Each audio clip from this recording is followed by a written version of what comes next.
Well, hello. Look who it is, yet again. Welcome guys to day 86. Nothing special. 86, I don't think, does that mean anything? Is there a special meaning behind that? I don't think so. But welcome guys, it is the 86th day. Not in a row, but close enough. 86th multi-streaming session that we've done. I don't actually remember when the first stream was, but I think it was in August. I could be wrong. Right now, what is it? Oh, wait. Hey, happy November 1st. Hopefully everyone had a good Halloween celebration. I don't really celebrate holidays. To be honest with you, I forgot it was Halloween until the day of. But hopefully you guys went out there, did some costuming or eating candy or whatever people do on Halloween. As for me, I just worked. I work every day. It is what it is. I enjoy it though. I'm very fortunate to do what I do. Anyways, I'm rambling as usual. Welcome guys. So today is the 86th day. What is today's agenda? It's going to be a bit of what we did the day before. So I'm going to be doing a lot of color grading with Dehancer. So, behind the scenes, I've gone ahead and found a few more videos that I want to potentially edit for today. Just trying to pick some of the best clips of that I've taken from around the world, and we're going to then turn it into a nice little Dehancer review video. By the way, Nico, thank you very much for being the first in the chat. I've already gone ahead and provided you the wonderful prize pixels. So you are now at, I think, 11,310 or something. So good on you. Oh wait, you did a heist. Oh well, even more. Good job, man.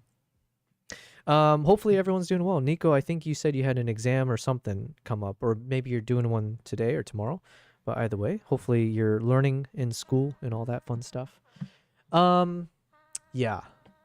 I feel like YouTube is the new teacher, right? Everyone keeps saying that, but I've learned so much. I'm going to be honest. I feel like I didn't learn anything in university. There was maybe one class that I took that I felt like I got some kind of practical skills out of it. And that was only because they made us pitch a startup concept, and then we had to present in front of people and do a whole pitch deck. And I thought that was kind of beneficial because it teaches you a little bit of public speaking and coming up with an idea, working as a team to actually think of something practical or novel. So besides that one class, I don't think I retained a single freaking bit of information from 4 years of university. Meanwhile, I feel like I've learned so much. Even you guys can be, I guess a testament to that is some of my past live streams, where usually I'll spend my time learning how to be better at video editing, learning about filmmaking techniques, whether it's about how do you shoot, what are different skills for composition, as well as color grading. How do we actually improve the way that we make the footages that we capture feel like something you would see on the big screen. So anyways, not to shit on university too much or schooling. Nico, you said this weekend is the only one of the year that I don't have an exam. Jesus, what? Only one of the year? What? I don't know what that means. Are you telling me that you've had an exam every weekend for this entire year? You don't have a break? You guys don't? What kind of school are you going to? You said, so today I will enjoy the stream till the end. Oh, nice. All right, well, I'll make sure it's a good one. Right now it's about 6 p.m. my time. I plan on streaming for the next 4 to 5 hours. And we got a lot of work to do, so, we'll keep busy. Quick updates. I mentioned this a few days ago, but we do have our little cat bed set up here. So Nala has been using it occasionally here and there. Usually she'll come over to me and then I put her there because I kind of made it intentionally hard to get to. Neither of my cats are here right now because I just fed them. So if you hear a lot of banging noise, it's because I bought a new slow feeder for my fat ass cat so that he doesn't scarf up the food and throw it up as he normally does. So anyways, that's the lay of the land as we speak. Yo, Radu, welcome back. You said, hi, I'm very disappointed and sad with my ZR experience. You had to return, it got too hot even just for being on. Now I'm afraid even to buy a mirrorless cinema camera. Oh no, that's not good news. I'll have to be very careful with my next video camera purchase. Too bad because I'm using Nikon products for over 12 years. Well, I'm sorry to hear that, Radu. I haven't heard anyone else having the issue you had.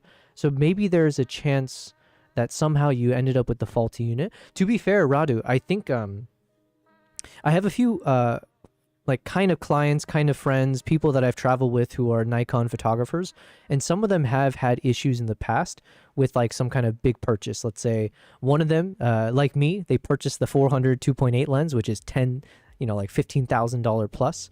And one of them had some issues with that, and it was frustrating, but they had to return it and eventually get it fixed. Someone else had an issue with, I think their Z8 or Z9.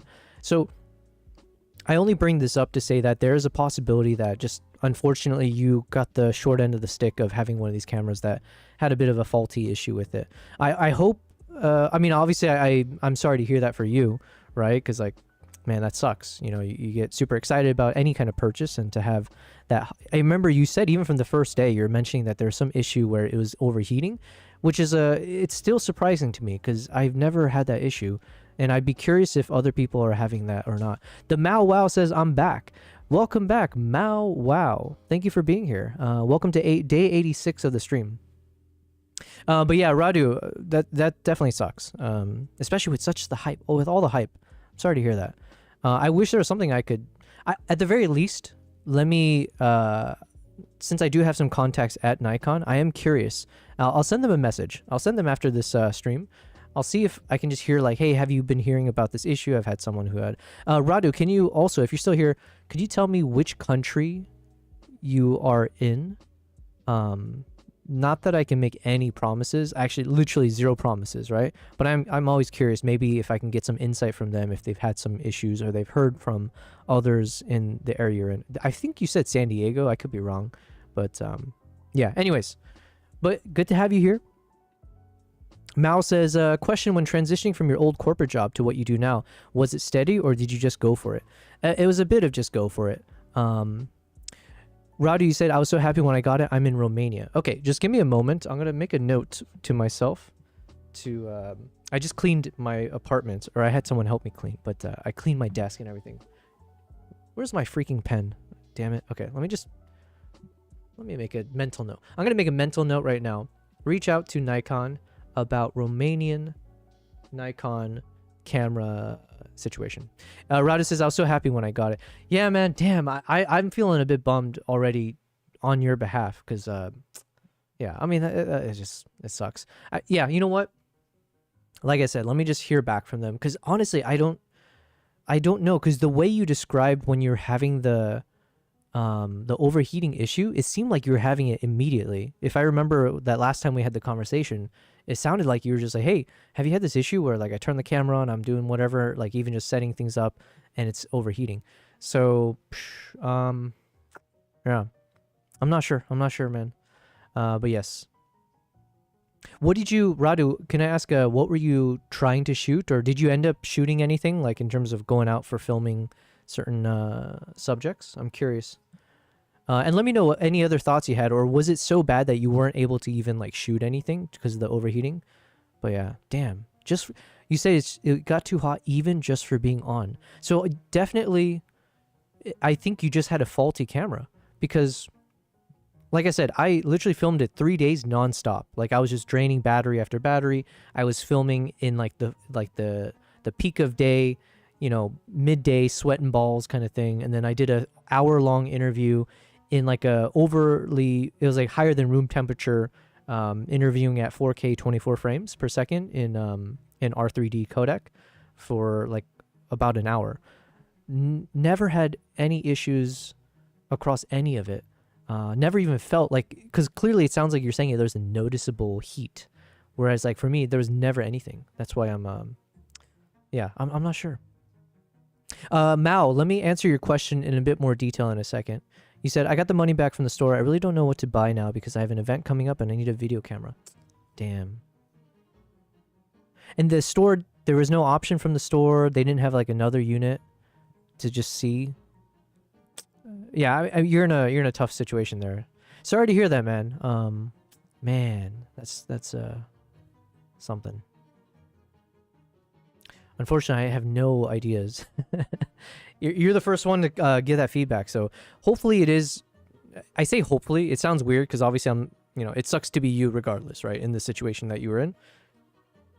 I can only hope this is just like an isolated situation as opposed to like all the cameras are having some overheating issue. But I've literally haven't heard anything about that outside of you. So not that I have a big network on this.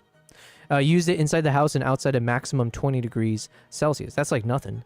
Some told me that it's because the Lexar card I used, but as I said, it got very hot just for being on. Yeah. Like, I don't doubt you, man. I mean, if you feel the heat, you feel the heat. So that's even the fact that you would feel the camera is hot is already abnormal, right? Like, that shouldn't ever be the case. Like, worst case, it might be like it, because we were chatting about this a few weeks ago, like, you know, maybe because the memory card slot is inside of the battery compartment, maybe you'll never feel the heat, but then it is overheating the card somehow. So we had some discussions about that, but never like a actual physical feeling of the camera being too hot. So, yeah, man, sorry to hear it, but let me see what I can find out for what it's worth. And hopefully we can see what other solutions. Maybe there'll be some other people who can chime in with some options for you. I do kind of like, listen, I'm a big Nikon guy, right? So, and you mentioned you shot for years, so I would hope that if there's some clarity and if it turns out you just happen to have a faulty unit, I would say this. If there's nobody else reporting this problem and it seems to be like you just happen to be the super most unlucky person ever, then I still think the ZR is probably the best option for the money and for the quality. Honestly, like, it's just, I know in your situation, you said you have a shoot coming up, so I don't know what to say. The store had other units, but I didn't want another. That's a fair point too. Like, man, if I got burned, in your case, maybe literally, right? But if I got burned by a company or a product after such hype, and like, it's hard to recover from such expectation and then having such, you know, disappointment from it. So, listen, I don't blame you by any means. Clearly, there's a faulty product. So, Mao Wow. So yeah, you're asking, was it a stable transition? Not at all. It was definitely very, very rocky. But I kind of am the type of person who somewhat thrives in very chaotic situations in general. Like, I also don't like, you don't visibly see me stressing too often. I tend to like internalize it to the point where people don't know that I'm stressing. I'm sure I'm going to die like 20 years earlier just from like a brain aneurysm or something. But at the very least, I think I do a good job of processing stress. And I kind of find it peaceful sometimes when things are a bit hectic. Because I'm also a procrastinator, sometimes when things are like feeling like you're under the gun, that's when I'm like, you know, in 6th gear or 5th gear or whatever. So for me, it was one of those situations where like there was an opportunity where I needed to spend more time, not less, in the corporate, not in the corporate world, in doing what I was passionate about, like in photography, videography. There's a lot of milestones and minor successes and growth that I was seeing from the work that I was doing. And there was a lot of potential if I had more time to spend to kind of dabble in the space. And things were a bit hectic. I don't like to go into corporate stuff too much, but like, you know, things were very, very chaotic, let's just say at the very least. And in terms of like my situation, I was in a situation where for the foreseeable future, if I was in a corporate world, it would have meant probably having to give up a lot of my free time that I needed to spend to keep planting the seeds or, you know, flourishing in terms of my passions. So I decided, let me take like I kind of put a timer of roughly 3 years. I was like, if I can survive for 3 years outside of corporate and just use that time, fully invest, like not be lazy, not just be like, you know, doing nothing every day, but actually using that time to do what I'm passionate about, which is traveling. There's a few other things. And then also YouTube was one of the things I wanted to test out. Filming long form content from my travels, try to take people with me on trips around the world. If I could do that for 2 to 3 years, then what's the harm? And worst case scenario, I run out of money, I'll just go back to corporate. Like, I've always been confident that it doesn't matter. I'll survive in whatever situation I'm in. So I can always hop back into corporate if needed. But best case scenario, we exit corporate for life and we do what we're passionate in a way that it doesn't feel like work, but actually something that, I don't know, there's like this holy grail that kind of can be possible in the new digital age that we're in. And I just wanted to chase that as far as I can. So you guys are watching me try to do that, right? You're watching me trying to see, can I make it traveling the world, creating content, sharing it on a platform like YouTube, seeing if people find value in it and want to support me through direct or indirect means, trying these live streams and seeing if people find me talking entertaining enough to keep watching me every day, or supporting my other endeavors. So anyways, this is the game I'm playing, and I don't recommend it for most people because it's a tough game for sure. But yeah, I had enough foundational level things that were working in my favor that it almost felt foolish for me not to try seeing if I can take it any further. So a little bit of a long answer. That's why I kind of paused Malwell before I answered it, just to give you a bit more context, let's say. Hopefully that made sense to you. I don't know. Radu, you said, I'm afraid because I need a camera which can stay on and record for hours at a wedding event. My Z5 doesn't even get warm at all, but that's not a camera meant for a video. Yeah, man, I don't know, Radu. Honestly, I don't know. I wonder if you go to the store, could you... I don't know. Because I've done, like, multi-hour recordings with the Z9 and the Z8 without issue. With the Z8, I remember I did, like, a recording for... I think there was a maximum of... I forget what it was, but I think I was recording for, like, an hour to hour and a half or so in one sitting. The Z8, when I did it that long, then I would sometimes get the overheating warning sign, whereas with the Z9 I never had that issue.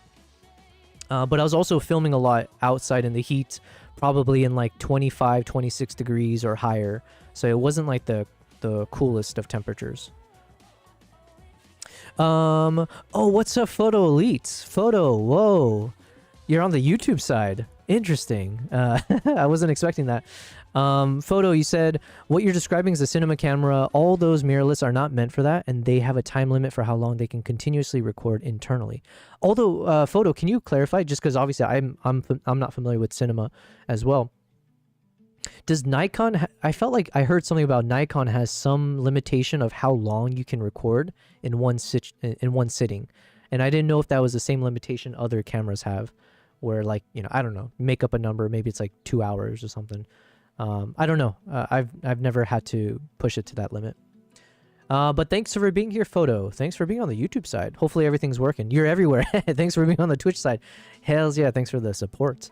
You could get another one and see if it also overheats. Yeah, Nico, that's what we were chatting about. But then I don't blame Radu here, because, like, man, imagine being one of the first to get the camera. I think, Radu, you were the first one in my chat who actually got that camera when it launched. So imagine getting it and then you get burned. I made this joke already, but I didn't mean to. But imagine you get burned in terms of the product not working the way you expected. And it's not cheap. It's cheaper, but it's not cheap. So I don't blame you, Radu, if you never want to touch an icon again. But, like, man, I would say I think it's worth trying again, or just seeing, because it seems like you must have got, unfortunately, a bad unit. And that does happen, by the way. The photos are elite. Some might even win a Yobel Prize with a fanfare of low bass music. Yo, who the F's voice is that? Let's go ahead and change our TTS monster. I think I chose something because it was Halloween, but we can move on now, right? Unfortunately, all the stores are at 600 kilometers far from where I live. It would be great if I could test and see and test the camera before I buy it. Yeah. Damn, that's far. Jesus. You said Romania, yeah? The internal recording limit for most digital cameras is 30 minutes?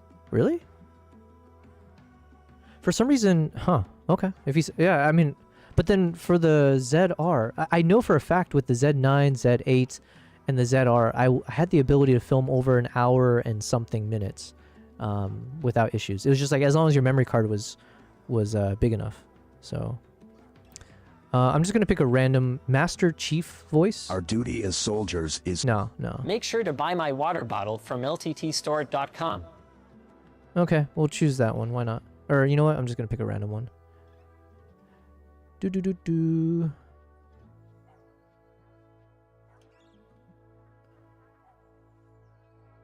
Save. I said most, not all. Fair enough. I should have... Oh, L thing says Linus voice. Who's Linus? I've heard that. Is that Linus Tech? Is that like some tech guy? I don't know. And what's up, L? Thanks for being here, L. Linus Tech. I think I've heard that term before. Linus Tech. Linus Tech Tips. Yes, thank you. I've heard that before. Must be like a huge channel or something. Welcome, guys, to day 86. So, how far are we into the stream? I haven't done any editing. But, we're just doing some little casual chit-chatting. Just having some fun with it. So, I think we've had enough fun. Let's go ahead and hop into a bit of work mode, We got a lot of shit to do. A lot of shit. L, you said, I was at a Pokemon event today and pulled a crazy card. Yo, should I buy some Pokemon cards? Or is this one of those things where it's like, yo, what are you doing? That's just a waste of money. Radu says, in Romania, but I live in a small village, and the photo video stores which have the ZR and other good cinema cameras are in Bucharest city, which is too far from where I'm located. Damn. Yeah, man, yeah. That sucks, man. I feel for you. I'm assuming you drove to that store to pick up the camera as well. So you put in a lot of effort just to get the camera. So I'm sorry to hear that, man. Like I said, I know there's been a few other people I know who have had that issue, not just with Nikon, but just in general when they with these kind of expensive gear where something's off. Something doesn't work. And the process to get it returned or replaced is like it's always a nightmare. And it's not your fault. And it's just like you get stuck with and I think usually it's not like they do much as like a compensation, right? So it's just, you got to deal with it, unfortunately. Yeah, Radu, sucks to hear that, man. Honestly, I don't know any good suggestions for you. Wait, L, what is the Pokemon card that you pulled? And what does it mean to pull a crazy card? Are you supposed to sell it? Or do people do this like to have a collection? Or are you one of those, are you an OG? Do you actually play Pokemon? Yo, I remember those days growing up. Playing Yu-Gi-Oh against other people and Pokemon. Man. And then I have some friends who do like Magic. Is it called Magic the Card Gathering or Magic the Gathering? Magic the Gathering. Anyways. First for sale in English I know of, not even on eBay yet. Okay. Photo, you said the easiest way to get around this is recording externally to like an SSD. Oh yeah, that's a smart. Oh, okay, that's a really good idea. Of course. So use an external monitor for those things. Okay. Yeah, and then have a dummy battery was like the main thing. Man, but when I was on a trip for a big YouTuber, we did like I think over 50 interviews over 2 weeks, just nonstop. And it was just me as the camera guy. And I would set up 3 cameras on tripods, all the lighting, the microphones. I would have to check all the cameras during the live or like during the interviews. And there was one or two. There's one I remember it distinctly. They decided they wanted to do the interview. It's like a one-on-one interview. They wanted the interview out in the backyard, and it was probably like 28 degrees to 30 degrees Celsius, I think. I'm not good with the conversion. Super hot. And they wanted to do the interview, and it ended up being like over an hour interview, and then another person interviewed the same person afterwards. So it was like 2 people. They took turns to interview the subject. And my cameras, even the Z9 at one point, but it would just keep getting warning signs of like overheating. And so I had someone else who wasn't a camera guy. And I would have to do this too. I would run back and forth between the backyard where the interview is happening. And then while there's a moment where, let's say, the interviewer asks a question to the subject, as the subject starts to give his response, I would gamble by removing the hot card from the camera pointing at the interviewer, rush it over to the freezer in the kitchen of their house, put it in the freezer, and then take the other card that was cooling there the time. And I literally would run back and forth to like put in fresh cards to, get the interview done. Jesus Christ, that was something else. Second rarest. Oh, I missed a few things. Radu says I ordered it through online process, also returned, which is pretty risky, man. Like I said, RIP, man. I will at the very least message Nikon and just like double check if they've heard anything about this. I don't think there's anything they can do because it sounds like that would be a Nikon Europe thing. Listen, at the very least, let me reach out and see. I no promises. Don't even have any expectations because obviously you've been already disappointed by expectations already. Locked in says L. A mega low punny. What the hell is a low punny? X Sir 128094 PFL. Jesus, why does that sound like a camera model? It looks like it's not just camera brands that do these annoying product names. What'd you say it's called? Omega Lopunny X Sir 128094 PFL. A Lopunny Pokemon card. These are eBay. I just want an image of this. What the hell is a Mega Lopunny? That's a cool looking thing. Man. Okay, is it elitist of me to say I don't give a flying shit about any of those new Pokemons?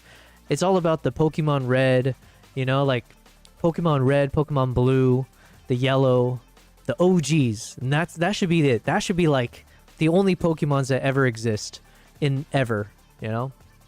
Now I see these things, I'm like, I don't know how you keep count. There must be like thousands and thousands of Pokemon out there, right? That's a cool, man, this is a cool looking Pokemon though, for sure. What is it, a bunny? Is that why it's called Lopunny? Or lopping, is it a bouncing bunny? I don't know. Since you're European, you can look at MPB and similar sites. They handle it pretty well and have a guarantee of function on their shit. Okay, MPB. Second rarest tier and one of the 7 rarest cards in the set. Damn. The metal Pokemon tags. Are they worth like 200 bucks plus? Do you play with these? It's not for sale anywhere yet. Wow. Okay. You're making me want to buy some Pokemon cards. Is that how it works? Do you just buy Pokemon packs online and then you're supposed to unwrap them on stream? And then you're like, wow, guys, look at what I got. And then if you're lucky, you get something super rare and then you sell it for money. What's up, Kevin? Kevin says, it's like when they stretch a series way too long and now it sucks. Lost. Yo, never besmirch the best show ever, Lost. They did stretch it pretty long, though. The running joke is always, right? They got lost in their own show. But man, Lost was like the last... Okay, not the last. I think Game of Thrones is probably the last of it. Of like a series that people would sit in front of the computer... Not the computer, in front of their TV sets, like in all living rooms, every week, just waiting for the next episode to come out. But I feel like of that generation of like technology-wise, Lost was maybe the last of that. I know the same thing could be said about like 24. I used to love watching 24. Was it every Wednesday, I think? And with the timer going off. But Lost was like a cultural phenomenon. And one of the coolest ideas, one of the best, even though I do think they got a bit lost in the sauce for the last couple seasons or so, I still think they pulled it all together fairly well. Like I thought it was satisfying enough, right? Some things may be disappointing just because they built such a grand world, but generally speaking, I think they did a good job of bringing it back to an ending. But yeah, not Penny's Boat. Oh man, Lost is so good. $250 for the lesser expensive version in Japanese. Ain't that kind of cheap? I'm just looking at... Okay. Maybe that era is when Netflix was still mailing DVDs. Yeah, it was. I still remember my first year in... Was it my first year? When I was in university, everyone would get into the dorm, the living room, or whatever you call it, like the main common area on the ground floor. They had a big TV, and everyone would gather around. I think it was on Sundays. Everyone would gather around to watch the latest Lost episode. And I think when I was in university, it was like the final season or one of the last seasons. Man, yeah, that was such a fond memories from watching Lost. Okay, anyways, so here we are. What are we doing today? We are reviewing Dehancer. And as part of that, I've selected a number of clips that I've taken from around the world, and I am slowly but surely editing it with Dehancer. So the challenge that I put for myself is, can I take every one of these footages, put it into like a color corrected, somewhat neutrally balanced shot, let's say, or just like a, whatever, color corrected to a certain extent. And then can we apply Dehancer's features to do the entire color grading and the look and feel. So that's what you're seeing here. These are some of the shots that we've done in the past, I think, 2 days of stream. So we start with this beautiful, intimidating silverback gorilla, giving us a good look at his dental hygiene, which is not the best, if I'm being honest. But here you can see the effects of Dehancer before and after. I actually really liked it. I've said it before, but I was actually pretty surprised by the quality. I didn't think it was going to be that good when it comes to like nature footages, just because like I generally think when it comes to taking nature shots, you're like wildlife shots, you're probably going to lean in towards a bit more natural color grading. Whereas I assumed with all the film effects and all that kind of stuff, you'd be going for a more creative look. But I've been pleasantly surprised, let's say. Kevin says, I kind of fell in love with Evangeline Lilly. Yo, of course everyone did. Man, but man, typical, whatever, like they always do that trope and she's like the whole love triangle thing. I forget who I was rooting for. I think I was rooting for Jack, if I'm being honest. I think that's what they wanted you to root for probably. And honestly, I don't even remember if she ended up with him. I completely forget. I need to rewatch Lost. But yeah, of course. Who didn't have a crush on Evangeline Lilly? And then you find out that she was, I think she's married. I don't know if it was at the time, but she's married to Charlie. I forget the actor's name, but one of the Hobbits, right? That was such a funny fact when I forget when I found that out. Send some pictures of the pools in Discord. Ooh, let's check it out. So anyways, these are some of the shots that I edited with Dehancer. So all of the color grading was done in Dehancer. Here's the before and afters. So here's before and then after. This one I actually ended up really enjoying. Here's another one. And dude, the guy smoking, anytime you have like the smoke coming out, it looks so cool. So here's the before and then after with Dehancer effects. Super, super cinematic. Cinematic. Is there another word besides cinematic? I feel like obviously I feel like it's like overused. For an auction, so hoping for a bidding war. L says send some pictures. Oh yeah, let's check it out. And it's Kosa says good morning, big dog. Yes, thank you for recognizing that I am the big dog. Yes, thank you. What's up, Kosa? Kosa from the Twitch side. Welcome, guys. I'm just starting to be productive, so we've just been chit-chatting for the first hour of stream, or I don't even know how long. Just kind of sharing some of the work that we've done in the past couple of days, where I'm just editing some of my footages from around the world using Dehancer because they were kind enough to give me access to Dehancer, and I've been testing with their film emulation software in DaVinci. And the only thing they asked for in return was that I give an honest review of their product. So I've been trying to stress test the shit out of Dehancer over the past month or so. And I have used it on my latest short film that I made, which is on my YouTube channel, which you should go check out. It's 5 minutes. It's called The Island of Second Chances, which is around the rescue chimpanzees in an island off the coast of Uganda. And now I'm just testing it on a number of these other footages here, as you can see. So, and L thing, just give me a moment. I do want to check out your photo, by the way. Cinematic is so overused, it makes me skip videos if you say it. Yeah, man. I'm trying to think of like, what's another word? Actually, let's just ask ChatGPT. Hello, Amber. This is our 86th stream, so welcome. Thanks for being a part of it. It's also November 1st, so happy November 1st for whatever that means to you. Question. The word cinematic is used quite often, and I think it's probably losing its meaning, I would say, or it's got a broader definition these days. Is there another word I can use other than cinematic that will still have the same kind of punch and effect of like what I'm trying to convey?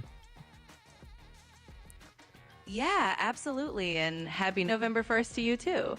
I think you're right. Cinematic does get thrown around a lot and it sort of loses that uniqueness sometimes. So another word you might throw in there could be something like filmic, if you want to keep it in that realm of feeling like a movie, or even cinematic style if you want to mix it up a little bit. But you could also say something like it has a really filmic quality, or it has a really rich visual storytelling vibe. So you can play around with these kinds of words and still get that same impact. Wait, so I was only half paying attention. You said filmic is a word. Is there any others? Can you just give me 10 synonyms to cinematic? Synonyms to cinematic. Sure, let me give you a handful. So you could say filmic, like I mentioned, but also maybe cinematographic, theatrical, movie-like, visual, epic, dramatic, scenic, artful, or even expressive. So you can kind of mix and match those depending on the vibe you're going for. Well, they all kind of give that same flavor of what you're looking for. Man, she just royally messed up. I don't think any of that worked. Maybe I'll say like artistic. Damn. But yeah, L, I don't know what a good replacement is. Yeah, I think it's just the fact that cinematic has encompassed, or maybe more people can make cinematic content. So now you're seeing the word all over the place, including myself, right? I'm saying it more. I'm seeing it more. Yeah, I don't know. So maybe the pool has increased in size. So this is the mega low punny that L thing has. What did you do? You bought it on an auction, or you're saying you unboxed it, or whatever you call it for Pokemon stuff? This is the mega low punny, which evolves from the bunny-airy. They have to work on their names. I miss the days when the names were just basically the animal with like a Y or something. The mega evolved form of low punny. It's got 330 HP. I've never seen this little icon. Wow. Do people actually play Pokemon these days? Like the Pokemon card game? If this Pokemon moved from your bench to the active spot this turn, this attack does 170 more damage. If the Pokemon moved from your bench. So there's a concept of a bench? I don't remember this at all. This attack's damage isn't affected by any effects on your opponent's active Pokemon. Okay. Okay. The weakness is, oh man, what was this for? Like, fighting Pokemons? ×2. Oh man, I'm feeling so nostalgic looking at this. When your Mega Evolution Pokemon X is knocked out, your Pokemon takes 3 prize cards. Okay. Oh, that's cool. They give a little shout out to the illustrator. Shout out to illustrator Kinu Nishimura. It looks cool, man. Yamper, hardly know her. Haha. What is this? Is this like a Temu version of an Eevee, a Raichu? Or is this a hot dog? Why do I think this looks like a hot dog with mustard on top? Maybe it looks like, okay, now that I look at it, it looks like a hot dog with mustard on top, and then maybe whipped cream on top of that. The Yamper, okay. The Piplup. The Pip Pull-Up. Yo, this is a cool card. Give me a penguin for sure. Nice. Well, thanks for sharing. Oh, whoa. Okay, so this is the thing. It's about 200 bucks. Gotcha. Well, we learned something today. Thank you very much for the Pokemon lessons. Yeah, core memories just unlocked right now. It's an electric dog. No, I know a hot dog when I see one. Don't try to trick me here. That is a mustardy hot dog. I'm getting nostalgic looking at Evangeline Lily. Okay, Kevin, you and I are on different pages right now. I thought you were saying core memories unlocked looking at the Pokemon cards. You're still gooning over Evangeline Lily. How old is she? I think she still looks good, right? Because she was in Ant-Man. Isn't that that's the last thing I saw her in? She looked great. She looked young still. There's European Championships going on as we speak. I don't know what that is. Is that a soccer thing? Football?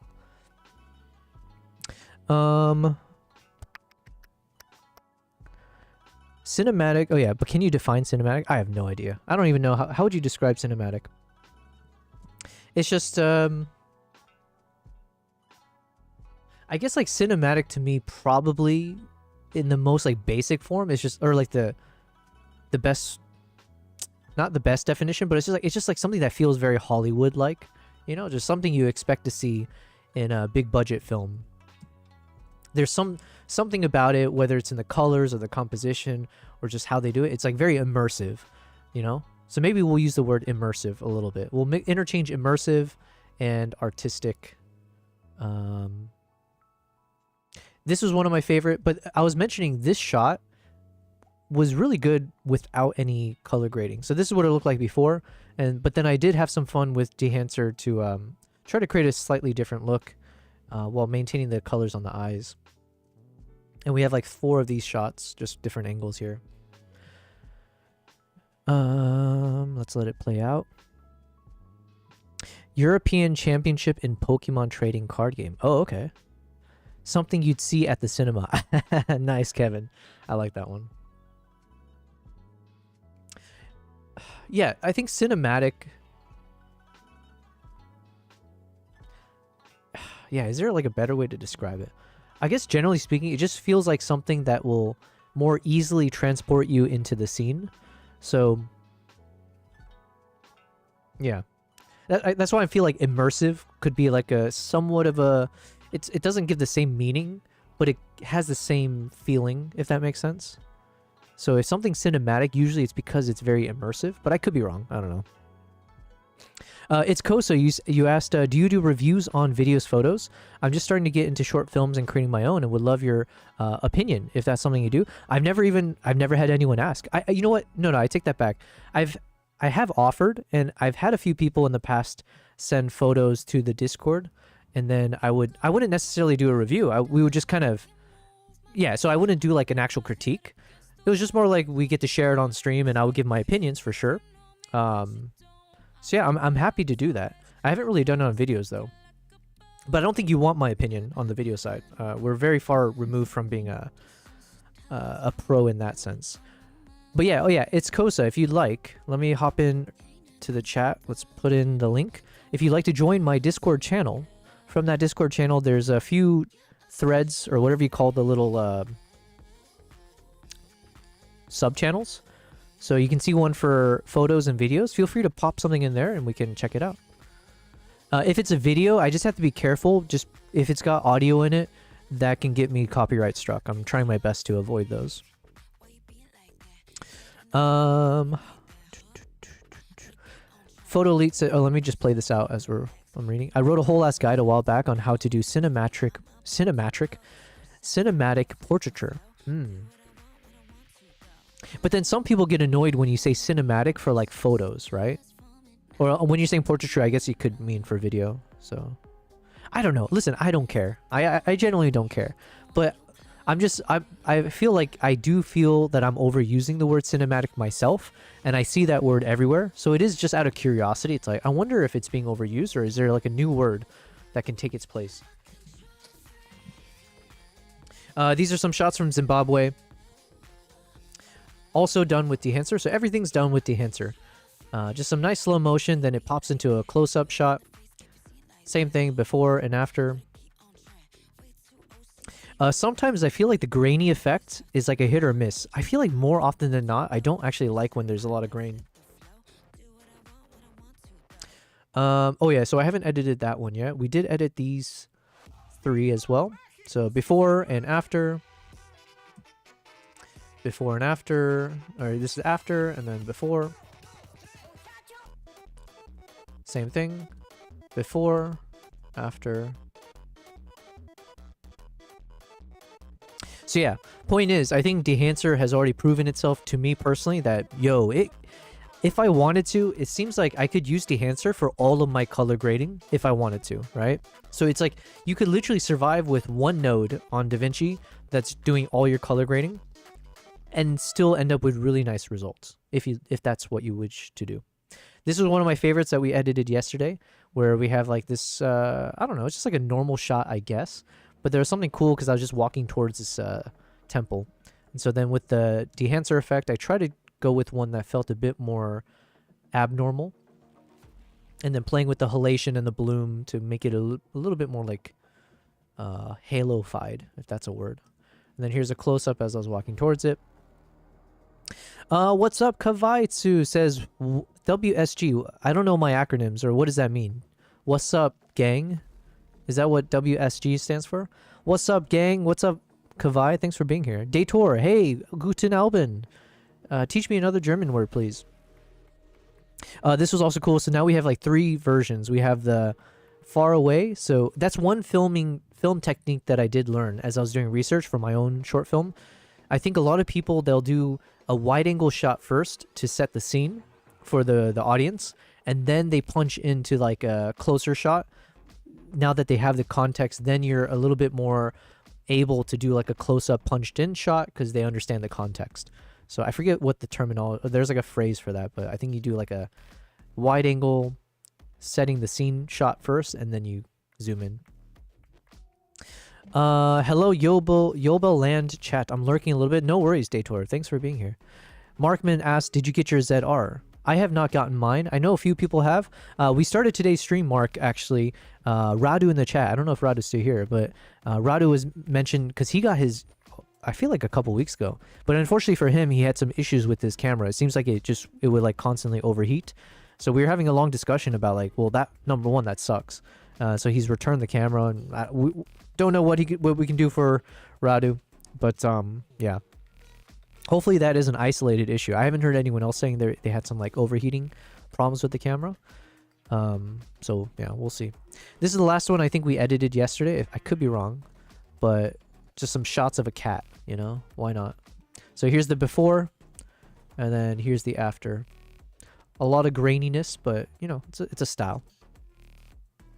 Photo says, I dropped some shit in the Discord. You tell me if they look like stills from a movie or not. Okay, let's do that. There's 2 songs in it. One of them is from a local artist who's actually in the film, so I think you're okay on that aspect. I'll mute the other song though for sure. Yeah, let me know. Before after is a huge difference. Fire speed. What camera is this footage shot with? Before after is a huge difference. I think you were asking someone named Fire Speed. I don't know who that is. Fire speed. What camera is this footage shot with? Kavai. What's up, Kavai? But I don't know who you were talking to on that one. I might have missed some context. Oh, sorry. We did have a few more footages. So this was another one we edited yesterday. So again, before and then after. So kind of went crazy with it. Kept a bit of the cool tones to match his like blue outfit. But just like a nice little shot of a shop owner, or I don't know what you call, like the street vendors. And then I think that was it. So now we have all these other shots to go through and apply some of that Dehancer effect. See what results we get. So we have quite a bit more to go actually. So we'll see. But I think we got some really fun shots to work with. Yeah, I think that's it. Okay. Let's hop back. Let me open up my Discord. It's like in my space, says Kevin. High end is thrown around way too loosely to seemingly justify a premium rate. Yeah, I might have to use that though. Exactly. Why exactly do you consider yourself high end? Yeah. WSG equals what's good. Okay. I think what did I say? What's up? Oh, I didn't even, man, I'm an idiot. What's up doesn't even make sense. What's good? But honestly, what's up G works too. Yeah, whatever. Radu is still here. Thanks for being here, Radu. Our heart goes out to you, Radu. That sucks, man. Sorry, I'm laughing, but I don't mean to be laughing. I'm just laughing at the absurdity of the situation. It's a BTTV emote. Okay, let me hop into the Discord. So, Photo, you said you sent something. Yo, nice photos. I can tell already. Yeah, shout out to Photo Elite. He absolutely is an elite person in the photo world. I believe that's why he's called Photo Elite. If my deduction skills are still operating correctly here. All right, let's pop these bad boys in. Where's my mouse?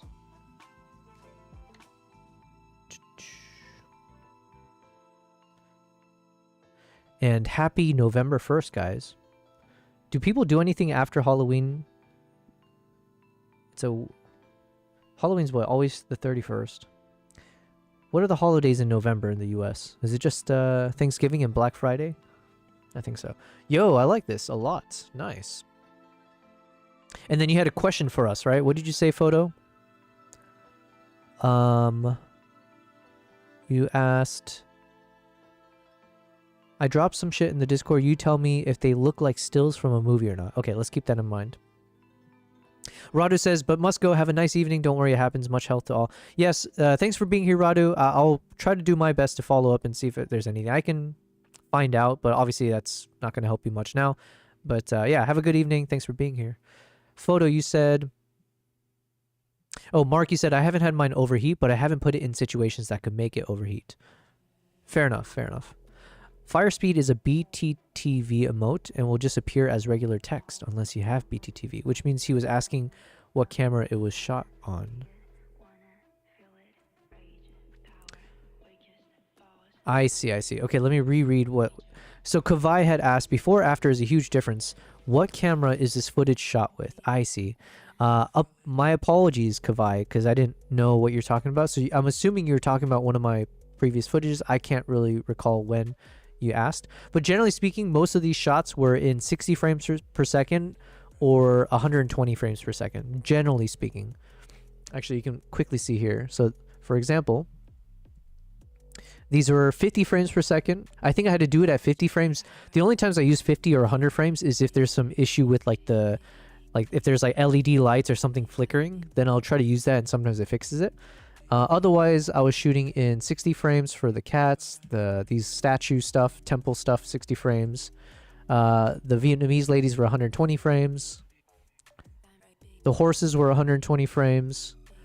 The girl, oh shoot, the girl was 100. I lost my place.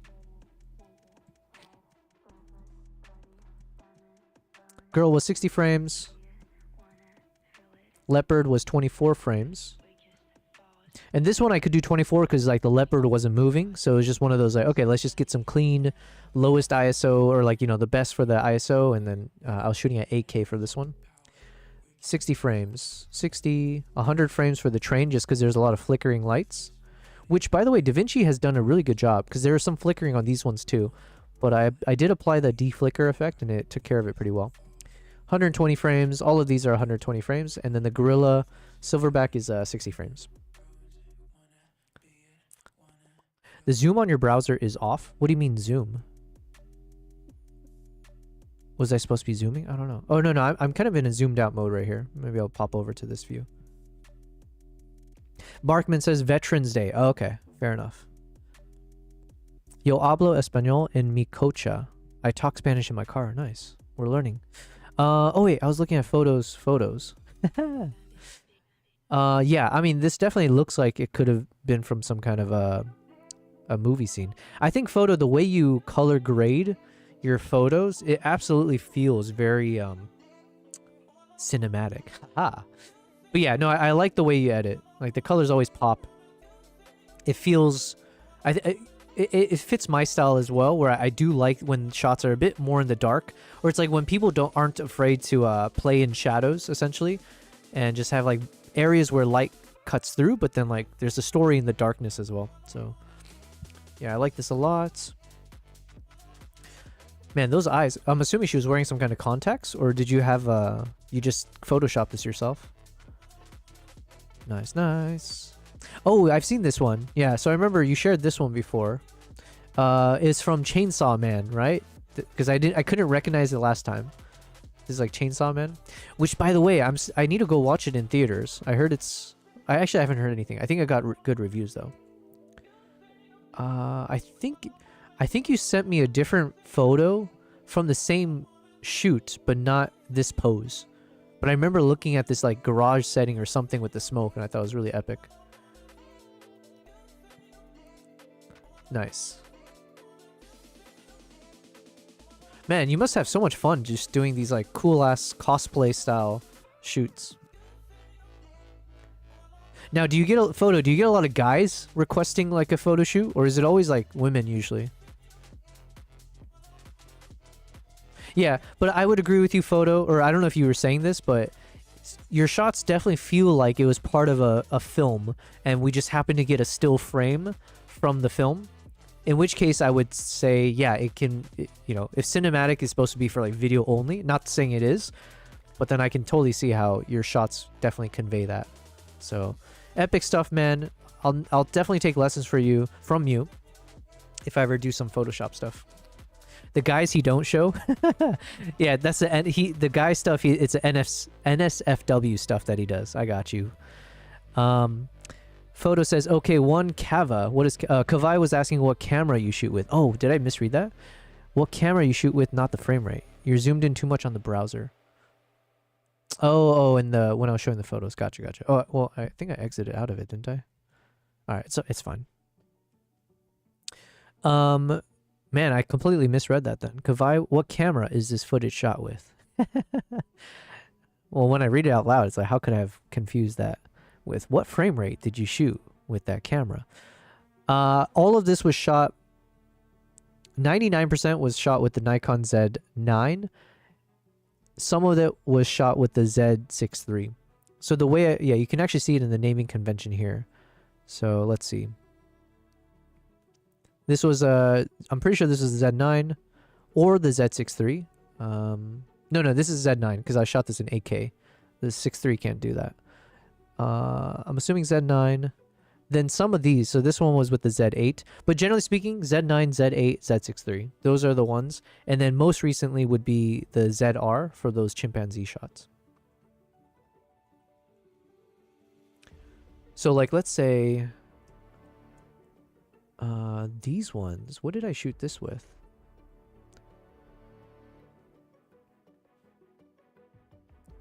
Find in Reveal in Finder. This was the Z6 III. Okay, nice. So this is the, like, I really like my Z6 III, FYI. So this shot was with the Z6 III, and I feel like especially for video, as I've been going to video, I was like, yo, the quality of the Z6 III is fantastic. I've been enjoying shooting with it over the past half a year or so. But yeah. But now obviously I want to get that ZR. The guys he don't show, they go in deep storage. Yeah. And I do photograph dudes. Just posted one of them, says Photo Elite.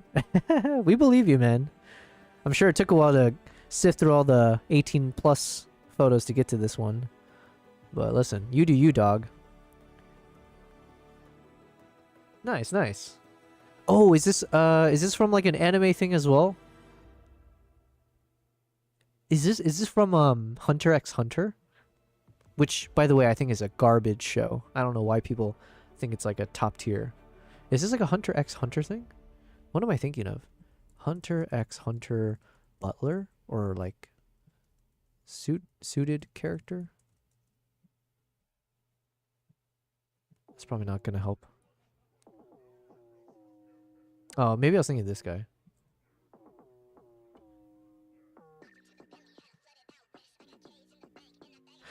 That was like moments before he, it turns out he's a stripper and Photo Elite was shooting him afterwards, after dark. You're still zoomed in beyond 100% of the browser? Oh, am I? Hold on. Let's just fix this now. Okay, there we go. You have a good eye for this, Photo Elite. Alright, so let's continue. We're gonna go sequentially, I guess. Or let's just take, let's get through this one at a time instead of cherry picking. So this is our next shot. Just a nice little moment here. My friend dressed in the, I think they're called the owl guy. I don't know how to pronounce it, but that's like the traditional Vietnamese dress. So it was right around sunset. We did a photo shoot. Let's go ahead and just do a little bit of color correction. Oh, is there any Cullen Kelly? I watched the Cullen Kelly video yesterday, which was useful. Is there any YouTube videos I need to watch to learn?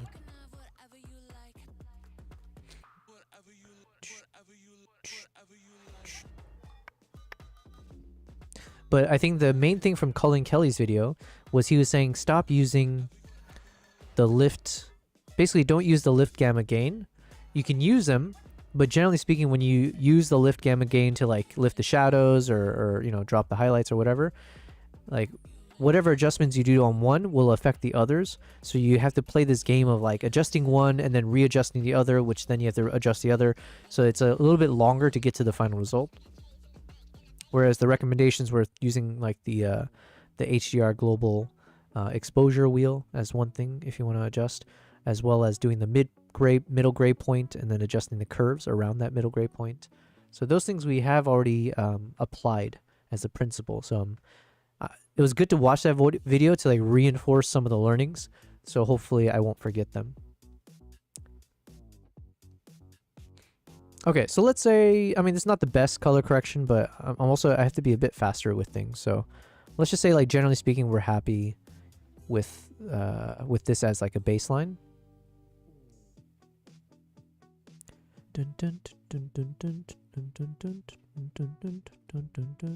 Let's pick a moment that we can use. Maybe like this. All right, let's see what Dehancer can do. So the point of my stress testing on Dehancer is also trying to pick a bunch of footages that I have in various environments. So low light situations, like, you know, midday, early morning, like, you know, golden hours, trying to shoot different subjects. So people versus animals versus like objects, close-ups, wide angles. So yeah, trying to get a good sense of where does it falter, if at all, and where does it have like key strengths.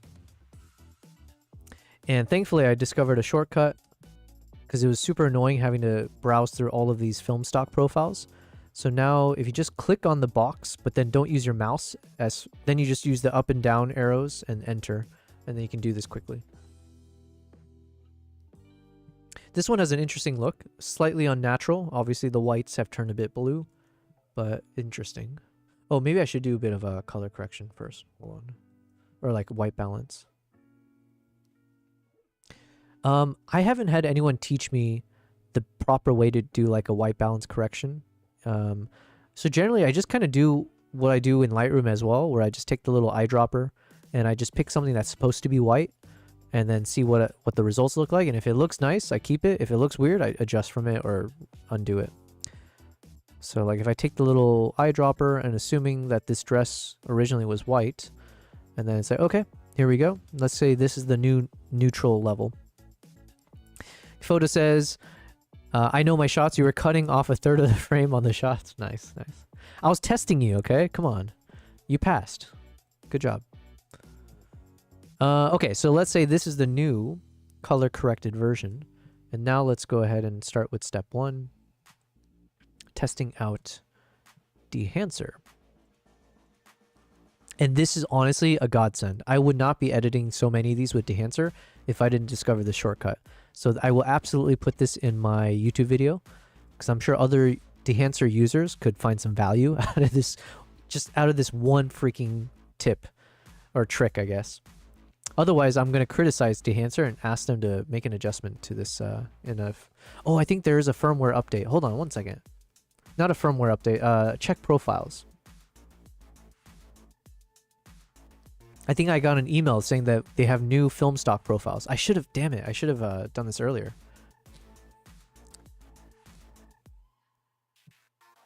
Okay. So I'm assuming that means, actually I have no idea. I don't know if it just reloaded it in here. Just in case, let me close DaVinci and then reopen it. The eyedropper is for a gray card. Whoops. Wait, are you saying I can't use that eyedropper for like figuring out the white point or whatever? Let's ask ChatGPT as well. Okay, Amber. So in DaVinci Resolve, I sometimes use the little eyedropper that's in the primaries color wheel to try to figure out what is the white point or like the white balance, let's say, of my footage. Am I improperly using that little eyedropper? The eyedropper is called white balance, by the way. So my assumption was if I click on something in my footage that is supposed to be white, then it will adjust everything such that it balances it where that's the white point. Yeah, you're actually spot on. You're not using it improperly at all. That little white balance eyedropper in DaVinci Resolve is exactly You're just for that playing purpose. me, Kevin. So you just click on something in your footage that should be white or neutral, and it adjusts the rest of your colors to make that reference point actually white. So you're doing it exactly right, and that's how it works. I would say thank you to her, but then she always has to respond back like seconds later. I'm referring to when you said photography. Oh. Wait, what do you mean? Am I using it wrong there? I should know this. Not that I ever said I'm an expert at photography or photo editing, but hold on a minute. Let's just double check if I'm doing things wrong. Okay, so let's say if we're editing one of our shots here, you're saying when I would use this little thing and just tap it into something that's supposed to be somewhat white. Yeah, like that's what I would do, right? Yeah. Maybe we're saying the same kind of thing, or maybe not. I'm not sure. But generally speaking, I would use that little eyedropper if I wanted to adjust the temperature of the shot to something where it's like, okay, maybe the wall looks a bit more warm and I know it's supposed to be white. If I click on it, it would adjust that wall to look more white and then readjust everything else to match. I think you want 50% gray. I have no idea. You've got me confused now. Which is not a bad thing, because I do want technical answers to all of this. That's the only way I can feel more like an expert. Yeah, because here it's called the white balance selector. Hold on. White balance selector. And at the very least, I'm just a visual learner, right? So like for me, when I click on this thing, generally speaking, I do obviously can tell that the thing that got actually white, right? So if I click here, let's say this looks very warm. And then if I know this is snow, so the snow is supposed to be white, if I just click anywhere there, and usually speaking, the thing that I click on turns white. So then my assumption was that it just kind of recalibrated to the where that's like the white point. Do you know what a gray card is? Roughly, but not good enough. I've only learned about it from the video stuff that we were doing, where I was learning about this whole middle gray concept. And so then that's like supposed to be some point where, you know, you're properly grading your shot or like exposing your shot or something. But I wouldn't be able to explain it properly. I'm just hoping I don't ever get quizzed on that, you know? What am I? I'm back in school or something? Okay, this one looks clean for what it's worth. This is the Fuji Chrome CDU-2 Cross. Ooh, I like this one. Yo, every single time. I would say probably Fuji Color 100, this film stock profile, is like my top 3 to top 5 favorite film stock profiles. It could be the first of the ones that I usually stop on. But generally speaking, once I see this, even without looking at the title or the name of it, I always like the look of it. So I do have a style, it seems, which is like this kind of monochromatic or like a somewhat desaturated look and a slightly dark look. I don't know. Kevin, you said you take a picture of it so you can get the correct white balance using that eyedropper tool. Okay. Kavai says, why is there such a difference between photography and videography? Wouldn't it be wise to edit photos and videos the same way, especially if you want to have them one after another? I don't know. Why is there such a difference? You know what, Kavai? Because I don't have a good response. I think...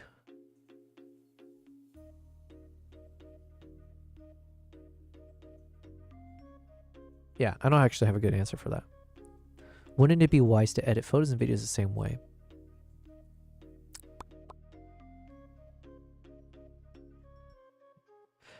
I couldn't say. But obviously, like, what the issue with video is that you have motion, right? So it's just like with video, I would say maybe it doesn't always work one-to-one.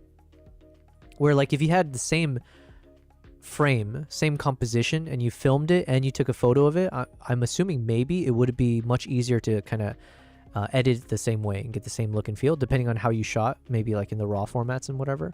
I have no idea. But then like once you apply motion, so even in this shot, if you're moving like slightly just different angles, then a lot can change in terms of like the exposure levels, the white balance, everything. The focus can change. So then I imagine it requires some kind of way to grade across time, which obviously you can't do in a photo. So I have no idea. I'm just saying words. Thankfully, Photo Elite's in the chat. He usually has an answer. Kevin says that's like the proper intention. Doesn't mean you're doing anything wrong. Gotcha. So that was like okay. Well, it's good to know. Good to know what the reason the tool exists. Because one moves and the other doesn't. Yeah.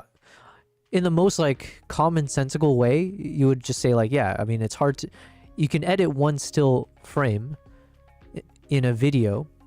And the question, but I think, I kind of think I understand Kavai's question, which is like, because like the way you edit, it is different, right? Like you don't necessarily use the exact same tools, but it could also just be a function of the UI where like, at the end of the day, you are still adjusting the shadows, the highlights, the contrast, like some of the main things, temperature, tint. Technically, they are essentially the same kind of things you're adjusting. So if I'm adjusting this photo, I'm looking at exposure, contrast, temperature, tint, highlight, shadow, whites, blacks. And then sometimes you have things like texture, clarity, dehazing. But you can do all of these in DaVinci or video editors as well. Vibrance, saturation, and the curves. Right, so in some ways, I guess it is the same. It's the UI is also very different, and you have to apply it over time. So with motion, but yeah, you have temperature, tint, contrast, saturation, hue, highlights, shadows. Yeah. Oh, and the bit depth. Yeah, I hate saying that word. Photo says the main difference is that photography captures a single still moment, while videography captures a series of moving images over time. This core distinction leads to significant differences in process, technology, and post-production. Videography requires managing continuous motion, sound, and a more complex time-based editing process, whereas photography focuses on a single... Yeah, I guess maybe photography, because you're just focusing on one single frame, maybe the technology is just a bit more simplified in terms of what it takes to capture that moment. So it could feel a bit more powerful, or maybe you just have a bit more... I don't know. Okay, I'm just bullshitting again. But you have different color gamuts, man. Bit depth. Yeah.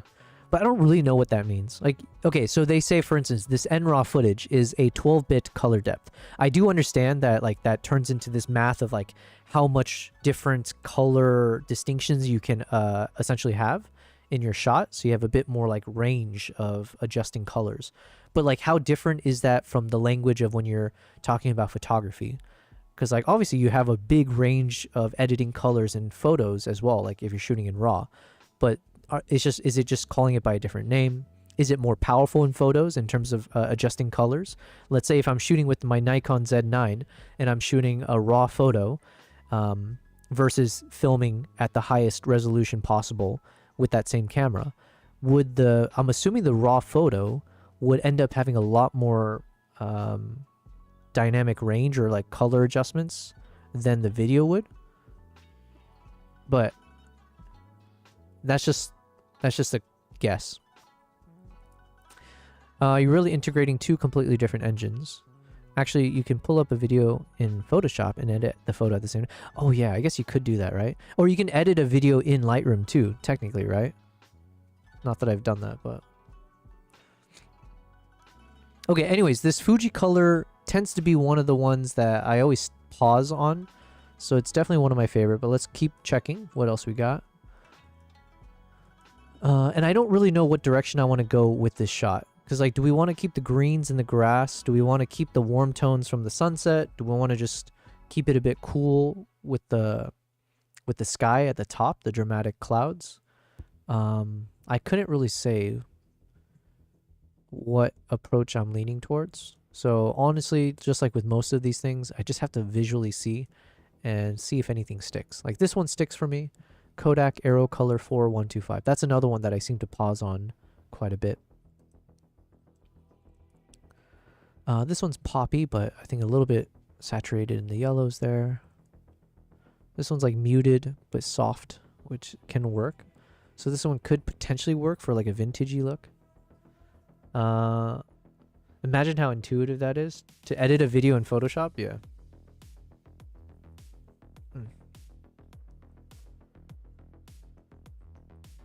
This one's nice. Kodak Gold 200.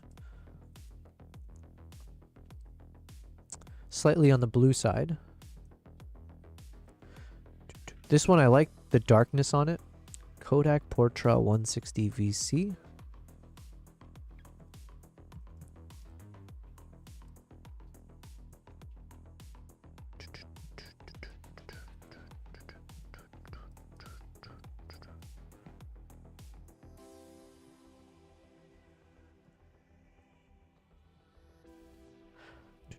So one thing I'm not really trying to do with Dehancer right now, one, because I want to try to use Dehancer out of the box kind of a thing. But then two, it's just not one of the things that I'm very experienced in yet. So I just want to do this later and just do a focus thing on Dehancer. But I know obviously like things you could do even just with Dehancer is like the concept of masking. So, or just doing like a little bit more like isolated edits. So if we wanted to, for instance, just maintain the whites but only adjust the greens here in a certain way or whatever it is, right? But for now, I'm just trying to see, can I just use a single node for Dehancer and see what it comes up with? I have like an eyelash caught in my eye somewhere.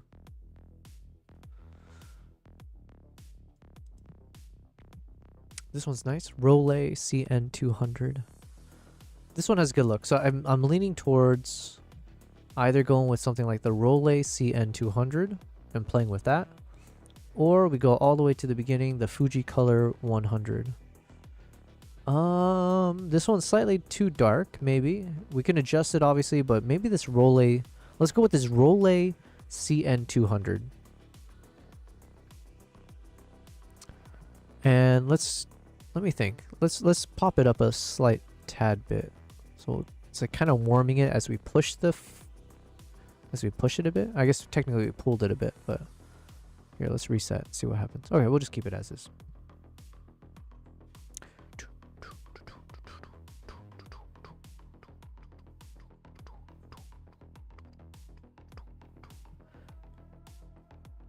All right, so now film compression. It seems like, you know what, this is probably a good time for me to like refresh my education on film photography, or like the film camera stuff. So my understanding is a lot of film development, or the film look. Hey yo, Nachu Music. I like the name. Nachu Music has followed me. Hells yeah, thank you very much. Nachu Music on Twitch. Cool. And I'm assuming with the name like Nachu Music, you might be a streamer yourself. So let me go ahead and give you a follow. Yeah? Thank you very much. Thanks for the follow. If you are someone who's musically gifted and you stream music stuff, let us know. Oh, and then also feel free to join my Discord if you are an artist. I'm hoping to slowly, we're building out a community over on Discord. I technically said month 3 was the month that I wanted to start testing out like video calls or like voice calls or whatever. But we can put a delay on that. But I do want to get to a point where people can hop onto the streams and we can like just chit chat, or I don't know. I don't know if there's like collaborating concepts that work for it, but yeah, we can add that to the list of things to improve as a streamer. Okay, what was I saying though with the developer concept? Shoot the shit, as they say, yeah. Nachi Music says, I felt inspired, searched filmmaking, and wound up here. Yo, that's cool. Did I use that as a tag? Maybe I did. Which is great. It sounds like the keywords actually can make a difference, yeah? One person at a time. The shoot the shit session, yeah. Follows appreciated, but I actually don't stream much. I make music IRL mostly. Oh, that's really cool. Well, listen, as a self-evident Asian person, I grew up with piano, forced to as a kid. Didn't remember a single thing from it, but I always had the ability to play melodies without sheet. Like, you know, if you hear a song, I know like how to figure out the melody. That was the one thing I remember from it. Years of piano, then I did violin for elementary and middle school, and I was like second chair for a lot of it, although I could never do the vibrato, but I still made it somehow to second chair, probably because I'm Asian, so they just assumed a few things. You gotta ride the assumptions of stereotypes when you can. And then I picked up guitar. I do have my guitar back there, but it's just collecting dust, unfortunately. Maybe one of these days we'll pick it up and play it on stream, but the strings will snap first. Anyways, Nachi Music, thanks again. Filmmaking. So this is a stream where I'm learning how to be a filmmaker. I would say there's a lot of steps from now until then to, you know, essentially say like I'm a professional filmmaker, but I would say I'm somewhere in the journey of like, if there's like, let me do it I think this way, right? If this is amateur and then this is pro, I'm probably where, okay, amateur's way over here. No, amateur's here. Holy crap, hold on. Amateur's here, pro is over there. I'm kind of where this microphone is, let's say. That's where I am on the journey. And we're trying to, oh my God, this way. I want to shift this way towards being a pro. And we're getting there. The past few days I've been learning, I think a week ago, I have updated my node structure within DaVinci Resolve to be a bit more professionally durable, let's say, for like actual workflows for like color grading and color correcting and all that kind of stuff. And I'm trying to learn a bit more of the actual fundamental techniques and apply it going forward. So yeah, anyways, if you tune into the stream, hopefully you'll learn with me, but don't actually expect to learn from me. You'll learn from some people in the chat. We do have some like legit filmmaking experts and like, you know, photographer, like photo editors and colorists and stuff like that. director of photography people. Director of photography is just one of the weirdest words, because like I want to say director of photographer, right? But that's not it. So for how do you say this grammatically? You're putting the word director at the end. It should be like a photography director, right? It's so weird to say like, oh, he's the director of photography. Why not just say he's the photography director or the photo director? Is there a different word? I don't know. Anyways, I'm rambling. Regarding filmmaking, hold on, I missed the... Nachu says, I'm a classically trained percussionist and vocalist, band teacher by day, and jazz fusion drummer by night. Yo, that sounds really cool. So when you stream, are you... Okay, so you're making the music IRL, nice. Regarding filmmaking, my only experience was a 1-year class in high school. Well, you have me beat, because I have zero years in class for this. But YouTube, that's how we learn, you know? You get everything from there. So right now, for example, Nachu, I'm using a software called Dehancer. So Dehancer is like this film emulation plugin that works in all these video and photo editing softwares. So they reached out to me to see if I'd be willing to try out their product for free, which is great.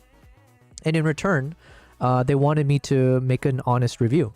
So I've been stress testing Dehancer's color grading and like how does it make my shot look very nice, and we like to use the word cinematic. But how can we make it look very immersive and artistic?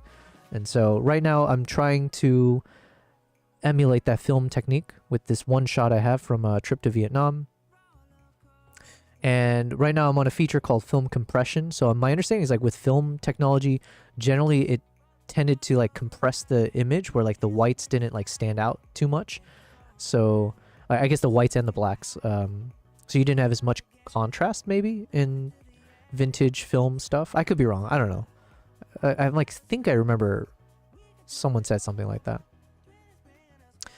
But you'd absolutely love to make a movie. Nice. Well, Nachu Music, not to plug myself too much, but this is technically my stream. If you would like to hop over to my YouTube channel, I just put a link in the chat. Feel free to dabble in it. Feel free to, I don't know, give a subscribe, maybe a like, turn on that alert bell. You know, all the drill. But if you browse through, you'll see that I did make a 5-minute short film. That was my first time making a short film like that. But it was all shot using a Nikon ZR and a lot of the learnings from the past streams. So, yeah. Director of creative. Dude, I hate that even more. Explorer of light. Where did we learn? Was that like the Canon ambassador program or Sony? King, you said you're making great progress. You've gone past me. Oh, interesting. Well, thanks for saying that. Thank you for saying that. I wouldn't say the last part, but I do appreciate that you see progress in a positive direction. Nothing worse than getting shittier at your craft over time. Hold on one second. What am I doing here? Paralleling to my own field, it feels like the argument of band director versus director of bands. Who says director of bands? Is that a real thing? That's really cool. So it's white balancing, but for video instead of photo. Oh, I see what you're saying. No. Well, kind of. So Dehancer, I guess there's like two functions of Dehancer, kind of, in a bucket. There's the film emulation, where it's like it can replicate the look and feel of like the old school film cameras. So like the biggest example of that would be like a shot where it's very grainy. You got like this halation and bloom effect where like I guess the old school film, sometimes the lighting would kind of bleed into the subject, or you see a little bit like that red glow or the light glowing around any of the light sources.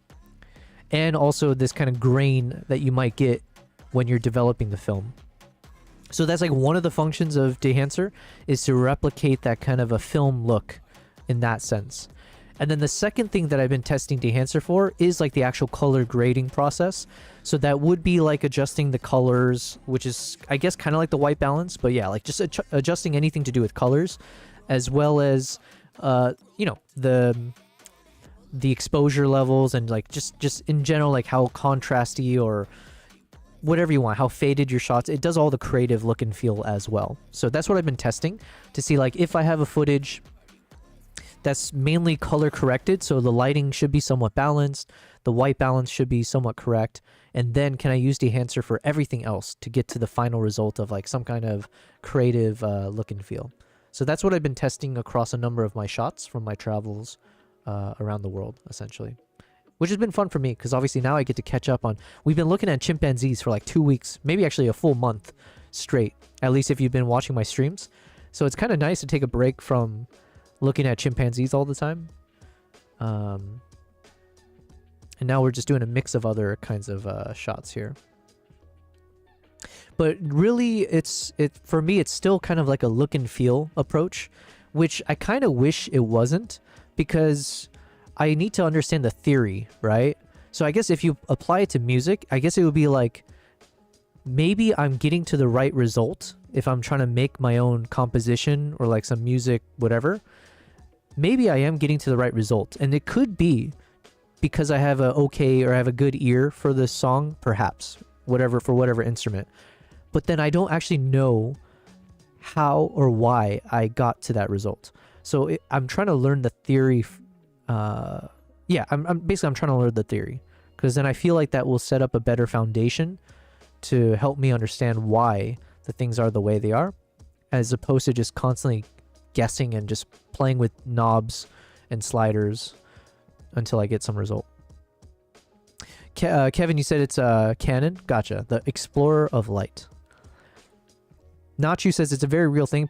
Pedantry is needlessly present in music ed. What does pedantry mean? I know people say pedantic in a negative way, right? You're pedantic. Is that like similar to someone who is not stupid? Is it like a pretentious thing? If someone is pedantic.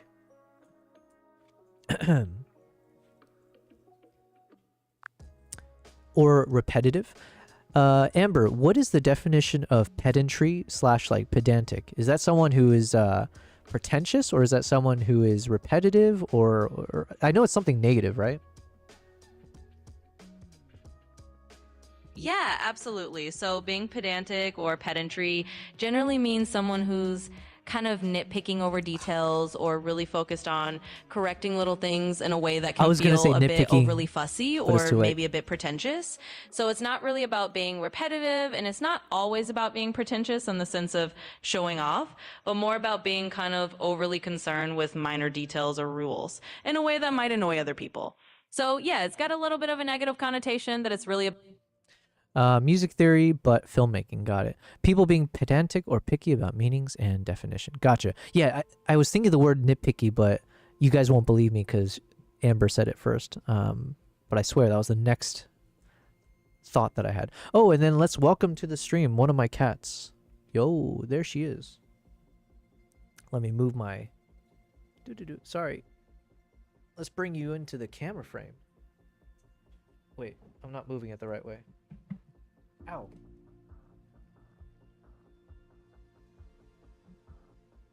Alright, that's good enough. What's up, Nala? Say hi. Bloop, bloop. And then Kimbap, I don't know where he is, but she's technically chilling in his bed. It is what it is. Okay, so anyways, let's crush through this real quick. So I wanted to apply a print profile here. So there's the Kodak 2383. I kind of like this look. There's the super darker one with the Endura glossy paper profile. And then the Fujifilm, which tends to have a more cool tone to it. So I'm kind of leaning towards this Kodak 2383. Let's see if we can make any other adjustments to it. I don't know. I feel like for this one, I want a bit of a warmer tone. So let's just lean into the sunset. And I think it's slightly too dark anyways already. We'll adjust the curves later.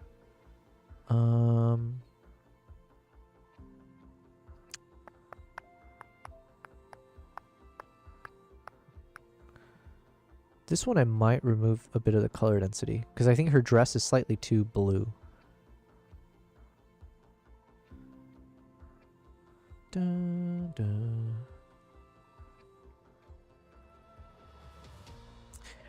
Hey, guess who it is? It's Honyasu. Yo, Honyasu, thank you so much. You've given us yet another raid. I'm not worthy. Thank you very much, Honyasu. Honya Raid is here. Yo, hells yeah.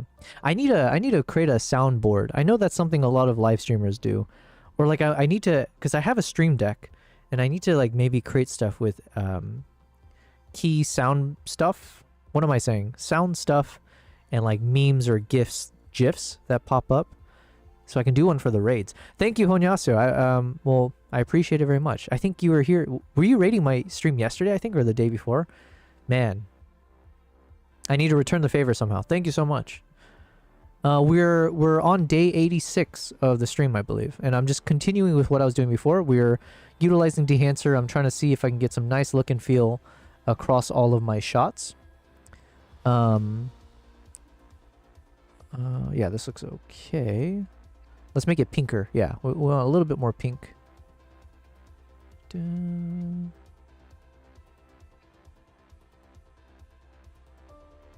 like this. No worries, says Honyasu. Well, thank you. Kevin says, I remember working and hearing someone in chat telling Yobel. Telling me what? That I'm pedantic? Oh, I missed your message. Nachu says, hi, Nala. And Kevin says, like if I corrected Yobel and said, it's not footages. Footage is plural or something. Oh, yeah. I don't think it was you. Someone else said, I think it was Photo Elite, said it was footage, not footages. But it was such a coincidence because I literally learned that the same day because Google in my Gmail, as I was sending out a message, corrected it from footages because it said it was a typo. I was like, what? And it said, no, put in footage. I was like, okay. Which I'm glad to hear because I hate saying the word footages. So I just need to retrain myself to say the thing that sounds better, which is footage. Honyasu, I hope you have been having a great day. I'm assuming because you ended your stream, you must be busy. So I appreciate it. Hopefully you have a good rest of your evening. I think you're at a later time zone than me. But yeah, I'll be here streaming for at least another 3 hours. We're trying to get as much of this done as possible. And let's see. So it's slightly on the dark side still, which is not the worst, but it's not my best job either. Let's see what we can do to kind of punch it up a bit.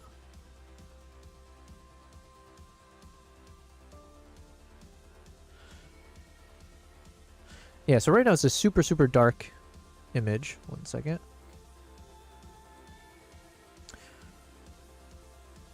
So this is the before, and then we went with like a very warm tone on this. So if I'm being honest, I don't think this is my best job ever. It's just the shot itself was like super dark to begin with, so I don't know. I can lift it, but if anything, I think maybe the original is better. I'm kind of kidding. I think I prefer this one, but I think I wish I could make the grass a bit more on the green side. If only the grass was greener, you know? God, I have this one eyelash that's like poking my eye. Let's add some grain effects and the halation. I mean, it's not bad actually. It's not bad, but I do think I need to lift the shadows a bit. It is slightly dark, but once we apply a bit of this grain and halation stuff, it kind of like compensates for it, so it's not too bad. And let's also go ahead and stabilize the footage. Oh yeah, Nachu. I also, just as an FYI, while we are focusing on videography right now and like editing videos, learning how to do it, I also do focus on photo as well. So I started off as a photographer and then I've shifted over into videography in the past like 3 years, let's say. Starting with like short form for Instagram, social media. And then in the past year and a half, it's been focusing on like, can I create content for YouTube? Can I turn some of my travel footages? Oh, I said it there. Can I turn some of my travel footage into artistic immersions? That's what we're going to say. Instead of cinematic, we're going to try to say artistic immersions. Okay, actually, this one looks not bad now. I actually like it a lot. Although, yeah, let me see. Can I lift the blacks just a bit?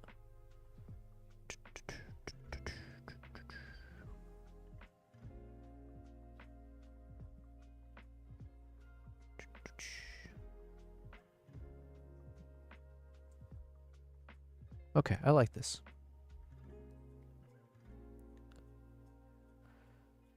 Oh, and then we don't need the whole clip. So probably from like here. Probably only need this much.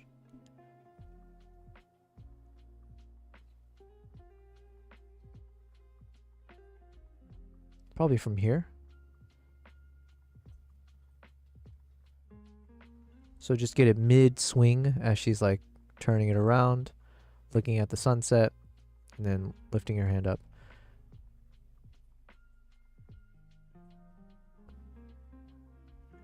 And then we got a little bit of an exaggerated pose, which kind of looks cool. So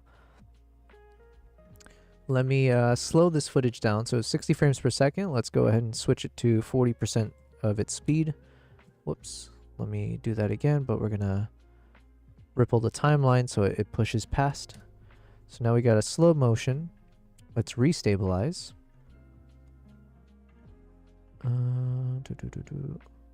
Okay, and let's check out the clip.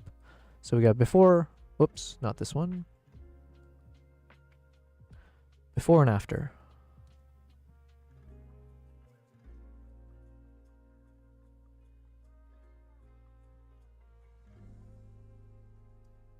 So before, and then after. And I think the grain kind of just, maybe the best way to see a before and after is without the grain, just to see. Let's see. Yeah, so here's before and then after.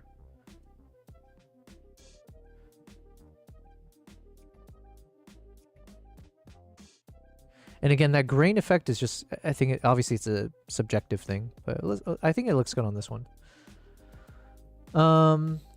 Nachi says, you probably also do this, but if you're looking to hire someone for scoring and or sound design, and that's the closest I'll ever get to plugging on someone. Oh, you know what? I was going to say that to you. I was going to, just out of curiosity, I was going to be, oh, I wonder if you do like, if you, because you said you do like live music IRL, or yeah. I was like, oh, do you do like your own soundtracks and stuff?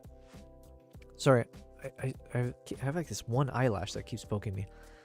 Honyasu says, I just get back from pee. Did I miss something? Well, hopefully you didn't miss the toilet. Haha. No, you didn't miss anything. I said shout out to you though. I was saying thank you again, Honyasu. Hopefully you had a wonderful stream, and hopefully you have a wonderful evening as well. And then Nachu was saying that she'd here. So I don't know what your gender is, but anyways, Nachu was saying if you need someone for scoring and or sound design. Here's what I would say, Nachu. Technically, yes, I do. However, one thing that's changed as of very recently, which is a good thing for me personally, is that I've had a few brands reach out to me for like different opportunities, I guess. So Dehancer being one of them for like the visual effects with like my video editing. Pidgey Tech, which is a company that's like, you know, sells a bunch of gears and accessories for photographers. So they gave me like a travel backpack that I need to test out. And then a company called Musicbed reached out to me, and they're like a very reputable sound platform for music and sound effects. And so this just happened not too long ago, like maybe a couple weeks ago or something like that. I don't know. So, and I've been testing it out on my live streams, and I really, really like Musicbed. I'm like desperately, I don't want to bug them too much, but I'm like, it's the weekend now, but I'm hoping they solve some issues for me, because I was running into a bunch of copyright stuff because I was on a trial subscription. But I believe I am going to be transitioning into like their partner program fairly soon. So as part of that, I will absolutely be using Musicbed for almost everything, right? I want to stress test it even more on all my upcoming projects. So sorry, Nachu, it's a very long answer, but I was just trying to give some context of some things that have happened recently. But in that vein, it would mean that I really do want to make use of that sound platform as much as possible to make sure that they see value in partnering with me. And obviously that can help me for future endeavors and whatnot. But yeah, you compose freelance on the side. My dream job is film scoring. Ooh, interesting. Well, either way, Nachu, send me your work, right? Because I have been riding high very recently. I've had a few wins under my belt when it comes to like boosting my confidence when it comes to filmmaking in that world. So there may be opportunities for me, hopefully, but we had some big wins with Nikon recently because I was part of their launch event, like testing out the ZR, creating content with it.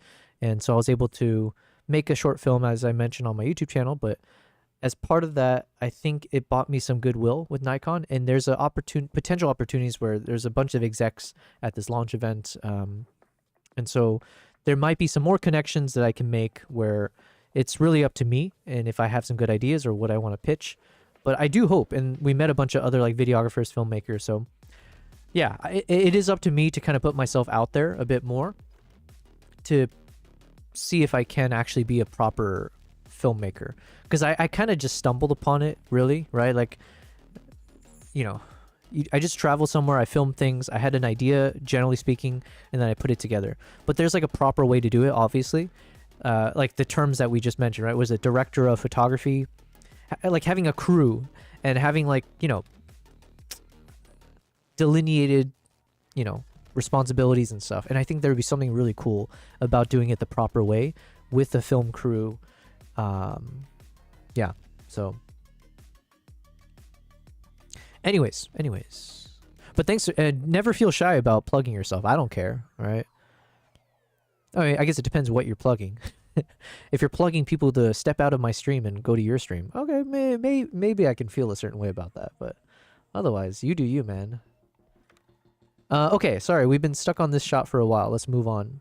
So we edited these guys. We did these ones. And we did the cat. And we did the street vendor. All right, let's do this one. I think this one should turn out pretty nice because it's just a cool shot, you know? Nothing special, but it's like a scooter and a helmet. Wow, what a cool shot, right? But the colors, for some reason, I really liked it when I decided, oh, let me take a quick little film of it. So let's see what we can make of it. First, let's just see, because obviously it's pretty bright in the background, so I just got to double check that there's nothing out of place. A Honda scooter, says Honyasu. Is that something special? I have no idea. I don't even know what I filmed. Let's see. I just like the colors. It was like this kind of dark green, forest green. I don't know what green that is. Marine green, sea green. But the scooter looked really cool, and the helmet looked even cooler, right? Like, look at this helmet. I would wear this helmet, even if I was on my little shitty scooter, not like one of these motorized things. Unfortunately, I didn't take the best footage. I literally just was standing there. I felt awkward because I didn't know whose this was. But let's just say, like, I just want this focus pull moment, maybe. So this is all we want right here, right? So then, let's just double check. Let's drop the exposure slightly, maybe. No.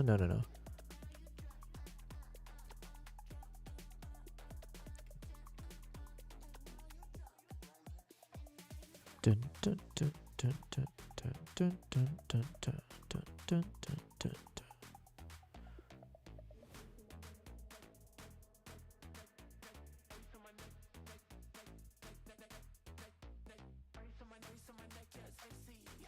Okay, technically, based on the waveform, there shouldn't be anything that's pure white, although it does get fairly close to it, but it seems okay.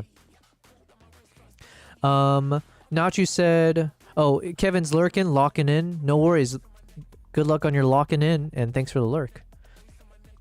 That speedometer cannot lie. What did the speedometer tell you? I didn't even see that. Nachu says that shot is really cool.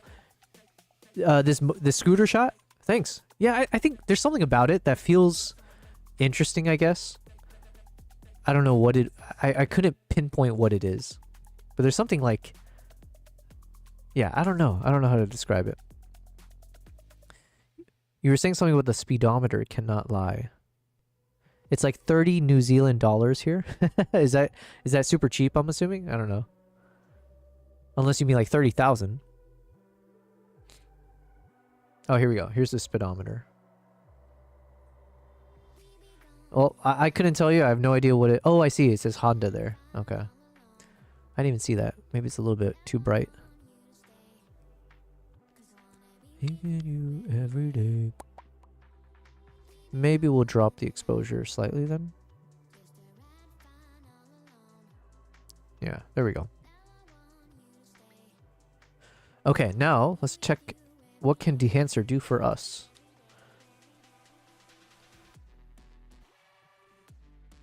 Do, do. Okay, before we pick a style, let me try to guess, like, what would be, if you were a master colorist and you saw this framing or composition or whatever, what would you as a master colorist say the best creative look for this shot? Would it be something where you're saying like, hey, because you have a lot of greens, gradients, like green stuff in the background, because the scooter is also a shade of green, you need to retain the greens? Is there something where they would say like, oh, you've got this like reddish tint here with the greens, and therefore you need this kind of combination of colors? I have no idea. I am always curious though. Like, I'm assuming if you're a master at this and you understand the different like complementary colors, you should be able to like immediately say like, this is what works best for this shot, which I have no idea what it is. But Honda motor up to 2020 uses analog speedometer, and they use the same model all around the world. Wait, what changed after 2020? Or like, why did they? So, you're saying after 2020 they switched to like a digital screen to show you the speed? But this looks so cool. Why would they get rid of that? So for instance, as I'm looking through these film stock profiles, this one like leans in to the greens, right? Like it almost feels like there's like a greenish, bluish tone across the whole shot. And it doesn't look half bad. I actually don't mind this.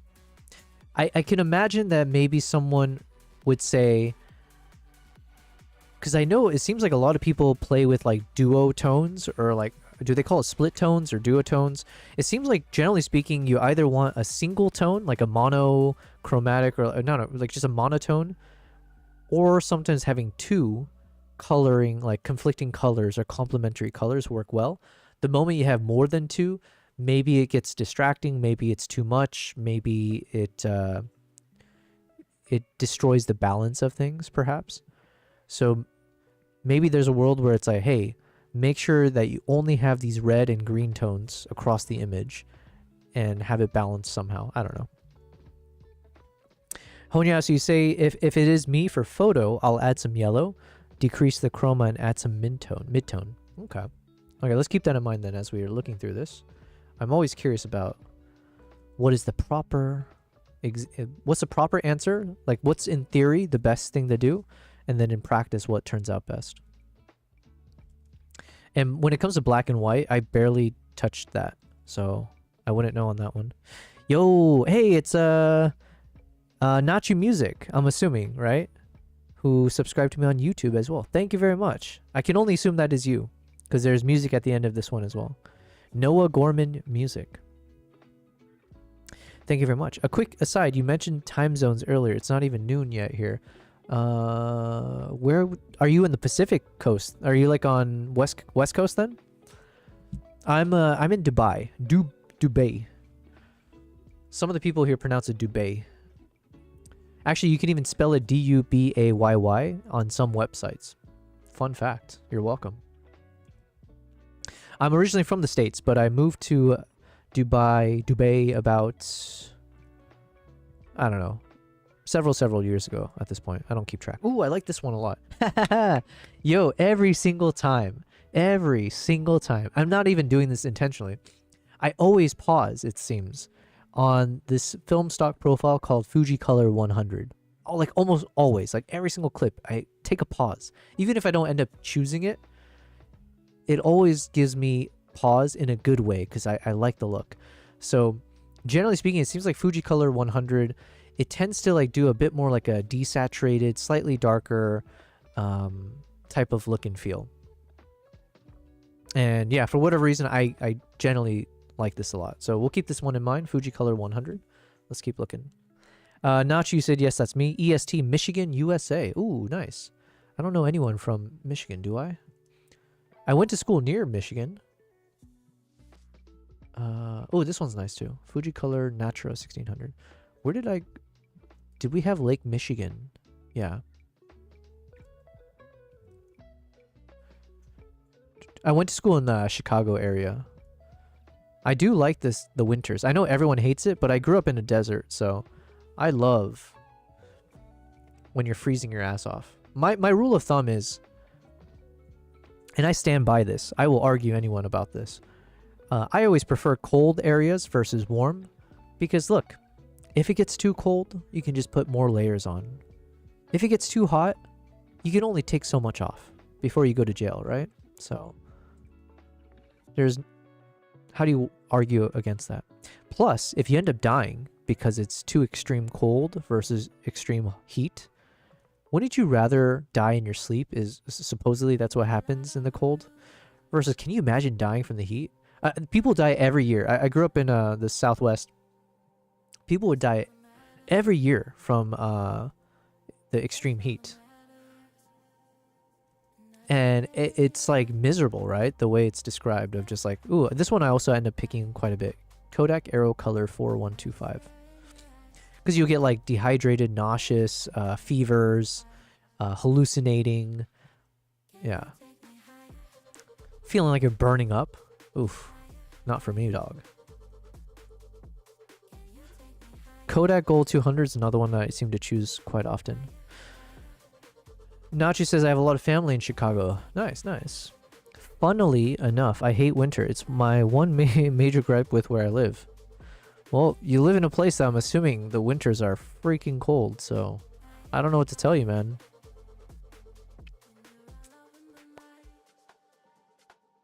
This one's not bad either. Kodak Portra 160.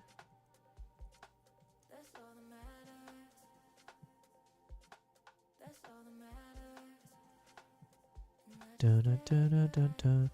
I kind of want to try something funky as well, but maybe not for this shot. We'll see another one. Do, do, do, do. Man, I really want to... So off stream, I've been listening to a lot of Musicbed. So I've been researching, or I don't know if that's the right word. I've been testing Musicbed off stream, because obviously I won't get copyright struck. But I've been like sourcing music from there, and man, I cannot wait to be able to start streaming Musicbed music again on the streams without getting those copyright strikes. Because man, the collection of music there is fantastic. Fantastic. Primo.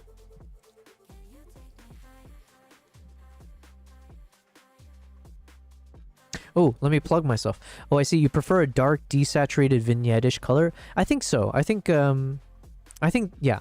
So, for example, of all the ones that we've checked out, I think the Fuji Color 100 is still the top for me. So, if this is the before and this is the after, what do we see here? So the greens have been slightly warmed up and desaturated. So the greens are slightly more yellow brown, which, like, I guess generally speaking, I don't necessarily like. So it's not that I like the color when the greens turn more yellow. I just like the desaturation, I guess, of the greens. And because it's been desaturated, I feel like it draws the eyes towards the other colors a bit more. So I almost didn't even recognize or even think about the fact that this has turned a bit yellow. I'm just focusing on, like, I like the coloring on the red helmet. And I like the kind of cooled down version of the scooter here.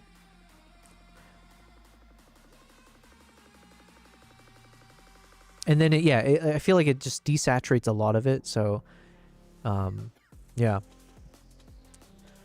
Vignetting, I guess, maybe. But I don't know if that's the effect always, or it just happens to be some areas here that's gotten slightly darker because it was already dark. I don't know. But I think this is a good starting point. So let's say we keep with this one. Proximity to Detroit is a plus. Gotcha. Oh, you like enough about the other aspects. Got it.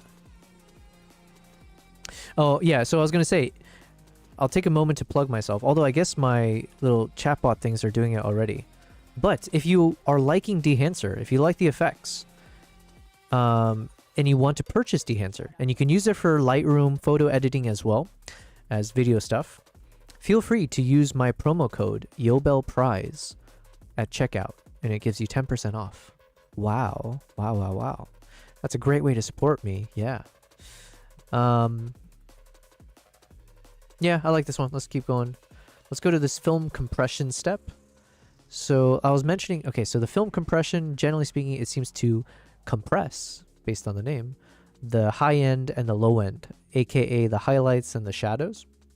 So it kind of like sandwiches out, so it takes away a lot of the contrast, I guess is another way to say it. And sometimes if you do it too much, it looks a little weird, like the image turns too flat. But then if you have too much, sometimes you get that overexposure look. So, and I think 70% of the time, when I have this feature here called the tonal range, I've enjoyed increasing it. Maybe not always too much, but generally speaking, when I increase it, it gives me a bit darker. It's like a darker mood, darker look and feel, which is more of my cup of tea. So something like this maybe. And then same thing with color density. Usually I tend to increase it. All right, let's play with this expand feature. So we'll adjust the black point and the white point.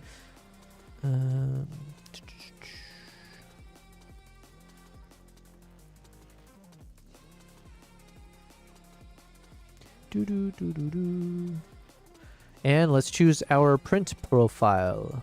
So this is the Kodak 2383, which seems to be a fan favorite, they say. Honyasu says, nice, I'm a 4103 Kelvin follower. What the hell is that? A 4103 Kelvin. 4103. You're spitting words at me, which I don't understand.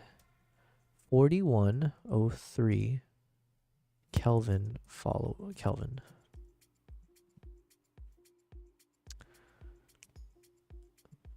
That can't be what you're talking about.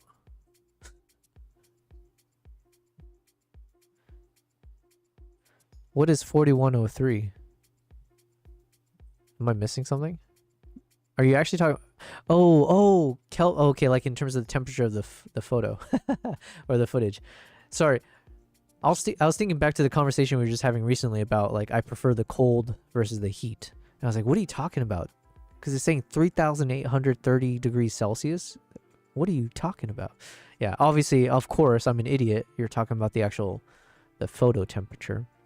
4103 Kelvin is a photo temperature. It is cool, but has warmish colors to it. I never thought to think about, like, is there a specific Kelvin that I tend to enjoy? I would say, like, maybe in recency bias, or no, generally speaking, I tended to lean towards warmer shots, but I think I've been shifting away from that very recently. I still prefer dark shots though, so I do want something that's very kind of like maybe a bit vignette-y, not always, but I like playing in the shadows a bit more and making it slightly moody. But in terms of the temperature, I'm not sure. Well, let's see. So we got this Kodak 2383 print film. Then we've got the Fujifilm 3513. And this is the Endura Glossa. So the Endura Glossa tends to give me a bit more of a realistic dark vibe, but less creative vibe, if that makes sense. Whereas the other two tend to give a bit more creative. Like, I actually like this one the most right now. The Kodak 2383. I feel like there's a good separation of the green tones of this Honda scooter from the grass behind it. Obviously, the grass has been warmed up quite a bit, so it does separate it nicely. And you've got the nice helmet that stands out as well. I like this. Now, do we want to... Yeah, see, okay, so Honyasu, I guess maybe in this case, if I had to choose a direction where I can either warm up the footage, let's say, in this case, or I could cool down the footage, I think I would lean towards cooling it down more as opposed to the other direction. So I like this more than I like this. So this is like the warm versus the cool. But we'll just go back to slightly neutral. Lean in a bit more this way.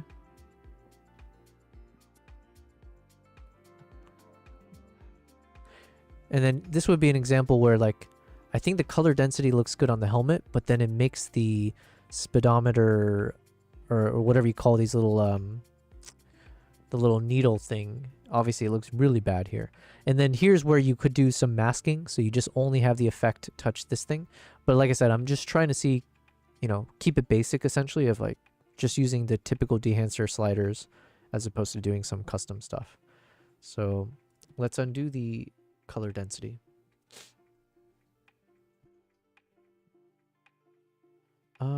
But can we change other stuff? Let's see. Let's turn this on. Honyasu says, if you want it more intimate, you go warm, but if you want friendly, it will be cool. That's a good rule of thumb.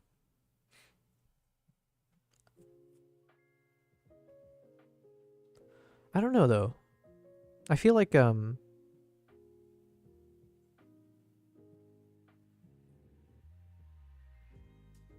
yeah, I guess of recently I've been maybe trying to test out the cool tones a bit more is what I would say.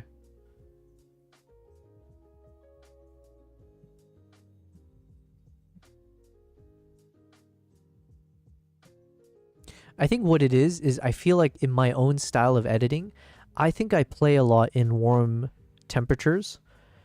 So there might be a subconscious part of me that wants to try something new in terms of just like keep pushing the boundaries of my own like comfort zone.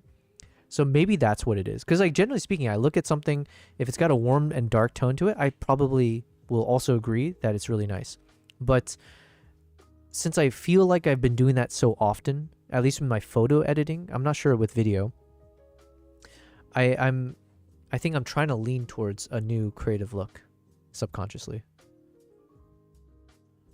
But this is also me psychoanalyzing myself for no reason, so who knows.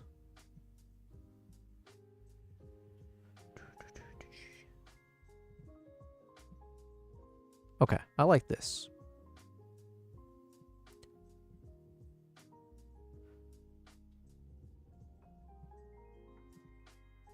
Do, do, do, do, do.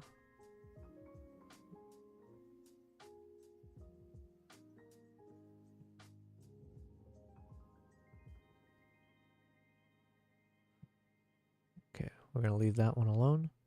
Okay, so this is what we've got. Let's turn on the film grain. Let's turn on the halation and the bloom. Cool, cool. Then let's go back. Let's see this. Okay, frame rate 60 frames. Let's go ahead and slow this down to 40% of its speed to match the 24 frame rate timeline. And then let's go ahead and stabilize the footage. Go with 4103 then, says Honyasu. One of us. Interesting. Wait, do I play with that in Lightroom? What do I go off of? So you're saying in Lightroom, because that's the only example I can think of. Are you saying in Lightroom you would be adjusting the temperature usually such that it's 4103? I've never seen that number as like a thing, but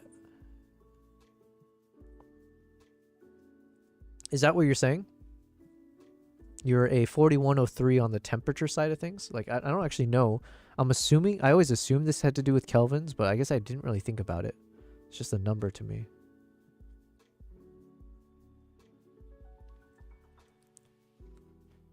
Ooh, I think this stabilization punched in quite a bit.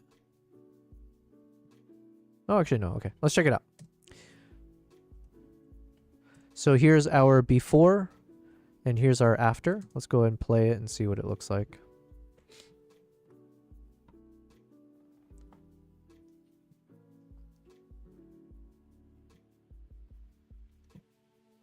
We'll probably cut out a bunch of this. Just find like a few seconds. Like for instance, here I'm readjusting. So probably we're going to re-crop or restabilize from like, what? Maybe around here, right? So we'll just start from here. Let's actually do that. So let me cut this guy. Roughly around there. Let's see.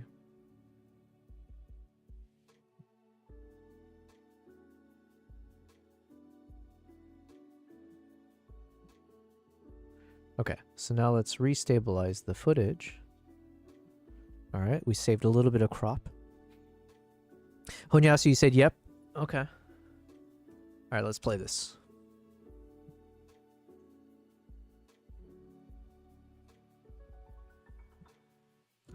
And then let's play till the end.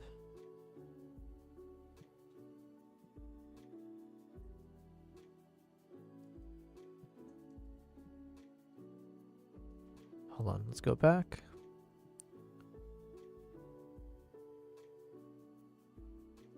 Alright, so if this is like kind of the hero image in some respects. So here's our before, and then here's our after. There you go. So this is the power of Dehancer. Getting another dub. Another freaking dub. Shout out to Dehancer. Alright, next challenge. We got our bamboo lady in Vietnam. I think we have a few of these footages, so this should be fun. So same thing. Let's just go over here and just quickly adjust the exposures. It's Kosa says, gives me pocket dispo vibes. What is dispo? Man, you guys are proving every day that what I said is true. I know nothing about nothing. What is dispo? Dispo. The dispo app? Disposable. Pocket disposable? Is that what we're talking about? Nice. Okay, okay. Pocket disposable cameras. Yeah, I mean, I think that's a good thing, right? Because if this is meant to be emulating the kind of film cameras, in a sense it is like trying to replicate some of those vintage style of shooting. So I would assume if I'm Dehancer and I heard someone say, hey, this look and feel like that you created with Dehancer gives me these pocket disposable camera vibes, I would assume the people of Dehancer would be like, my work is done. I made it do the thing. I think. I have no idea.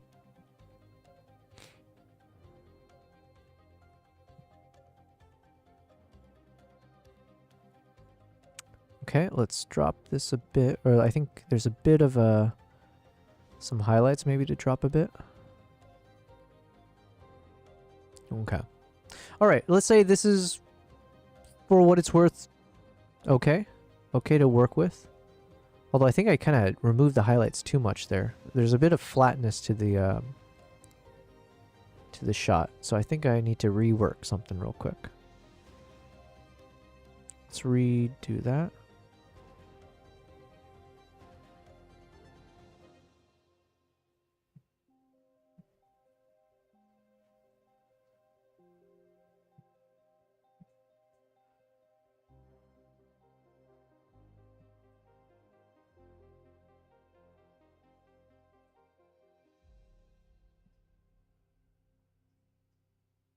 Okay.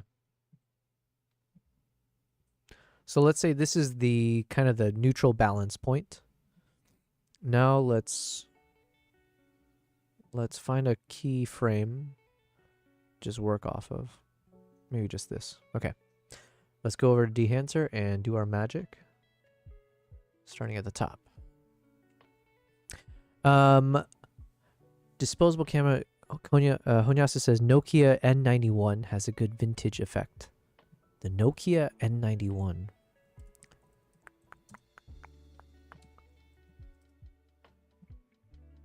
Oh, these guys?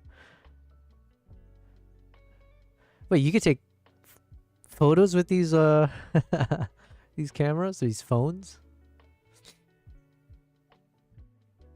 Yo, actually that would be really fun. If I did a travel somewhere and I could only take photos off of like what was my first phone? I think I had the LG Envy. Was that my first phone ever? LG Envy? Yeah, I think this is the first phone I ever owned. In high school, it must have been. Yo, I love this thing so much. I wonder if I still have it somewhere. The LG Envy was the best thing that's ever happened to smartphones. That's probably going too far. But it was such a sleek design. It would never break. I dropped it so many times. I would chuck it and it would still not break. Not that I chucked at anybody, but like you can literally just do whatever you want with it. Flips open, you get the full-on keyboard. Man, nostalgia. Can you imagine editing? Imagine this was a video editor as well, and you're using it in this keyboard mode to edit your photos or videos. I guess, yeah, it did take photos, didn't it? There must have been a camera attached to this. Jesus. I remember because when I had the LG Envy, all the hipsters or everyone else had a different phone. They had like the LG Chocolate. Was that what it was called? Yeah, LG Chocolate. Wow. So all the hip kids, all the cool kids thought that the LG Chocolate was the better phone, whereas I was the outlier, right? In the same way, everyone loves chocolate or vanilla ice cream, and I was the dude that loves strawberry ice cream. So when there was that one scene, there's that one scene in Cloudy with a Chance of Meatballs. Let me see if I can get to it real quick.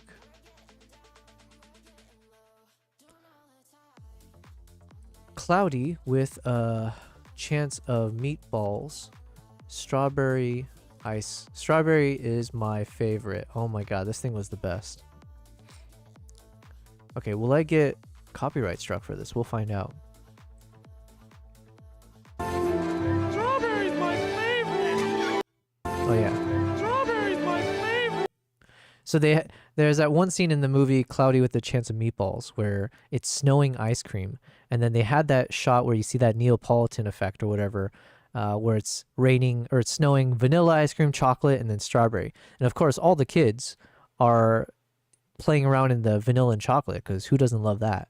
And then they had this one loser kid by himself with the dopey voice being like, "Strawberry's my favorite." I was like, "Yo, that was me. How dare you?" Although I resonated with this kid. Because in all the school, like in the elementary school pizza parties and stuff, there would never be strawberry. Or if I was lucky, they would get this like mix. And then I would, of course, have as much strawberry as I wanted. Anyways. The N91 and N92, says Honyasu. The camera is like between old and new gen sensor. It's got a good vintage effect. Gotcha. The Nokia N91. Okay. That would be cool if in the future, let's say if we can get to a point where I have like a proper YouTube studio and then we can build out like a whole background set and everything. That'd be cool. Like there's something there's some kind of collectibles I would want in the background. I don't know what it would be though. Because there's the obvious stuff like lenses and things like that.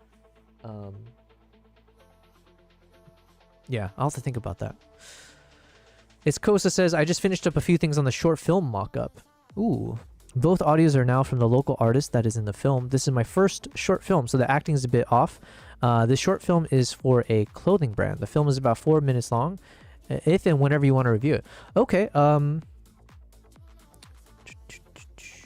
So wait, are you saying that the audio will not get me copyright struck, or do I have permission from that artist to play it? Or I have no idea. And when I say audio, I mean like the soundtracks and stuff. I don't think you get struck for like talking, do you? I don't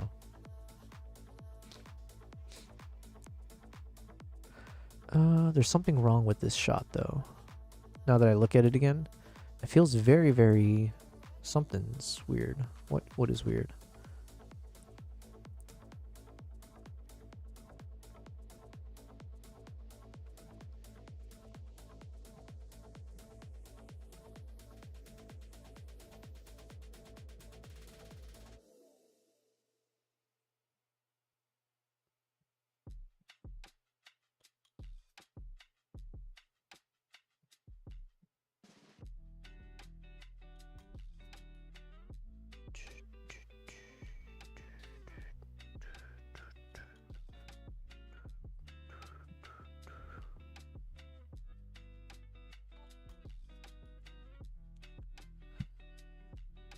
Yo, Irving D has subscribed. Well, thank you very much, Irving D.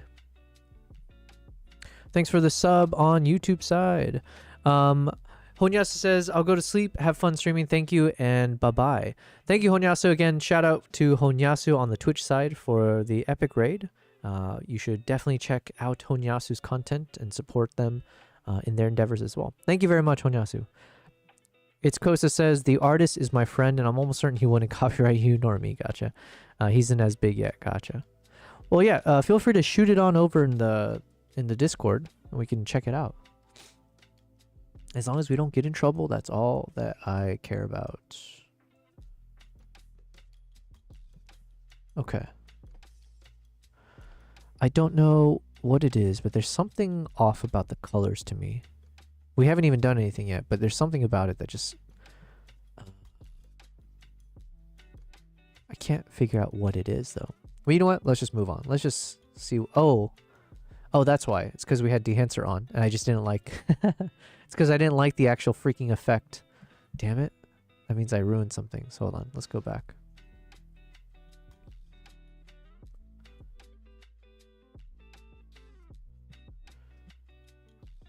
Okay, whatever. Let's just go with this then.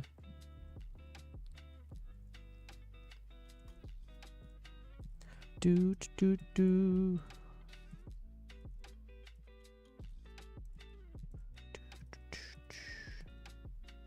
This one's nice. Yet again, like clockwork, I pause on Fuji Color 100. So, keeps proving me as being the one that seems to always be a contender for me. I don't know what it is. I think it's just because it oftentimes adds a decent contrast to the shot. Link is in the thing. I mainly want your opinions on my color grading because I'm still fooling around with what I like. Kind of hard for me to get the cinematic colors in movies. Audio is trash, by the way. All right, let's check it out, or let's see if I can even open whatever it is you sent. Nice, it's on YouTube. Okay, we should be fine.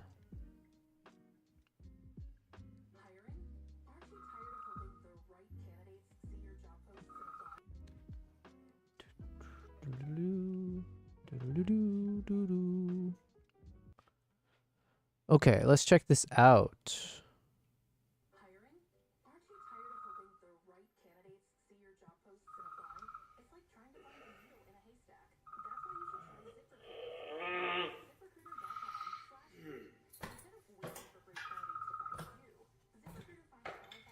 I actually like the audio. It's a bit quiet on my end, but in terms of like the sound mixing, I guess, I do like hearing the... It's a nice balance of like hearing that TV, the alarm, him as well. I feel like it works quite nicely together, or it conveys a lot in it.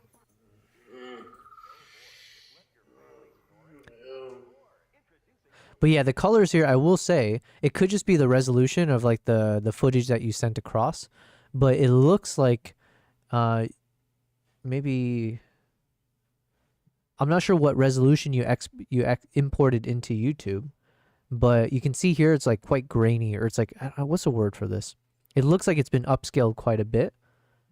I'm not sure what it was shot in, or I'm not sure why. Obviously it's, let's see, auto. There's a lot of compression, I guess. Is that the term for this? Hello, Fedorevsky. Oh, actually, Fedorevsky might know the answer. Long time no see, Fed. It's good to see you here. We're just checking out one of our chatters. It's Kosa has sent across a video that they're working on, or like a short film. And so I just wanted to check it out. But then I was saying, it's Kosa, like on my side, I am noticing there's a lot of, I don't know what you call, is this like compression? Or is that the right term for this? Where I'm seeing a lot of like the splotchiness, I guess. I don't know. I don't know terms, right? But there's something here where I'm not seeing it in its like clearest resolution.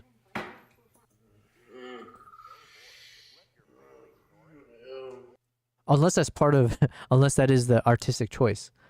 But let me see. Is it something to do with the quality that I'm putting this in? Fed, how are you doing? Long time. Hopefully you've been well. I don't know. Did you end up getting your... Are you still on the wait list for the ZR? Yeah. Right now?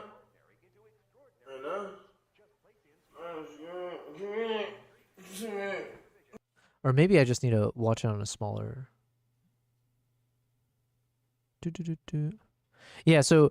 Kosa, I'm having some issues with the upload that you're sharing, where I think maybe when you upload, or you know what, let's just skip ahead. It seems like it clears up. But this whole section here in like the low light situation, there's something happening where it's, again, I don't have the right terminology. I don't know enough to say, but a lot of it is getting distorted. And I'm not sure what causes that.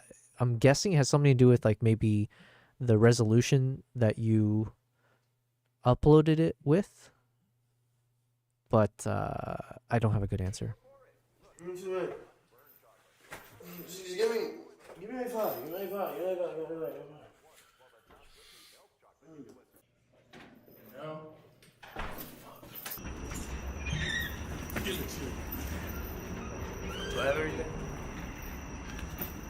Yes, I have everything. And you were saying it looks to be compression. Okay, that is the word I was saying, but I was guessing. I was like fumbling around for it. It shows up in low quality for some reason. Yeah, so Ace Kosa, you said shot in 4K, unfortunately. I mean, there's nothing wrong. I usually shoot in 4K, generally speaking. But there might have been something when you exported it or when you upload it into YouTube. Honestly, I couldn't say. But obviously, because there's also like very low light situation, it seems like there's some kind of compression that happened there. But then, okay, so sorry, I'm pausing a bit. So let's let it play through. And then you said you mainly want your opinions on color grading because you're still fooling around with what you like. Kind of hard for... Okay, gotcha. Okay. Let's just watch this now.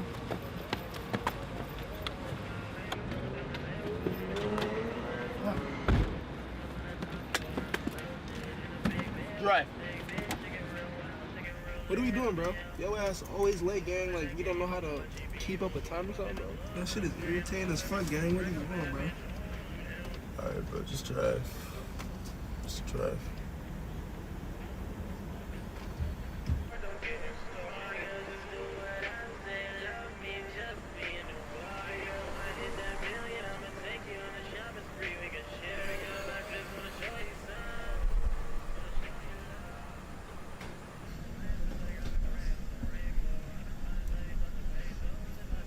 Hey man, where you been? You want this or not? Yeah, but you been keeping me waiting here for hours. You can't even dap me up. Do you want this or not? Yeah, the fuck. Of course I do. Why should Dap I be me here? up. It's always about that money, huh? Man, keep that shit up. You going? It's more where this came from? Keep it like that, man. Yeah. The wigga is what we say, right? Let's just go. Do people say that word in you?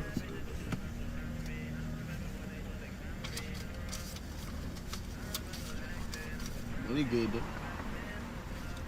Kosi said I might just not be doing it right. Honestly, I'm not sure.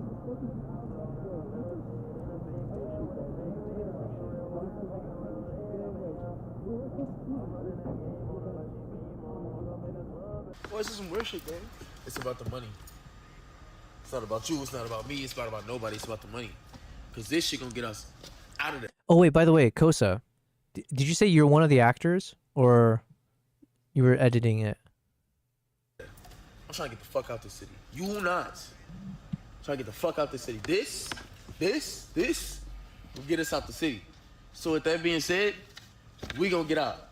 That won't I get don't you know out. about you. That was only like $100 there, I think. Damn. You want your fucking money though? Bro.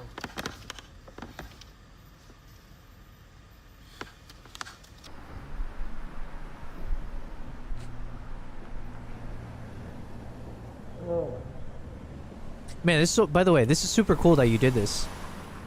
I think you said we were the editor for this, or the local artist is one of the actors. Gotcha.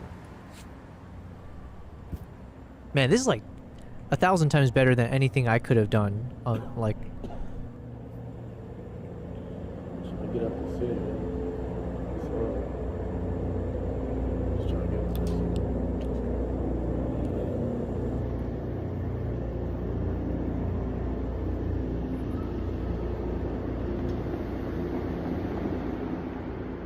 oh, and I learned, what is this called? The 2.39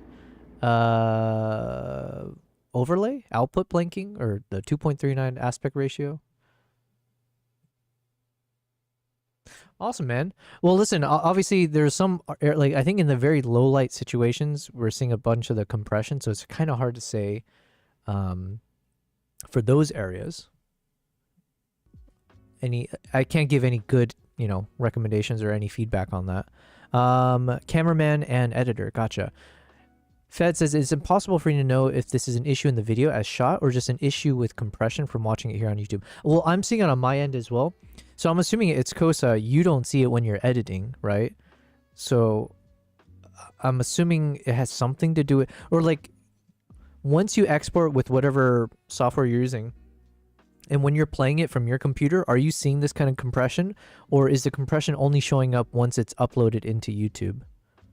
YouTube doesn't play well with low light stuff, especially on stream. Yeah, but even that's what I'm saying. Even on my side, I'm seeing a lot of that compression.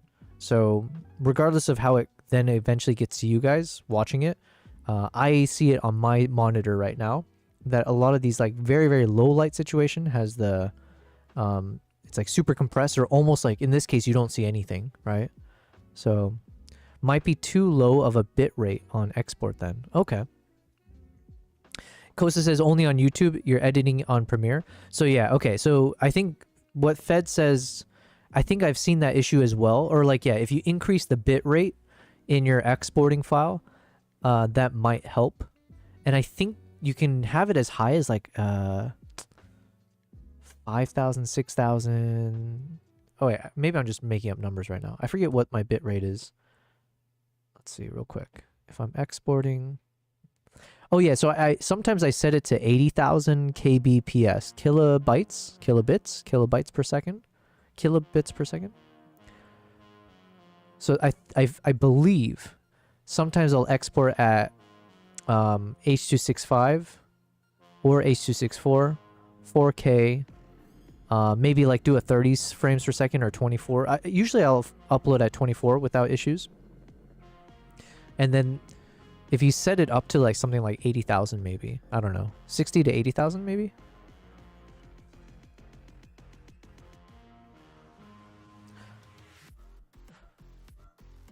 And then in terms of the colors here, so the only, again, just keep in mind, take whatever I say with a grain of salt, because what do I know, right?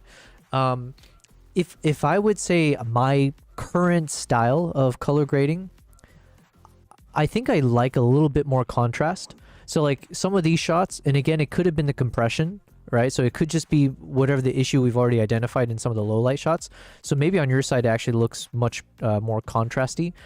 From what I can see on my end, the shots here, for example, have a bit more of a flat-ish look to it. So it's a bit like as if you removed a lot of the contrast, and it's almost like it's shot still in log profile. But again, that could have just been once you uploaded it into YouTube. And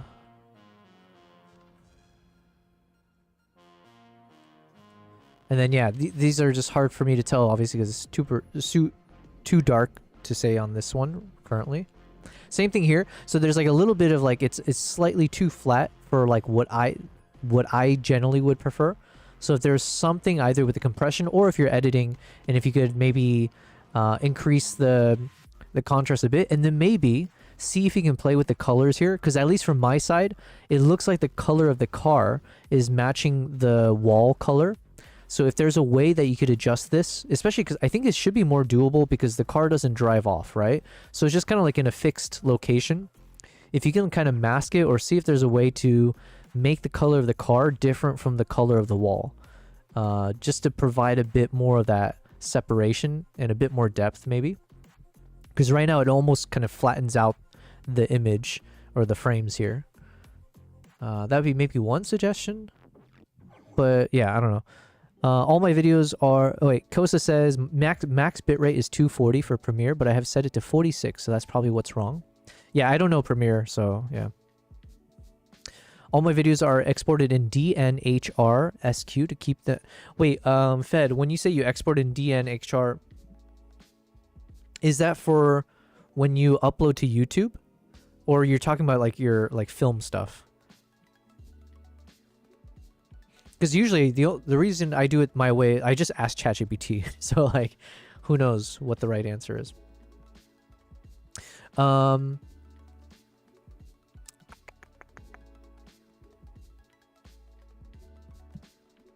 there's like in my view, there's a bit of like a pinkish tone.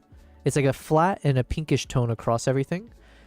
And so same thing here. I would say if you look at the wall, you got like a pinkish part of the wall, which seems to be almost the same color as the skin tone of this subject. And then it seems to be the same color as the headlights or parts of it. At least from what I can see right now with the uploaded version you provided. Which could be like a creative choice for sure. Because now, like this whole shot here, for example, you have basically 2 colors almost, or 3. You got the white, you've got the pink, and you've got like this pastel greenish tone. Roughly speaking, like majority of this footage is like this green and pink tone. So that is a creative choice. So, I mean, there's nothing wrong with that. But if you wanted to have some contrast or separation or like distinction between these 3 things, and the reasoning for that could mainly just be doing with like adding some depth and separating out the footage, then maybe keep an eye on seeing like, can you adjust the skin tone of the subject? Maybe, you know, just readjust the color of the wall here, this pink part of the wall. Yeah, I don't know. I believe it's because I raised my Luma. I was afraid things were too dark. You know what? I don't know what the right answer is, but I've been kind of saying on stream as well. I feel like I don't see the issue with going too dark at times, because like sometimes it's a mood, right? And it's like having a lot of dark areas or shadows, even if it's like pitch black. I don't think there's anything wrong with it per se. Like technically speaking, maybe people will say that's wrong, but generally speaking, I like, even when it comes to photography, I like photos that have depth to it, depending on what it is. But depth as in like when you're playing with lights and shadows, so you have areas that are super dark and it adds a bit of like as if they're, yeah, I don't know. To me, I like it when you have a mix of like a spotlight or areas where it becomes super dark and then moody, let's say. So for me, if it's shot, even some vignetting, you know, any of that kind of stuff. That's just like a personal choice though. There's a few moments here, by the way, where there's like a bit of a, what would you call this? Fed might know the answer to. It's like you can see when you're like adjusting your focus, and there's a term for this. I learned it recently. I forgot it. It's not like a jittery thing. What is it? When you're breathing, a focus breathing. Isn't that what it's called? There's like a bit of like that focus breathing that you can see when you're like auto focusing to another, when you're adjusting the focus from like, let's say the foreground to the background.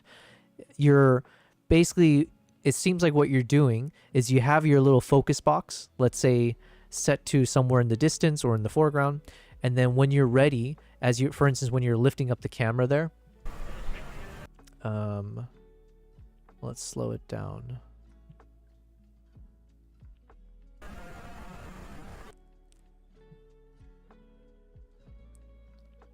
So as you're lifting it up, yes, well, that one, it was just a very, very abrupt one, but you can see like, you can see the moment when you adjusted your focus, right? So as it's going here, then boom, it quickly goes over to the mid ground.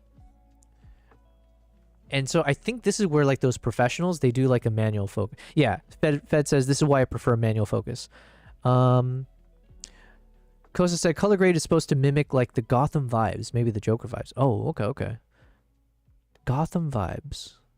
Wait, what am I thinking of? I'm thinking of the latest Batman movie with that one dude who plays that one guy in that one vampire thing.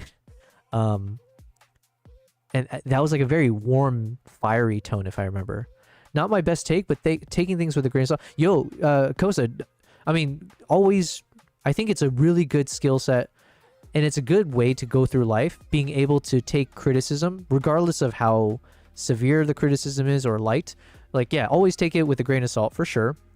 And don't take it personally, for sure. Because, like, that's the only way you get better, is from people, like, giving critiques. And, like, honestly, this is, like, awesome. Like, what you're doing, I don't know what your background is or anything, but the fact that you guys, whoever you were working with or whatever, just to even put this together, like, I'm inspired by this, because for sure that's what I want to do. I wish I could like start thinking of some cool concepts, like little stories, and then I wish I could just reach out to some people and be like, yo, can we film this together? Can we get an actor, do this? So the fact you're already doing this, that's like, you're leagues ahead of most people even wanting to branch out into this space. So yeah, this is super impressive, man. It's easy to be like, what do they call it? The armchair quarterback. So you gave me the easy job of like kind of looking at this and seeing what I can like pick apart or whatever. But like I said, don't take anything I say with the anything seriously. Fed says, I like using those Avid DNHR because they're still 12-bit even in the SQ mode. This is why I prefer. But then are you saying like when you export into that DNHR, does YouTube work with those files? If so, I mean, I would like to, because sometimes when I export in the ProRes HQ or whatever, or no, not in the whatever files I export in, it ends up like darkening my footage. Like you can see a noticeable darkening, and I couldn't figure out what causes that in the export process. But yeah, so Fed said the same thing, Kosa, where basically you can see those moments where you're hitting the focus button and it adjusts to a moment. And there are like two things you can do, I guess. One would be, like Fed says, a lot of the professionals seem to do like a manual focus. And we learned from someone named Beatty in the chat and other people, what do they call it? Like the gaffer? Or there's like someone whose job is literally to do the focus pulling, or like, you know, adjusting the focus during the shots, right? Which is kind of cool. But then the other thing you could do potentially, Kosa, depending on your camera, you can adjust the settings on your camera so that when you hit the focus button, it will focus on whatever your focus point is at a slower rate. So instead of quickly jumping to whatever your focus point is, it'll kind of do it on a delay so that it's a bit smoother and it's a bit more buttery smooth, let's say, in terms of shifting from one place to another. Or as we say, cinematic, although we're trying to avoid that word for a bit. So, and then depending on the camera or the lenses, sometimes when you do that autofocus, you'll get that breathing, I believe is the term that we learned, like the focus breathing, where you can almost see the camera zooming in and zooming out slightly as it tries to get to the right focus. So I think I saw it maybe 2 or 3 times in the shot, and sometimes it looks nice. So even there, it kind of looked interesting because it was a bit distorting. But then there are some moments where you can see either going with the manual focus makes sense, or here, see, that's an example, because I've run into this problem too many times myself. Because then when you're using the autofocus, sometimes, especially in low light situations, your camera is working like 50 times harder, and it's that much more difficult to actually grab focus. So then if you're relying on autofocus in these like cinema settings, you run the risk of your camera jumping the mark, where you did the right thing. Let's say you had the focus box on the right area, but then it just couldn't grab the actual focus, and then it overcompensates and like focuses on the background somewhere, and you end up with a blurry shot for a bit. Not saying you did it necessarily here, but I thought I saw it kind of jump for a second, so just keep that in mind. You upload those to YouTube, takes a bit longer because the files are large. Okay, I think I'm gonna have to do that on the next one. You're a one-man team over here. Shot with the A7 IV with the Sigma 35 1.4. Ooh, nice. Especially if you're shooting at 1.4. Because, yeah, then you got that super shallow depth of field, right? So. But I like this. By the way, I do like this composition a lot. I think that was another term we learned recently, right? It's like a frame within a frame, I think is what they call it.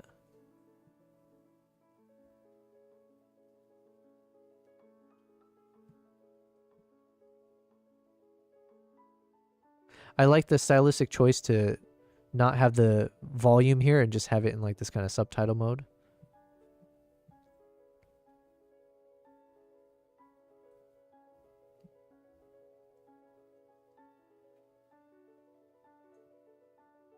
Yeah, I like the ending of this too. Man, this is great, man. Short film, got a lot of emotion involved. Have some like man, I don't know. I need to take classes on this. There's like different like story arcs, right? Which I don't know what they are, but at least there feels like a happy, not a happy ending, but there's like some kind of a resolution at the end. But it's like resolution with a question mark almost, right? Or resolution with a ... And you kind of convey it even further with the fact that the guy's jacket says dead man walking. So it's like while they're kind of commiserating together or they're back, you know, at peace, it's like momentary peace, and you almost can feel the dread, right, of just like the situation that they're in. So, and I like the fact that you're like walking backwards, so then it kind of makes them feel smaller in the space. So it kind of just like reinforces the fact that they're like ants in or cogs in a machine, whatever analogy you want to say or metaphor of like, yeah, nothing you can do in this big ass world. Like what kind of meaningful change can you make, you know? Yeah, I think it's great, man. Listen, fantastic stuff, man. It's very inspiring. I absolutely was like, oh shit, I gotta start doing some of these things myself, and getting critiques and like putting it out there for people to like pick it apart, you know, and like just get comfortable.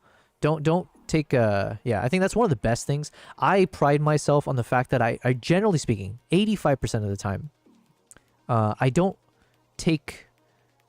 get like offended much, or it takes a lot to offend me, I guess, with what you can critique me over.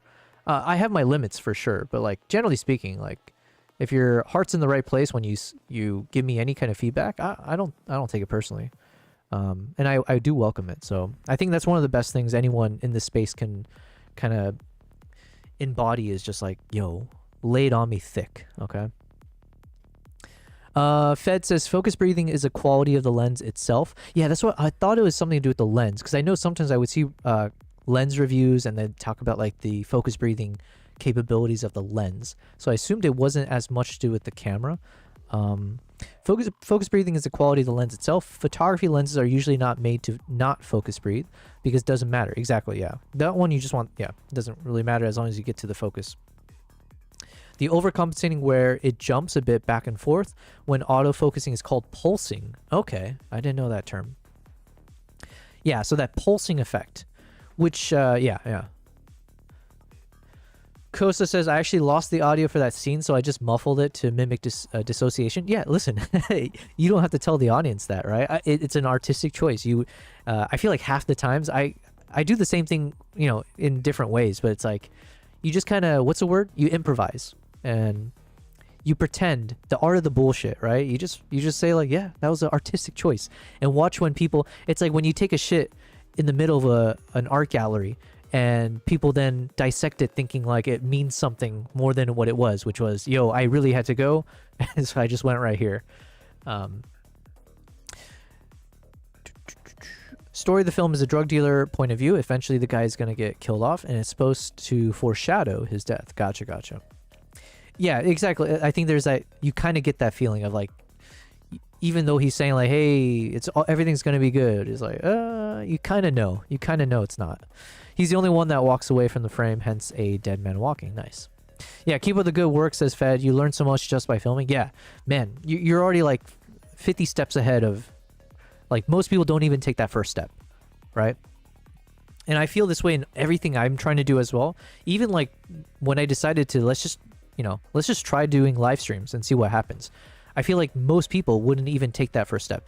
It seems kind of not true, because obviously you see so many people trying to live stream out there. But at the very least, maybe in my generation, maybe the things that I'm doing, like around photography, videography, you just don't see this being like something to try out.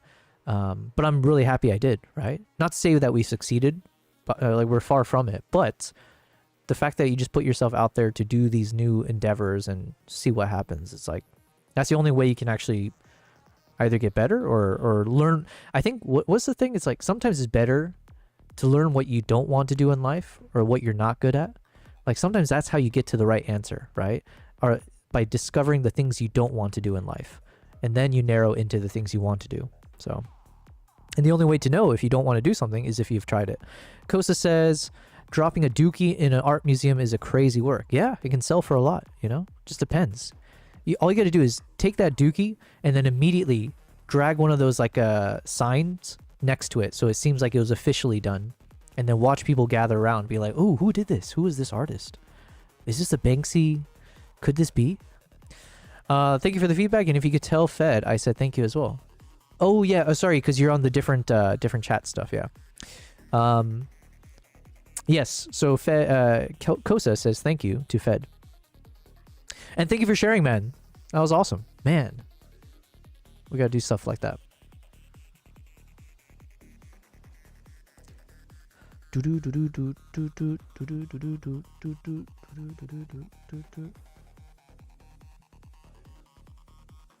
Okay, sorry, where were we? Let's keep checking out these Dehancer effects. So, like clockwork, we stopped at Fuji Color 100 again. But let's try different ones.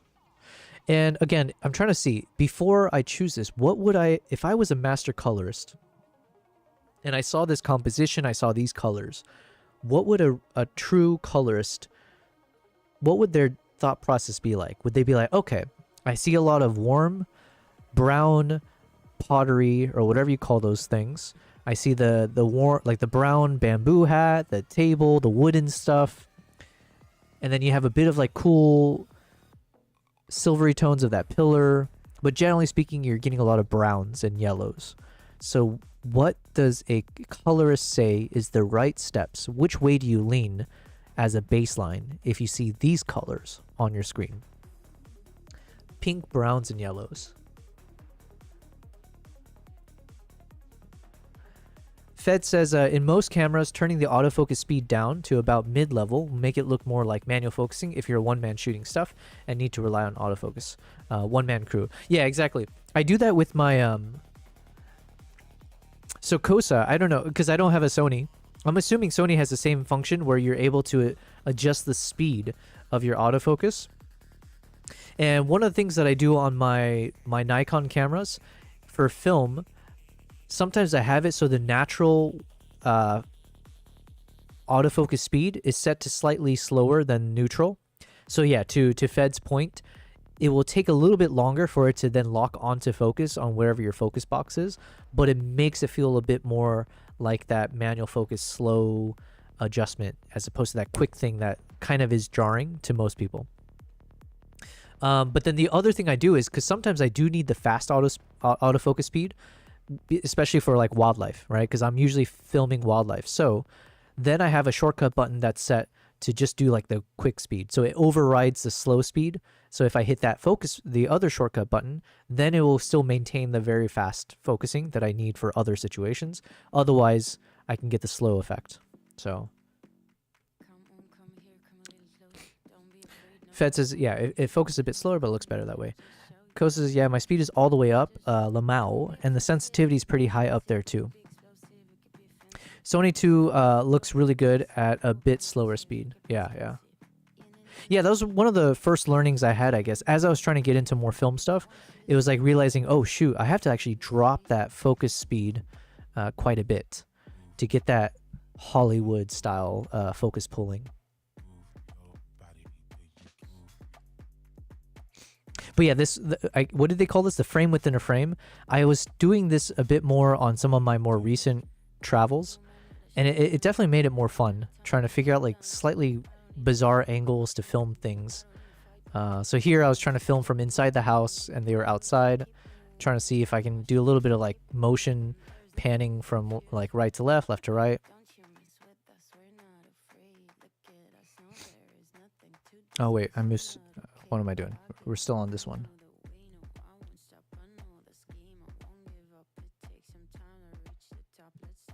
So yeah, I don't know what a colorist would say is the right approach, or like the best default approach they would take with the composition. Ooh, I like this one though. Kodak Aero Color 4125. This is another one that I lean on quite a bit. Fed, you said the Sonys look very natural focusing if dialed in. Okay. By the way, Fed, because it has been a while, hopefully you've been doing well. Just to catch you up to speed, I guess. Past few days, I've been focusing on Dehancer.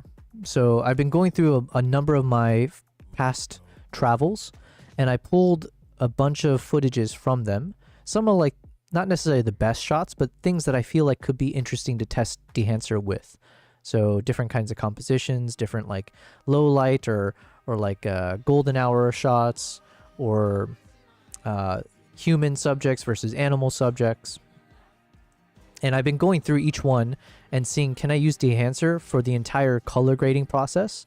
So I'll just do a little mild bit of color correction and then seeing if we can let Dehancer do all of the heavy lifting just to stress test it.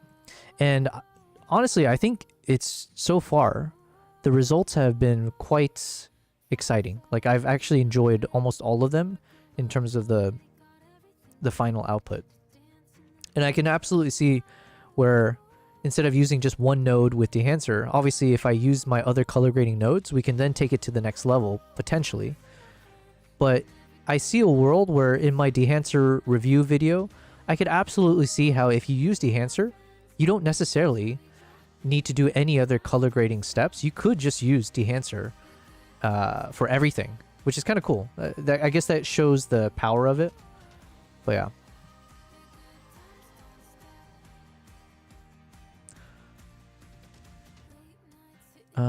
Which one did I really like? Fuji Color 100, yes. But then there was the Aero Color one that I like. This one I like, yeah. So this is Fuji Color 100. Let's try something different though. So where was that Aero Color one? So it's slightly brighter, but I can live with that. Let's see if we can push or pull it in to get something different. Something like this. Kosa says, DaVinci looks so complicated. It definitely is. Yeah, it definitely is. But I don't know. It's like there's a bit of a steep learning curve in some ways, and in other ways it's not really. Because like one thing I like about DaVinci is the way they break it apart at the bottom. So for instance, like they just have a simple flow to it. You start with the media tab, where as you can expect, if you're starting a project, you want to pull in, you know, your folders or your clips from different folders. So you just drop it into folders you create as part of your project. Then there's a tab for like trimming your clips, which FYI, I never use this. So somehow I've skipped this step every single time. But then you have like an edit edit tab. So this would be similar across all the programs where you have your nice little tracks, audio and video tracks with like, you know, things you can do to like just adjust each one, the clips, trimming, all that. And then you have a Fusion tab, which is like similar to the After Effects. Then you got the Color tab, which is where most people will spend their time, where you want to adjust anything to do with your colors, your balance, whatever, your primaries. Then you have your Fairlight or your Audio tab. So if you want to do some fine tuning on the audio, you could do it here as well. And then you have your Export tab. So it's like technically, I think it is somewhat of a simplified workflow with a lot of complications. But at least they have it that way, so it kind of feels like you can move in a progressive format. And then, you can get lost in the sauce when it comes to the color side of things. But that's what we've been spending time, is deconstructing it in a way that it makes sense. So Cullen Kelly, shout out to that guy, his YouTube channel. I've been watching his quite a bit, and a bunch of people in the chat have constantly recommended him, and now I'm a big fan. Fed says, I've used Dehancer only many times in the past, especially if you're going for a filmic look. It works great. Yeah. DaVinci doesn't have to be too complicated unless you want it to. You need to get into the node way of working, though. Yeah, it's like kind of like Photoshop layers, I guess. Although I find this more intuitive than the layers in Photoshop still. Once you get how it works, it's wise to focus on regular color grading at first and then add more advanced effects and features one at a time. Yeah, and thankfully, when I started watching Cullen Kelly, I think I was ready to actually understand some of the things. And it's also a testament to, I think he's just a good instructor, right? But I think I was also mentally a bit more prepared to understand some of the concepts that he was talking about. And that took me like, what, two years of like floundering around in DaVinci. And we still have a lot more to go, to be fair. But I feel much more confident now with like my node structure, with the process, the way we're going about things. Okay, let's continue then. So let's go to this film compression. Not too much, somewhere around there. I think we need a little bit of that contrast feel to this. Tonal range, yes, there we go. Like I said, majority of the time, I think I said 70%. 70% of the time, I love increasing this tonal range slider, because it just like deepens the, it like kind of makes the shot look wet and like like dampens the shot in some ways, or darkens it in a nice way. So we're gonna blast it all the way almost to 100. And same thing with color density. I tend to enjoy increasing it. So we'll do that. And let's choose our print profile. So this is Kodak 2383. Fujifilm 3513. Oh, wait. I think I need to download a new DRT. Because Colin Kelly had a video. Because, okay, the DRT that I'm using right now is the one that someone recommended in chat a long time ago. So it's the JP_2499 DRT. And Colin Kelly and some others had made videos about this. So I was like, okay, fine, let's do it. But then after I put this into my node tree, there was a new Colin Kelly video where he talked about a new freaking DRT. I'm like, yo, what the hell, man? I just got this one. So I don't know if that means I should probably download this other thing. But yeah. Oh, what was it called? Let's actually, I should download this, right? Oh, Kosa. Yeah, let me make sure to subscribe to you. I'm assuming you're going to be posting on this Kosa account, right? Although, is this like an unlisted video? Whatever. We'll give it a like. Hells yeah. Colin Kelly. Fed, you said, but once you get, oh yeah, we were there. Love density. I nearly always add more density instead of adding saturation. Yeah, yeah.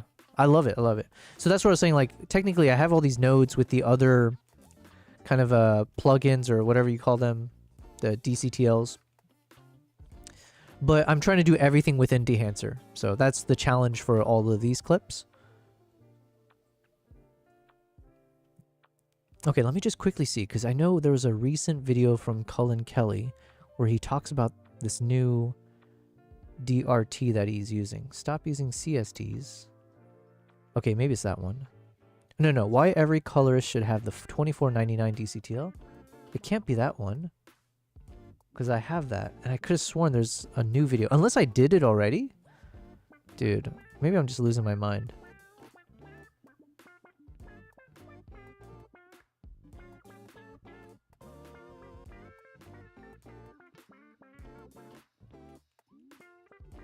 Is it this one? Did I? Because this is 3 months ago, so let's see. Grading don't come cheap, and they definitely don't come free. But $24.99 is a rare exception that lets you level up your color grades without spending anything. It's a tool that pro colorists like me absolutely love because it can give you a better image just by dropping it on a node. And if you understand it in depth, like I'm gonna... Oh, okay. You know what? I'm just losing my mind, that's all. Because I definitely watched this video, so maybe I did actually download this and replace the other DRT that I watched from one of his older videos. So I'm just an idiot and I forgot that I did all this. Yeah, because it's got the same name, JP2499 DRT. Okay. Although to be fair, I think he talks about some of these things that he adjusts. I haven't touched any of it, so input DWG, yeah. Okay.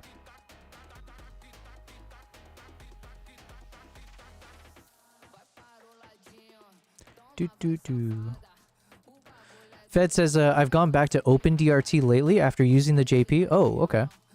Depends on the project which one I use. Cullen has several videos on both of these. Well, god damn it. Tell him to get rid of the old one so I know which one. Either way, I'm loving it. I do feel like my color grading has leveled up in recent times. Or it's, I don't know if I'd say leveled up. It's just nice to know I'm finally understanding a little bit more of the theory behind it and then putting it into practice as opposed to kind of like winging it every time and just adjusting sliders and then not knowing if I'm doing it the right way. All right, so let's proceed. So this is the Fujifilm 3513 look compared to the Kodak. So the Kodak is a bit warmer, I've noticed. Cooler, warmer, and then super dark usually. So I kind of like this super dark one, especially because she's got this bamboo hat. So it's almost added a bit more shadow and depth underneath the hat. So it kind of gives it a bit more of an ominous feel, I guess. But sometimes I feel like this Kodak Endura glossy paper is less creative of a look, whereas these ones tend to have a slightly less natural but more of an artistic look to it, like this Kodak 2383 and the Fuji one. Whereas the glossy one tends to feel a bit more realistic. Not realistic, but it just, yeah, it's like a dark and clean, or I don't know the right words here. Fed says, your color grading was always great, but now you know more of why. Thank you. Yeah, I would think so as well. Yeah, I would never shit on my own color grading. Like, I think I have a good eye for things generally. For the most part, I guess. Although I don't know, because like I know a lot of people use that teal and orange combination, but I don't think I've ever like naturally adjusted my colors to get to that, right? So I don't know. But yeah, to your point though, I've been learning a lot more, so at least I understand when I make mistakes, or I'm like trying to avoid mistakes more often now. But yeah, like we've added this little mid-gray point into my curves. Wow, look at us leveling up. The glossy paper is what you use for a photo, really, but it's fun they let us use it too. Okay, yeah, that's what yeah, so it's like a very clean look in the sense that there's like, yeah. Like some of these kind of have a bit more faded look maybe, just because it's maybe brighter or just like less contrast, I'm not sure. But then these ones just look very like rich in tone. So it can be a bit more dramatic, which I think is fine. But then these ones just look more like punchy and artistic, you know? Like this Kodak 2383 on this shot could be nice. Okay, let's try this Kodak 2383. What can we change about it? Do we want to go warm? I've been liking the cooler tones more, but like I wonder if this one deserves to be a bit warmer just because everything here is like supposed to be warm tones, right? You got the pottery and the hat and the wooden table and...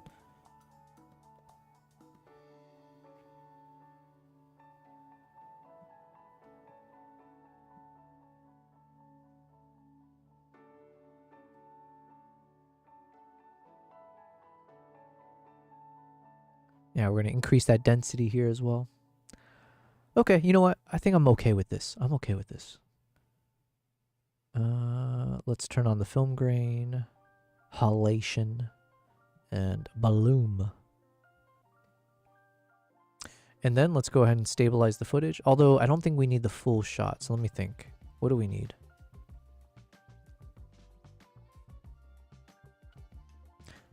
Okay, maybe that. Because let's say if I give this to an editor, that's what the other thing I've been doing, Fed, just to catch you up. Ooh, Nico did a heist. Is it too late? Let me join this little bad boy. Heist. What is today? 86th day of the live stream.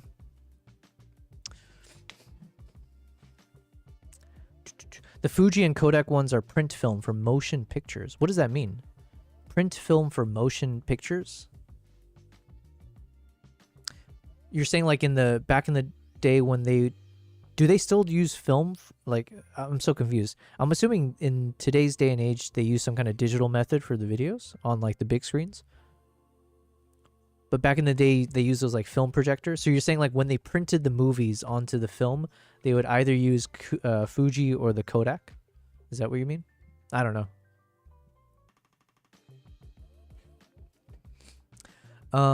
Okay, what was I saying? Oh yeah, so the other thing I've been doing is I've been trying to find an editor, and there's been a number of really amazing, talented people. There's a website called ytjobs.com that I discovered recently. And my God, it's actually really good compared to what I was struggling through on Upwork. So I did find a number of potential applicants. And so now I just got to weigh things. Mainly it just comes down to budget more than anything else. But I would like to see if I can use this Dehancer video to provide to an editor to see what they can do with it. So I figure I'll give the structure, I'll give all these shots, and then let's see if we can make a nice little product review. But let's say if I gave this to an editor to make like a nice travel montage in the beginning, this could be a nice little transition scene, right? Just either way. So either reversing it and just showing like this, or if we start from this and then transitioning into fade to black. So that, I think that's nice. And technically we have two versions, so that could work as well. And then there could even be a nice moment where when she slams it into the table, you treat that as like a transition effect. So we have two potential clips here, so let me go ahead and cut it up. Oh, Fed, do you ever use the trim tab in DaVinci?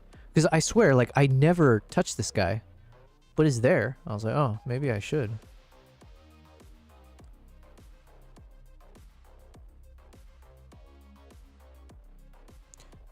Okay, so this is clip number 1. Cut to here.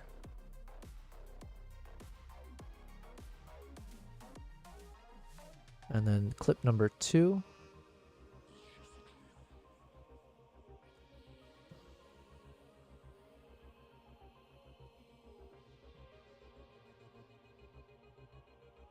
To there. So we'll just cut out the final bit. Just there. Okay. Let's slow down both clips. Both of these, so the 60 frames per second. Let me just go ahead and reduce it by 40%. And let's go back and stabilize both the guys. Actually, I really like the colors on this one. So again, it's like, man, I could just rely on Dehancer without spending any other time on the other nodes, and I probably will be happy, which is cool. That's awesome. That means the tool is, what did I just do there? Oh, okay. That means the tool works, right? Or I think it means the tool can be worth the money.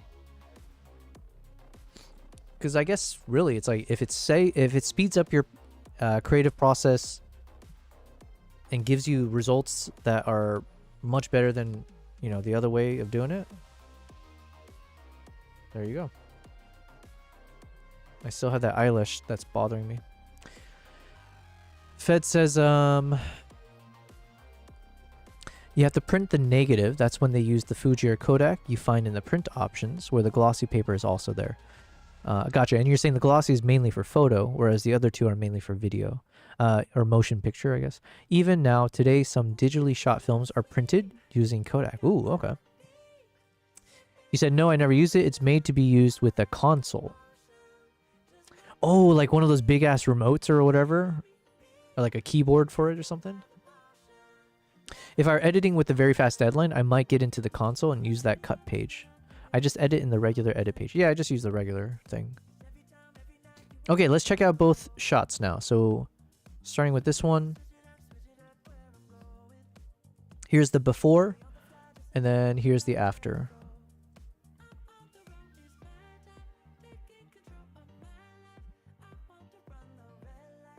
Do, do, do, do, do, do.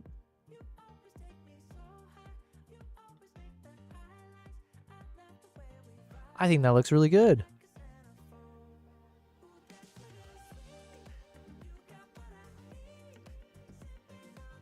I wouldn't, okay, but I still am at a point where I wouldn't be able to point out what is it about this shot that makes it good from the color perspective. Like maybe there's a world where someone's like, oh, it's, you know, the reason why your eyes are drawn to this is XYZ. It's like something to do with the coolness or like the certain tone of this blue thing here or whatever color thing alongside, or maybe the green next to the pinkish thing here, or I don't know. But like whatever the reason is, I do like this a lot. I think we landed on a good, and then, yeah, and then as she slams it down, maybe there's a subtle zoom in as we're going to that moment, and then boom, it transitions into another shot. Well, I guess it depends on the music choice too, but do do do do do do.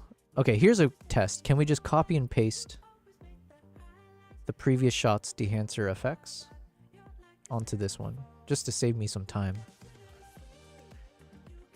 You know what? It's acceptable, because you know what? I do have to speed up this process, so we'll say this is great. We like it.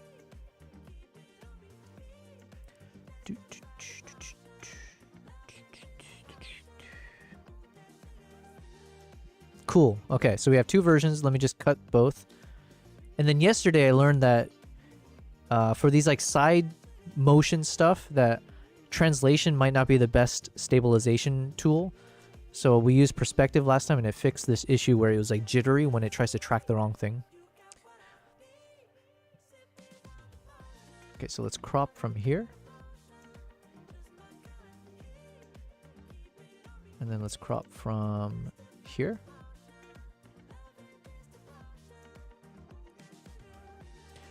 And both of these are 60 frames. Let's go and drop it to 40% speed.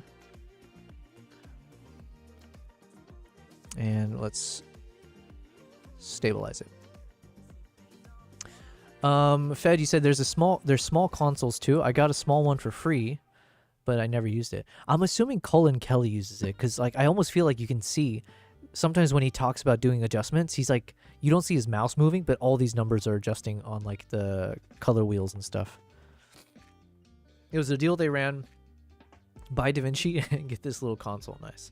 The console cost about the same as DaVinci Studio. Okay. Wow. Jesus.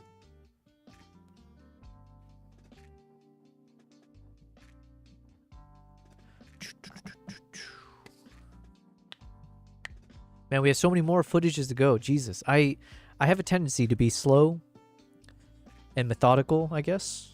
I hope. There's got to be a pro to the con. Yeah, let's check this out though.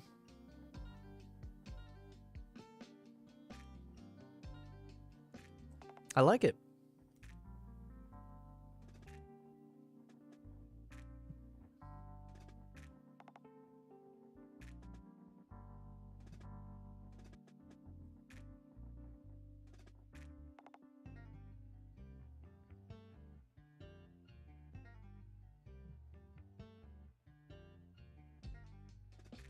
There we go. We got some interesting travel moments there. I picked this one just because there's a lot of colors pop in here. So even when it comes to maybe creating a LUT, this could be a nice one to practice with. Just because we got crazy colors here, right? So there's this lady here. There's like kind of like a warehouse or some shop.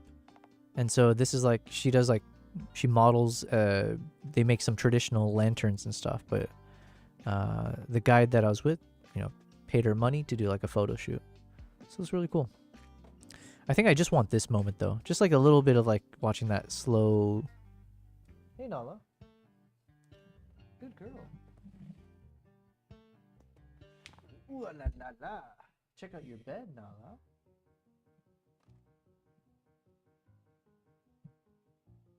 Here, you got something. Oh yeah, we also got a new bed for Nala. And she doesn't seem to mind it, or at the very least, she slept here a few times, so we'll take that as a good sign. Check it out. I even adjusted the light that I usually was pointing more towards the bookshelf. Now I've got it spotlighting her. Good girl. Good girl.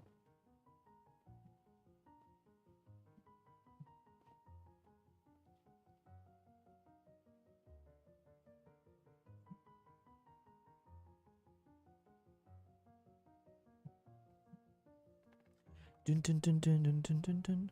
Oh yeah, and it's kind of funny because she's got a picture of her behind her. So she's no longer Amazon Kitty. Yo, I kept giving you a shout out for that.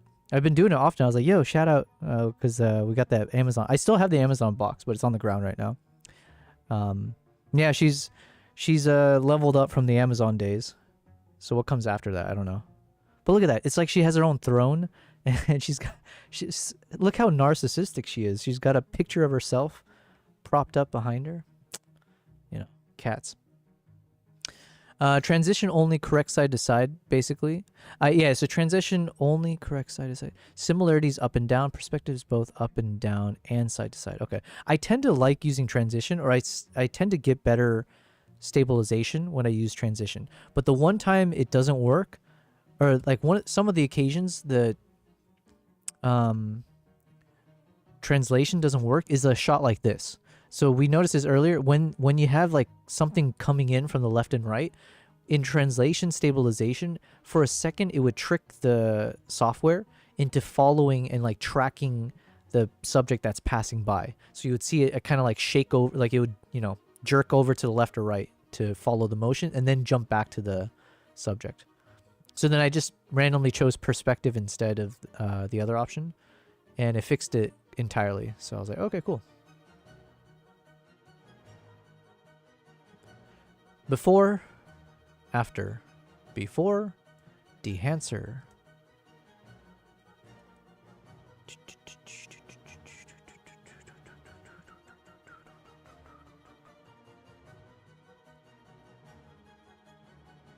And now that was one thing I learned recently from as I was preparing for my short film documentary project, was like, I guess a lot of filmmakers, they start, I forgot the word though. It was something about like you set the scene or a contextual shot where like you do a wide angle shot first and then you punch in. So, you know, you set the scene, then you do some shots where you either do like a super close up, but like at least they know what you're referencing. I forget what they call it. It's not like a setting your scene shot. Let's ask ChatGPT. Okay, Amber, in the world of filmmaking, what is the type of shot called where they start with the wide angle, where you see the environment or you see basically the location of whatever the scene is? So it's like a scene setting shot, right? But it seems like what filmmakers start with the wide angle and then they punch into like a close-up shot. What do you call that first shot that sets the scene?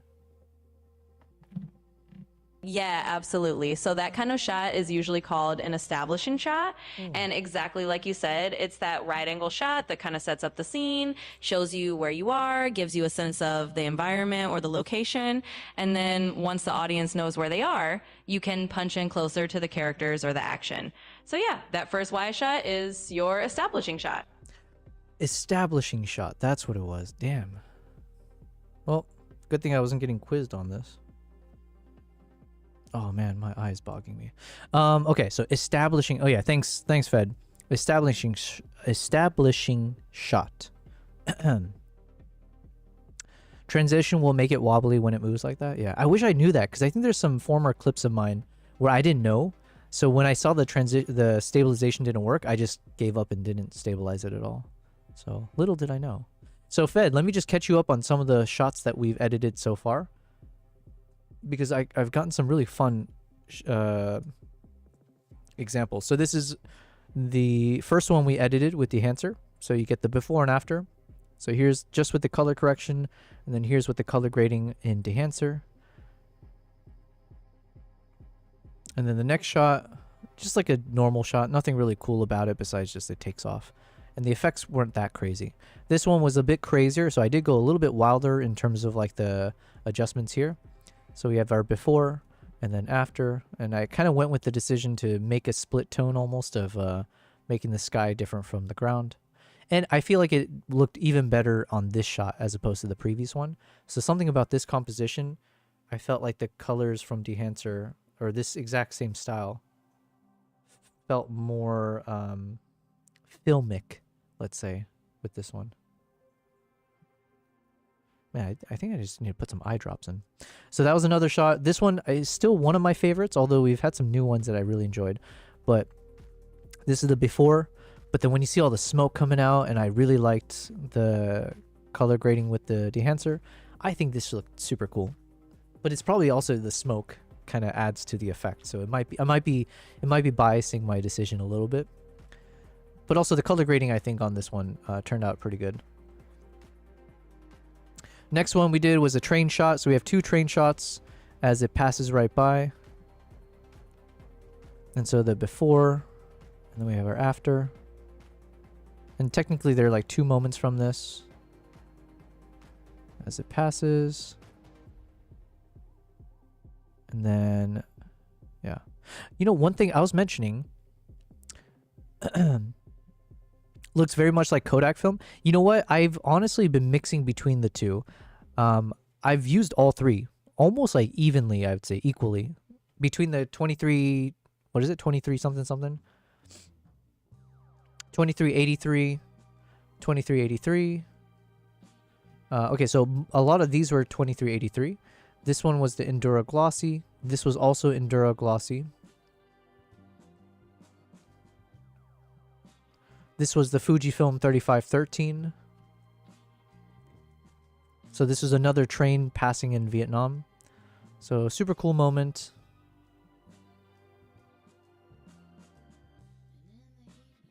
And then the hair flick. And I thought there were some really cool colors in the background here. This is one of those where I think if I did more masking edits, you can end up with like a much cooler shot, let's say. Cooler as in like a better color graded shot. But as far as like just using a single node and Dehancer, I felt like this turned out pretty good. This one was kind of boring, to be honest, because there's not much colors in this, right? It was just a fairly warm tone. I kind of struggled with this one, so I just kind of said, okay, F it. This one was an interesting one to test out because it was almost like a split tone by composition. So you had like the setting sun, the dusky bluish, purplish tones, and then you had the warm lighting tones on the left. So then I just ended up doing a bit more desaturated look on this one. But yeah, this one looks pretty cool. Then we had our wildlife again, so we switched over to wildlife mode. And we had this cool shot in 8K, so we can punch in quite a bit, to be fair. But I think the colors, I went with the warm tone on this one and pretty dark.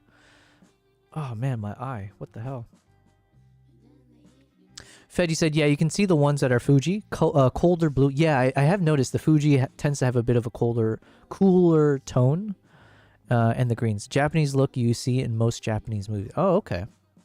But sometimes I end up choosing, let's say, I know I've done this where, let's say if I chose a Fuji, I would then warm it up. Or like if I chose the Kodak, I would cool it down. So I think at times I have kind of gone against the grain, if you will. This was one of the cooler shots for sure, just because honestly, in the before, I felt like the shot looked really good already. And then with the Dehancer effect, yeah, I think it made it much better. I think the colors were a bit, I think in the after shot, or sorry, in the before shot, you had a bit too much of like warmth across. So it kind of was a flatter image in some ways. And then here, this kind of just bounces between the warm and the cools.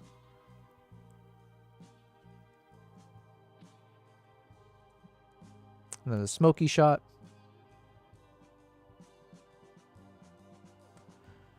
Then we got back to wildlife, before and after.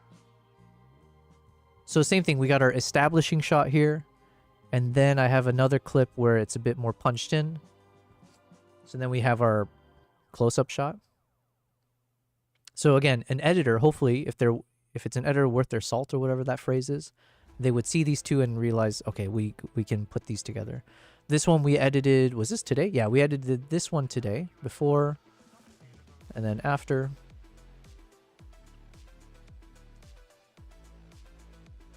Fed, you said you probably enjoy a more neutral look, so you cool Kodak a bit and warm Fuji a bit. Yeah, maybe that is what it is. I was saying to someone earlier that I think I probably use more warm tones in general, or like in my past. Like for photo editing as well, I think I generally prefer like darker, warmer tones. Because like if you think about it, especially for wildlife photography, you're probably shooting in like golden hour settings. So you want to kind of accentuate that. And you want to keep a natural look usually with wildlife anyways. So if it was a warm thing, you want it warm. Whereas now, like I think as I'm getting more into like videography and stuff, I think maybe subconsciously I'm trying to push against what I normally like just to keep testing myself a bit, or like stretching my style, if you will. So I don't know if it's a subconscious thing or if it's a real thing, but I have noticed that I've been trying to shift away from warm, even if I initially like it. So these ones we edited yesterday. So before, after.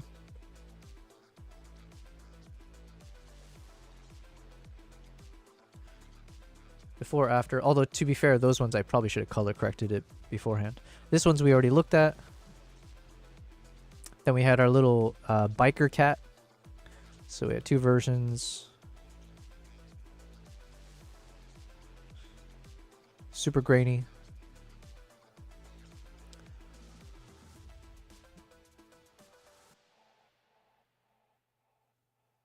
So I kept with the cool tones to match the blue of his outfits before and after. Ooh, let's join this heist. Oh, it might be too late. 86. And then this was today, before and after.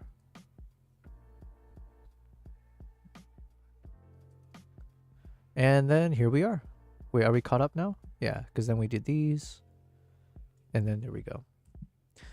All right, let's keep going. Ugh, I take too much time. Too much. Fed, you said, I often pick out some old stuff from my hard drives and re-edit and color grade it too and come up with new looks. I do this a lot if I'm bored. Yeah, I would love to do that. The problem is I know I shouldn't just because I'm so far behind when it comes to... I have too much new stuff that is going to become old if I don't get to it, right? So...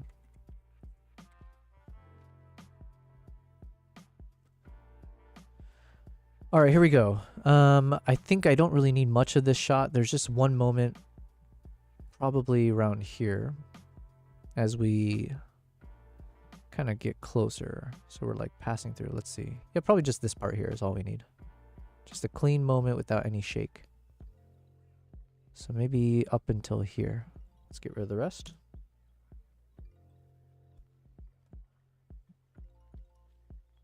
Let's stabilize.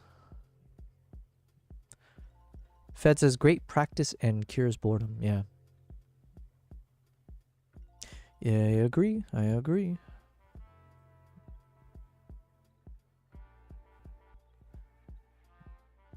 Yeah, especially now, because I feel like the learnings I have now compared to like even 2 months ago are pretty drastic. All right, let's do this.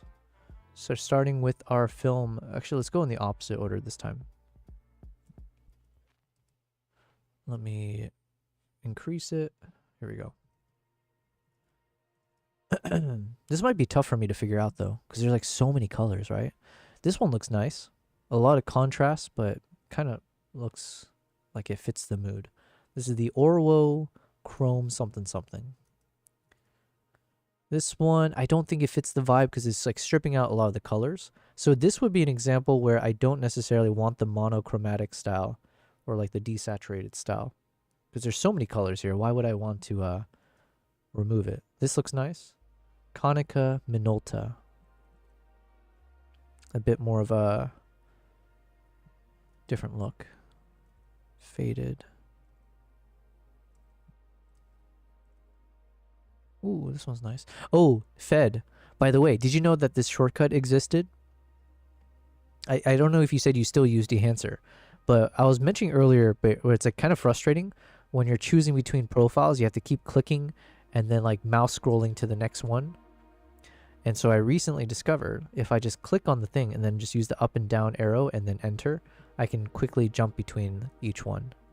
It's not like the perfect fix because you still have to like kind of time the keyboard with the clicking, but at least there's a solution. So I'm going to add this into my Dehancer product review under like the tips and tricks section or the chapter of it. Ooh, I like this one. Kodak Gold 200.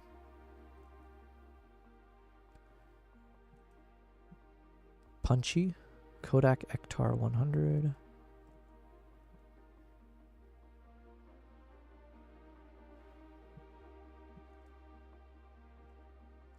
This is going to be honestly kind of hard for me to figure out what the right color grading is, because there's like so many unnatural colors here that like technically almost anything could stylistically work. I guess it just depends what you're looking for. This is like this one I kind of like for the dark tones. What do you know? We've stumbled upon our favorite one, Fuji Color 100 yet again. Without cheating, we always end up liking the look and feel from Fuji Color. I don't always choose it though. Like this one, I like it, but it's got more of a warm tone, I feel, than maybe what I want. I'm not sure yet what I want.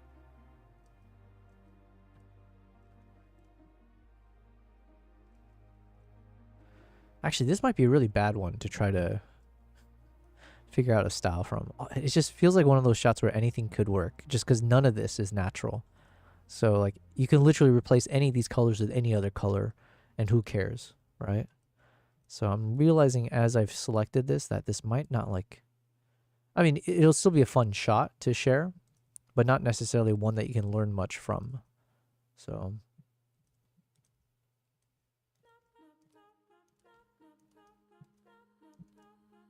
So my assumptions were wrong. Because I also thought that maybe this one I could do... maybe I could create a LUT from this one, because like, oh, there's so many different colors. But now I'm realizing that the thought process was faulty, because there's nothing that your eye can latch onto as like, oh, that's the natural colors. That's what I should expect. There's no skin tones or whatever, right? So it's all right, good to know. This one's nice. Kodak Supra. This one's darker.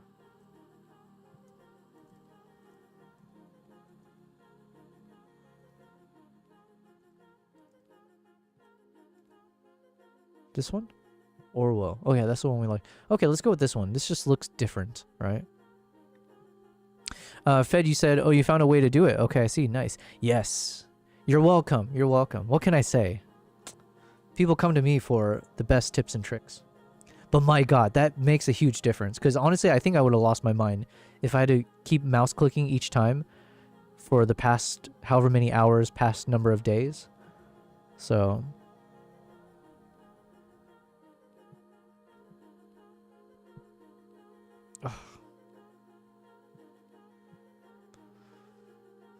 Oh my God.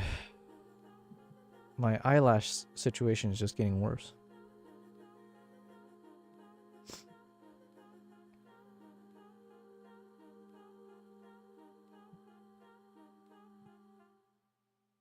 All right, for this shot, I think I want to actually... I don't know if I want to really compress the whites too much. Let's see.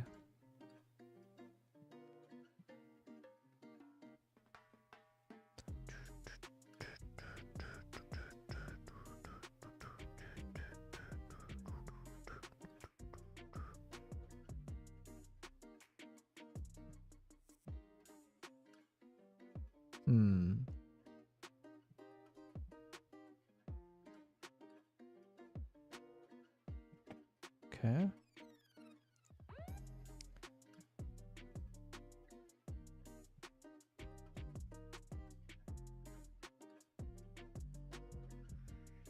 Make it punchier. Fed, you said, you know, that might be one of the reasons I don't use Dehancer as much as I used to. Ho, ho, ho.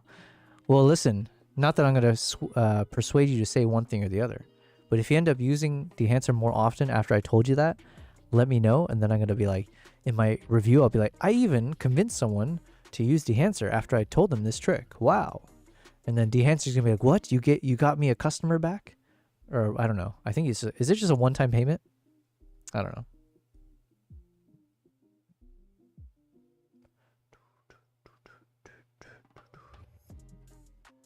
Okay, so for this one,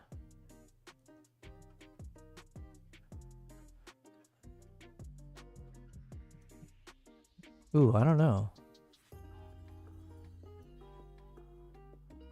I think I like the Kodak one more. And this one's a little too rich, maybe, or too saturated. So yeah, I guess we'll go with the Kodak 2383. But I'm going to lift the target white. Tonal contrast. Nah, let's keep it slightly lighter. Slightly lighter. And this one, I think the color density doesn't necessarily work too well. So we'll just keep it as is.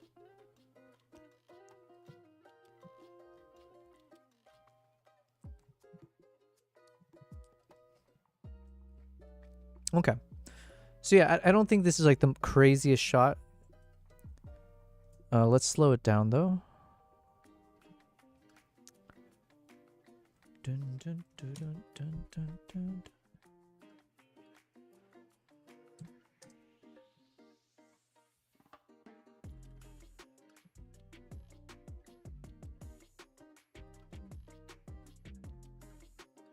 And then we might, if we end up using the last bit of that, there's a bit of flicker there.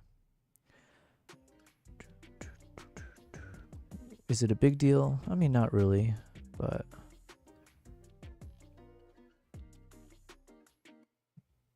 yeah, it's not a big deal. Let's just leave it as is.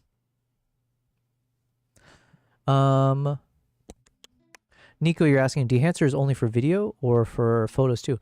It works for photo as well. I actually used a bit of Dehancer on my photos before. Actually, let's try it out real quick. I don't know if it would work on this photo though. Let's just choose a different one.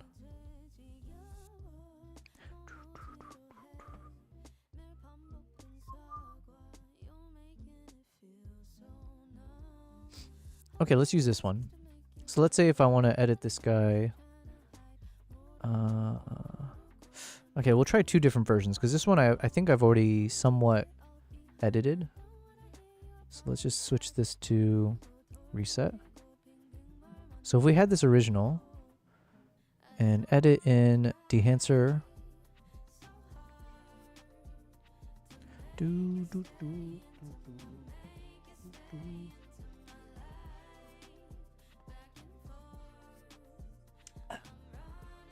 Okay, so Nico, this is Dehancer. It's like or the plugin in Lightroom also works.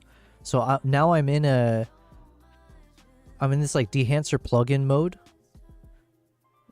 while I'm editing this photo in Lightroom. Let me just read what you said though. Bed said DCTLs have really become my go-to along with one of the DRTs. Yeah, for sure. Like I'm super excited to keep using or I want to combine. Like I like using Dehancer, but I think I kind of like using Dehancer after I've tried using the DRTs and the other nodes to kind of see where I can get to with the colors. And then at the very least, I know I can fall back to Dehancer for some of those like halation, bloom, a bit of the grain effects if I'd like to. And then if needed, I can also then see how can it support me when it comes to the color grading. For people who only need the Dehancer for photos, it's possible to only get that alone much cheaper. Oh, yes. So, Nico, if you are focusing on photo editing and you want to get that Dehancer, make sure to use that promo code YOBELPRIZE to get 10% off. I think it should work on any Dehancer purchase. I could be wrong. There's a dedicated Dehancer for photos. It's a bit easier to use when grading photos. Yeah, I was using it briefly for one of my recent projects, and I actually kind of liked it, but it's not necessarily part of my workflow yet, so let's check it out. So here we go.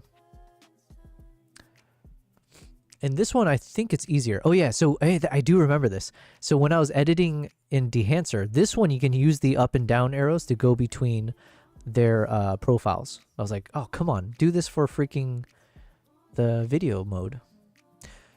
So let's look at the original, and then let's look at some of these effects.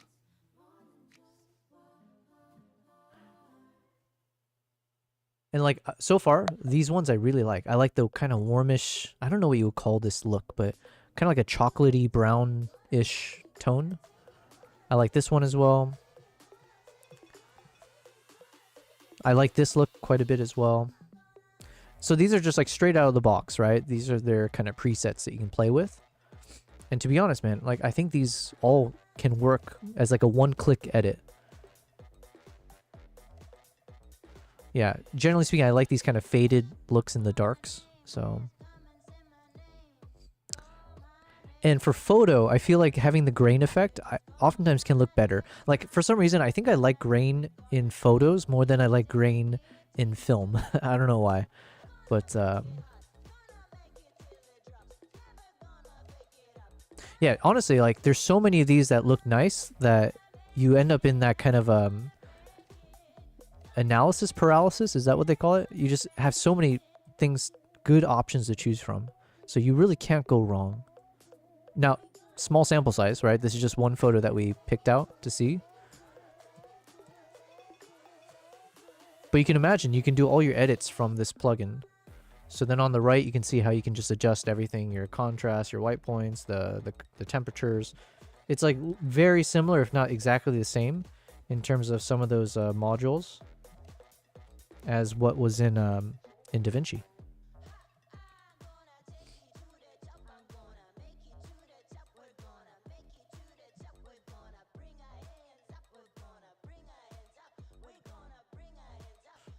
All right, so some good options there. Fed, you said, I guess they figured this would be better when they made the photo Dehancer. They really need to change the video one. For what are we talking about? I guess they figured I guess they figured this would be better when they made the photo Dehancer. They really need to change the video one. Oh yeah, for like the switching between the profiles. Yeah, 1000%. Like, come on, look how much easier this is. Ugh.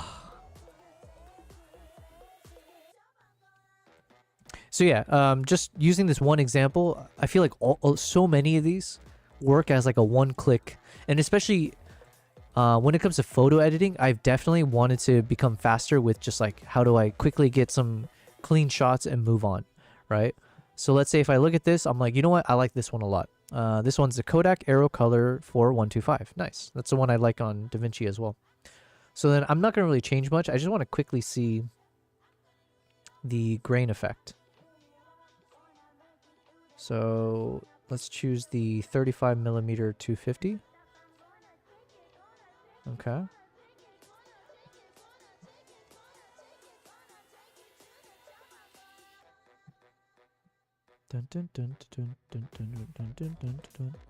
Okay, let's say, you know what, this is good enough. Now, I'm not saying this is perfect by any means, but it does the job. So let me hit OK. Let's see if it gets sent over properly.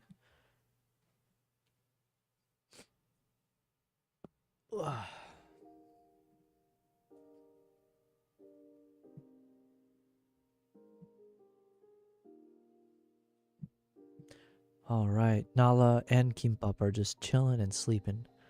Oh yeah, that's the other thing. The scrolling around says fed. Yeah, exactly.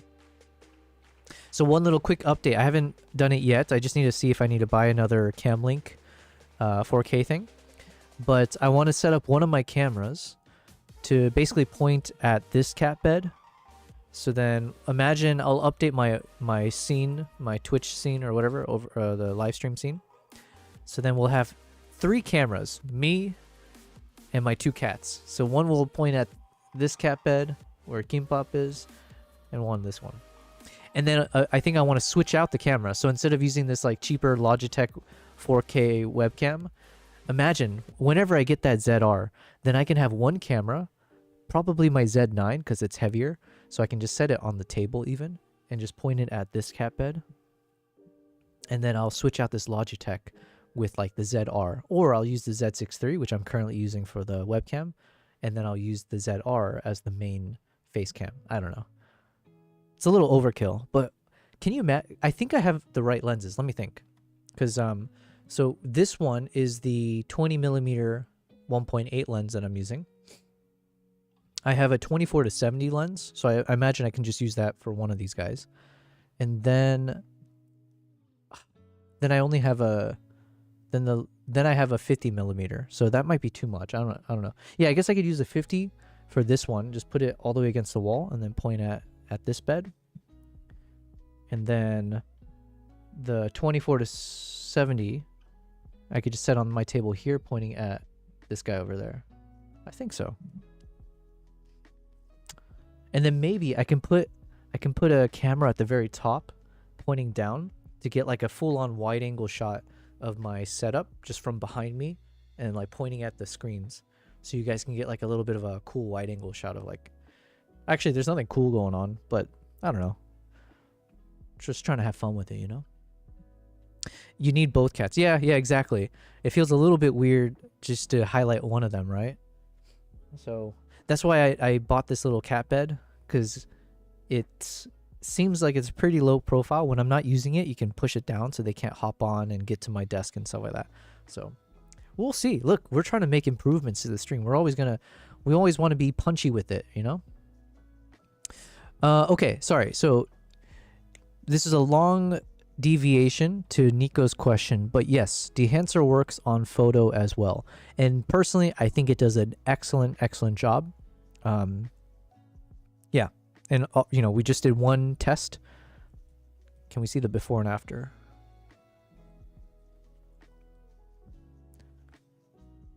So we got our before, and then we got our after. Before, after. And there you go. Voila. All right, so this is just like a normal shot. Nothing crazy with it. So let's move on. This should be an interesting one to test out. It's very, very low light, obviously. So let's see. Is there a moment from this one? I think we have 2 versions. So let me see here. Okay, we're going to go with this version. So starting from here. So a good editor hopefully would be able to like start from here and then speed up, you know, do a nice little zoom effect and then get to this point. So let's color grade from this shot right here, because now we get a little bit of the sky behind, so we'll see how it works out. To color correct for this one, I have no idea, honestly, if I'll be able to do a proper job of it. Let's see. Because it's like pretty much pitch black, right? There's no rescuing a lot of this. You can see it in the waveform here. This is just a super, super low light situation. Actually, what can I see the details on this one?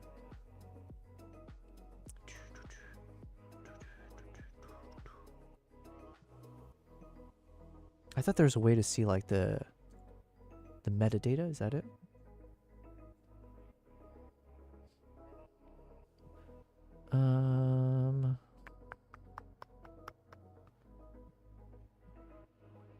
Yeah, I guess I don't see it here to share. All right, whatever. Okay, let's try though. Let's lift up the exposure a bit, see what we can save. Oh, interesting. Yo. Wait, would this be a testament to Nikon then? I guess, right? Because honestly, I thought this was all pitch black. What the hell? Like, this is what I have, right? That clearly looks like that's a goner. That's just ink. That's just ink blots right here. But when I was lifting up the global exposure, I mean, it's not perfect, right? But you can actually see. You can actually see the colors here. What the hell? That's actually that's impressive. I couldn't say technically speaking how impressive this is. Fed, you asked, what did you shoot these on? Is it the Z9? Yeah, these are all NRAW with the... I'm not sure if this is a Z9. I was traveling with the Z... Yeah, I think it was the Z9, but I remember my Z9 broke on this trip. And then Nikon actually shipped me one of their units, like the Nikon office out here. They literally shipped me one of their units to Vietnam because I was there for a full month. So that was like super nice of them. Nikon NRAW, what did I shoot this with? Yeah, this is the Z9. But yeah, holy shit, we're getting some details here that I honestly did not think would be rescuable. So wow. OCS Stream Hub World says hello with a emote. Well, thank you very much, OCS. From Kick. Because you're from Kick, I'm kind of cautiously saying hi to you. It's like what's that one streaming site people used to go on back in my day? Like when I was in university, there was like this one streaming site where you just randomly get paired up with someone else with a webcam, and so you can hang out and say hi and stuff. But it was notoriously known for like just dudes on there showing like basically like showing their privates, right? Doing their little dick out kind of thing. I forget what that thing was called, but I remember in university people would hop on that all the time. But that's kind of how I feel about Kick. It's like if someone says hi to me in the Kick chat or subscribes to me on my Kick, I'm like, hey, but I'm always waiting for that moment where you're gonna whip out your dick. And obviously that's a metaphor, but instead you're gonna be like, hey, join my Discord or spam this. Omegle, thank you, Nico. Wait, Nico, I thought you were of the younger generation. How'd you know that? Was it Omegle? That rolls off the tongue. Omegle. I remember that. Yeah, Omegle.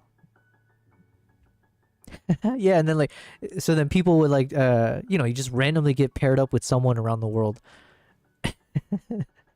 Anyways, so OCS Stream Hub World from Kick. Thank you very much for chatting in the chat.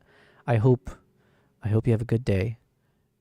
If you have something to sell us, just whip it out. Let us know. Get it over with, as they say. Omegle. Man, is that thing still around? Okay, so I got a little bit hung up because I was kind of impressed by this. I don't really want to do anything with that, though. I kind of prefer a bit dark, but maybe we can lift it slightly. Because in some ways I like it dark, because then it just draws focus to the candles, and yeah. But let's see, can we lift up the darks a bit here, maybe? And then according to Colin Kelly, we can use our little curve points with our mid-gray point here and then just lift things up.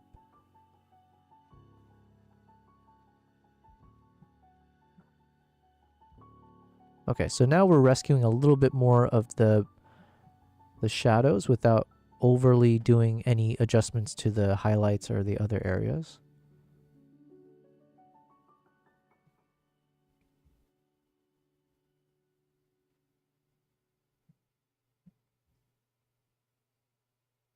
Okay, that is good enough.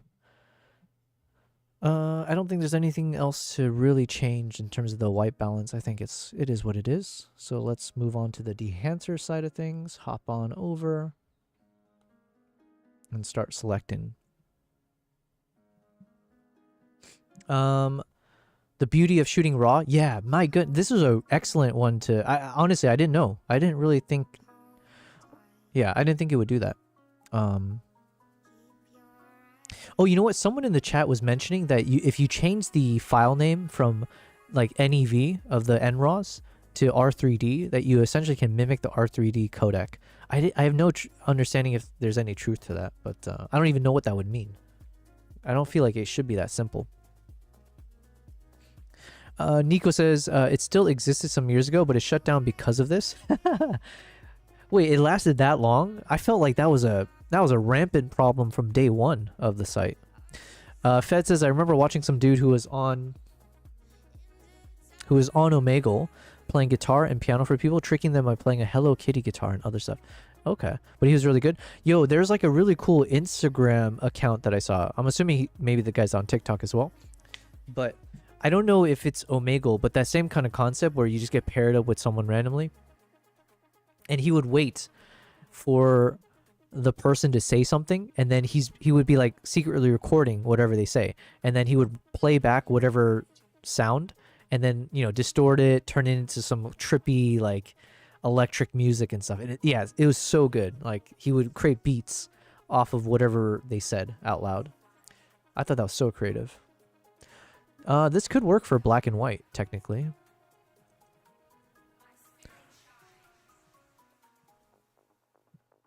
This is interesting colors. A little bit pastel-y, but not bad. This one is slightly, how would you say, desaturated on the skin. I don't think I like it though. Somehow I want to maintain a bluish tone in the shadows here in the sky while maintaining the nice warmth over there. So this one's okay for that. This one's decent. I'm sure we can adjust it a bit, but at the very least there's a bit more of a faded look in the dark area. So it sounds like we could potentially add or change the color temperature on that area. But this one could work. Kodak Vision 3. Fed, you said you're not really mimicking it. It just lets you use the red tools, but it's not correct. It won't look the same. Yeah, I assume like that can't be. I can't understand how that would actually work out. You can run into issues too when grading a lot. Yeah. The only reason I was thinking like, oh, would that make sense is like if you happen to shoot in both formats and you wanted some kind of consistent color grading effects, I was like, oh, if you did that, could you then end up at least maintaining a certain look across your project? Because like I can already foresee for my own projects, because I have my Z9, which obviously doesn't shoot in R3D, but then let's say I have my ZR, I would want to shoot in R3D. So then what would I have to do if it comes down to like, I guess if it's like a professional project, I would have to maybe choose one. I have no idea. Honestly, I have no idea. It's a good problem to have, I guess. For my personal projects, I guess maybe it doesn't matter. Or maybe the difference is like not the biggest. Kodak Ultra Max. This one looks clean.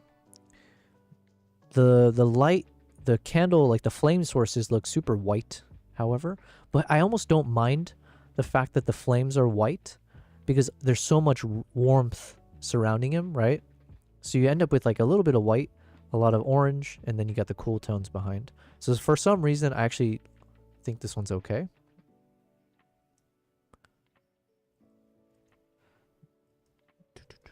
Ooh, I like the blues. I like the blue in the background here a bit better. Kodak Portra 800. Fed, you said I would just use the red LUTs they made for NRAW. Oh, do they? Oh yeah, you're right. I just never played with it. Or color transform or DRT. Okay.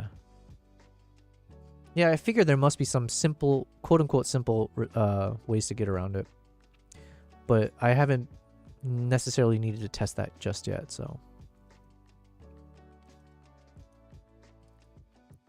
Oh, Fed, just another fun little thing that happened recently, just to catch you up on some cool stuff. So Nikon had a ZR launch event, and as part of that, they invited me and a couple other people who they had provided the cameras to in advance. And so, you know, we had gone out to shoot with it, and then we were part of the whole announcement, or yeah, like whatever.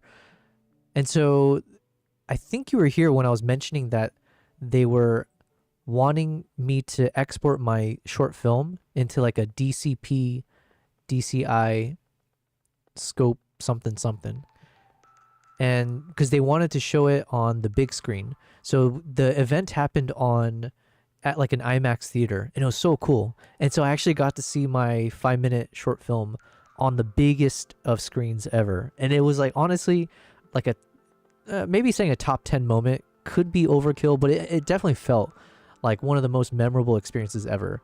At the very least, it was hard to describe in words the emotions I was feeling at seeing something I created on a big screen like that and not looking like shit. Like, you know, somehow it actually looked good even though it got blown up to a big screen. The audio was a little bit scuffed, but like they had rescued it. But that was a problem. That was something I did wrong, I think, when I switched to that whole 5.1 audio something or other. Whoops. But yeah, man, it was such a cool. I was so happy.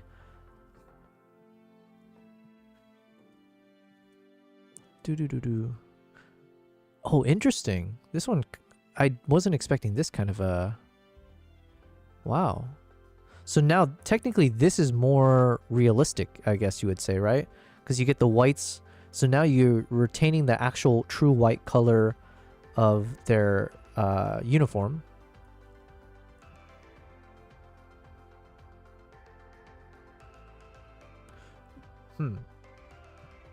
Although I think I still prefer the very warm tone. Because I think now that it's cooled down, I didn't expect to think this way, but it almost feels more creepy. Like now they look like those demon girls. So I'm getting more of a creepy vibe. The cooler tones that we go on this one.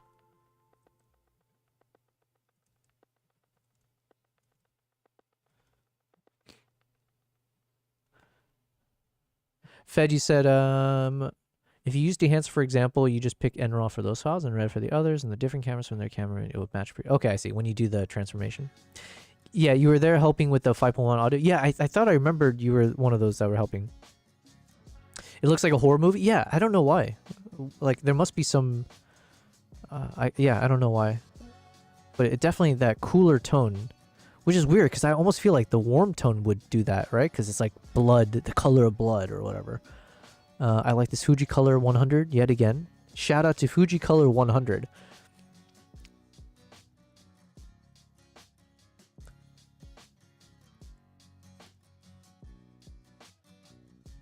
Actually, here, let me... there's something otherworldly about the warmth of the light not being there. Yeah. Yeah, it's like unexpected almost. Like you see the candle, you would assume almost like you should see this warmth there. So to see it stripped away, I guess, yeah, it's almost somehow unnatural now. Interesting. Just for you, Fed, let me catch you up and show you, because I do have this on my computer.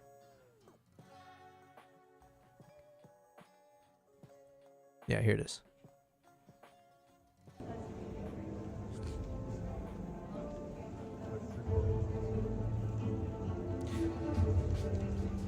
So this is the theater. How crazy is this?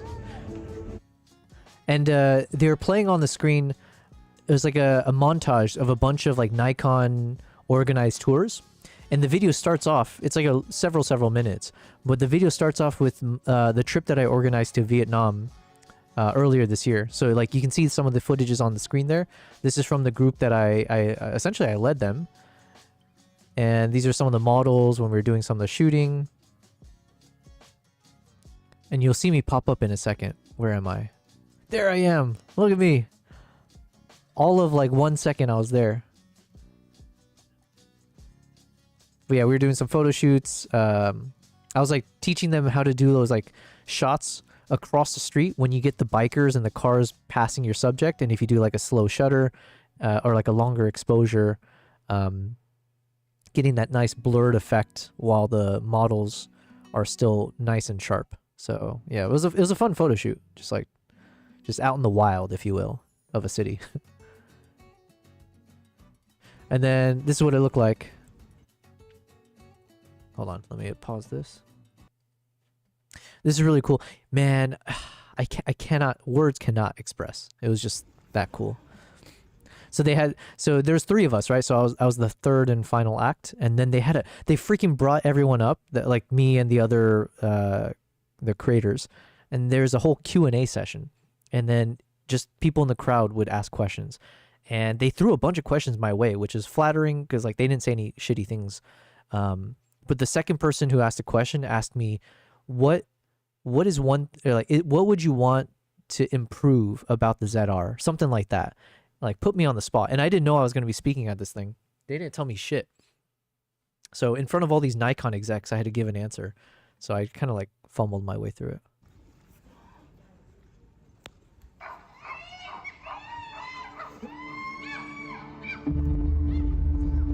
When the chimp approaches you, stay humble, stay calm. You are the guest. Step back without leaving. Presence is not pressure. And it was so cool because some people shared like in Instagram stories and they tagged me. So some people were sitting closer to the screen. And so then like the screen is so massive that like, they were filming in like a vertical mode. So you literally, like when you're sitting there, like you literally have to pan your phone all the way to the right to see whatever's over there. So imagine if you're down there, you get this it's like you're having King Kong essentially standing in front of you. So it's like even more towering for the people down there. So I was like, man, I wish I was down there to see it as well. Just although I would have been filming, so I would have lost the effect of it. But it was so awesome to see the this thing up there. Here, when a chimp approaches you, it means the island kept its promise. If we cannot share so this whole part, the audio was fine. I think there was just a few moments where the audio, basically what would happen is the interviewer's voice or the interviewee's voice would kind of duck down when there were moments where there's the soundtrack plus the interviewee's voice plus like ambient sound that was playing at the same time. And then when all 3 or whatever, however many tracks are playing it all together, then you can kind of hear the audio dipping a bit. But the sound engineer people, whatever, they did salvage it and make it playable. But to me, I could absolutely hear that there's a moment where it's like, oh, okay, I can fix that next time. But yeah, it was super cool. Oh man.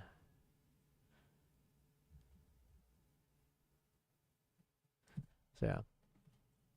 And then this is where they had us do all the Q&As. So then they had me up there and then they would ask questions and then I was talking. So yeah, it was really fun, really fun. Yeah.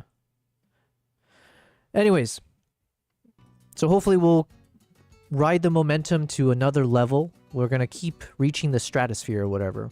So it's really up to me to kind of make sure I don't lose that momentum. But yeah. I think we're at the top of the list now, yeah? I think, okay, this one's not bad. Fed, you said the red exposure tools is one of the things I'd like to see, and R3D Raw Any in a more compressed version like we get with NRAW. Can you explain what you mean by a more compressed version? Because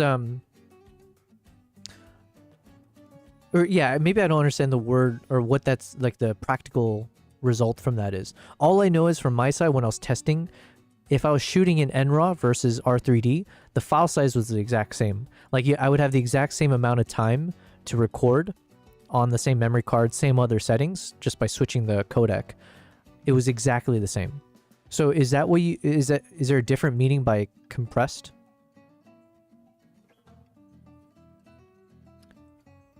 Sounds great. Congrats on having it shown like this. Thank you. Yeah. Oh man. Honestly, it was just such a,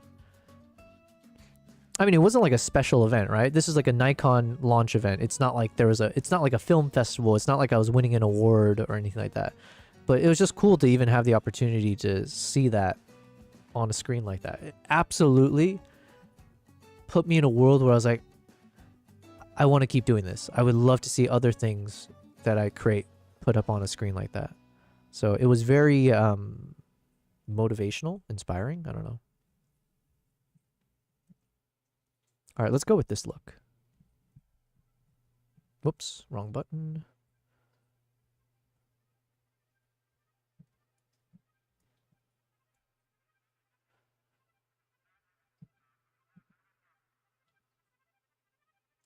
Okay.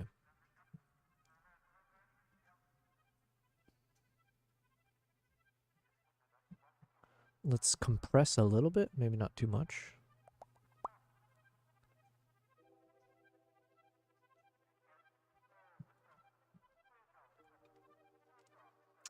The NRAW has two compression modes. One has the same file size as the red, and the other has half the size. Oh. So I would like the red 2 to have this half size one. So you can then choose from some projects to shoot this smaller file size. NRAW has two compression modes. Huh. I never knew that. Or like, wait, what do you mean? Like, so you're saying from my camera, when I choose NRAW, I could technically choose between two different compressions? I guess I never knew that. I would always just choose NRAW, and then the only option I would see is if you switch between, I think, SDR versus NLOG. Is that what you're talking about? You can choose in the menu. Okay, I'll check later.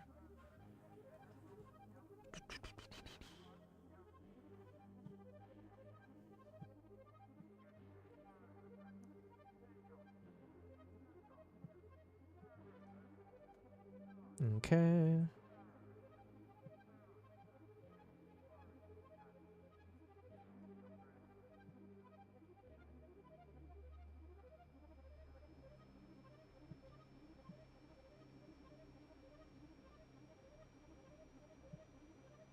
All right, let's choose our print profile. To be honest, I don't think any of them look good. But let's maybe adjust.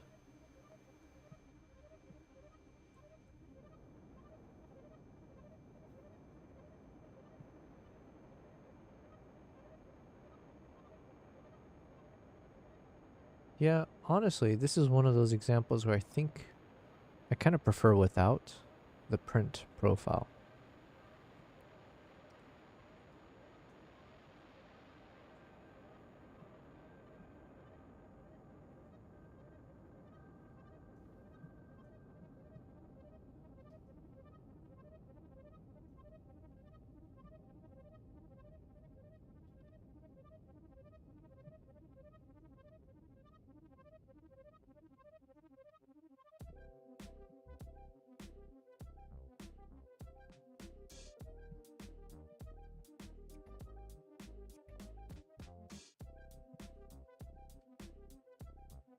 You can do this in the Z9 too. All the ones I shoot NRAW.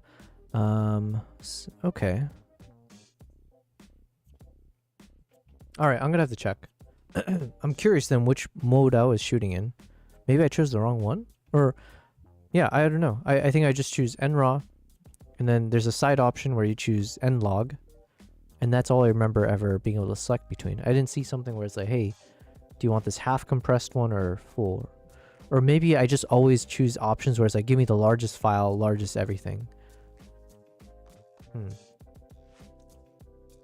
But I agree with you. If I can get these R3D files more compressed, or just like smaller file sizes, that would be excellent.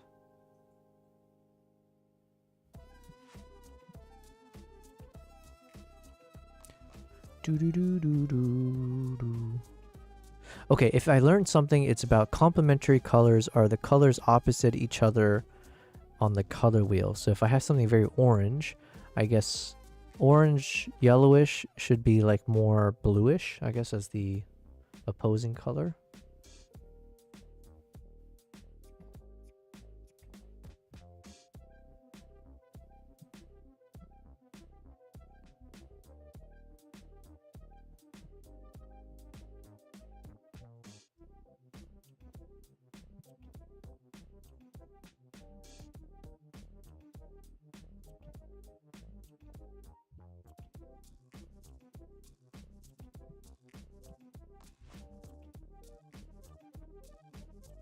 Okay, maybe something like this. All right, I don't think this is my best work, but it could be okay. Let me stabilize this, or let me see. We got one cutting this way and one cutting one more. Okay, let's just double check this one. Let's cut this twice. So from like around here.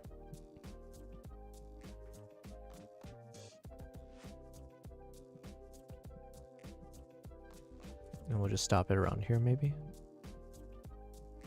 And then round 2.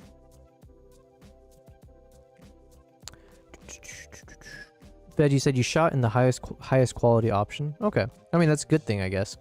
Or it's good to know I did versus finding out later that I was shooting in a shittier quality, let's say. Okay, so we got our 2 versions, and I think I can delete this one because it's one and the same. And then let's go ahead and slow down each. So both of these I shot at 30 frames per second.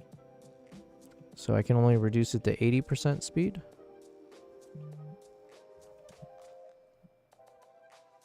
And then let's stabilize.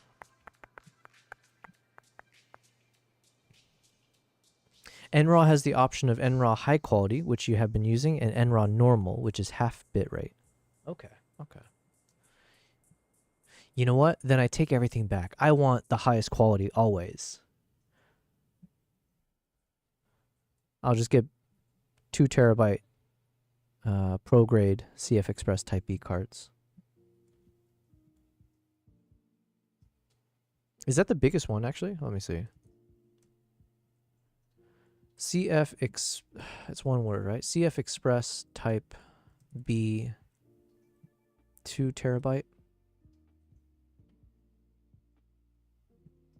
So they have a Lexar one, they have the Angel Bird. Do they have a pro grade? Yes, pro grade. 3400 Mbps or MB per second. What is the largest size CF Express Type B card? The largest are 2 terabytes. Okay, another question. What is the best quality brand for CF Express Type B cards? Includes Angelbird, Delkin Device, and Lexar. Interesting. They don't even list my pro grade? Man, they don't even have it anywhere here. What the hell?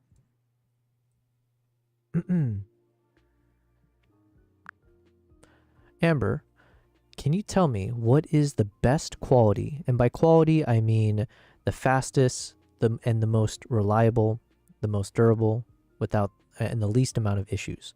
So which brands are the top quality for CF Express Type B cards? Yeah, absolutely. So when you're looking at CF Express Type B cards and you're really going for top quality, a few big names come to mind. You've got brands like Sony, ProGrade Digital, Angelbird, and SanDisk. Those tend to be really well regarded for speed, reliability, and durability. So if you stick with one of those major brands, you're usually going to get a really solid card that's fast and doesn't give you a lot of headaches. Okay, because I use the ProGrade. However, when I asked Google's AI, they didn't even mention it. They mentioned Angelbird, Delkin Device, and Lexar. Is there no like objective breakdown between these brands to say which one is actually the fastest speed, the most durable, the least amount of like overheating or other issues, corruptions? Yeah, I totally get what you mean. And it's kind of one of those things where there's no single universally agreed upon ranking. Different brands all have their fans, and a lot of them do perform at a really high level. So ProGrade is definitely a solid brand, and there are also great cards from Angelbird, Delkin, Lexar, and the others you mentioned. They all have slightly different reputations or strengths. In terms of pure objective testing, you can sometimes find benchmarks or reviews online where people really put them through their paces. But in general, if you're using one of these top brands like ProGrade, Man, ChatGPT is always like trained to not give. It's like it's always like pussyfoots around the answer, you know. Fed, you said for most of the stuff I shoot with Blackmagic, I use the 12-1 compression, which is the smallest possible file. It still looks great for most stuff. Gotcha. However, if I know I will be shooting trees in wind or flowing waterfalls, I might opt for a higher quality. The more movement in the image, the less compression you want. Okay, that's a good rule of thumb. So you're saying motion is what dictates the compression that you want, not about the colors in your shot or the lighting or anything like that?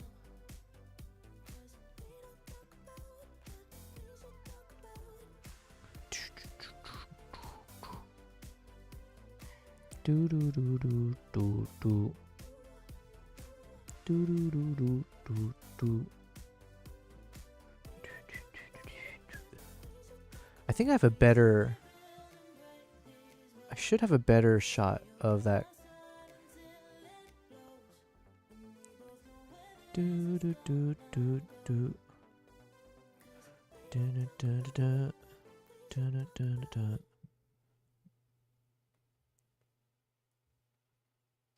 Jesus, there's so many bamboo hats though.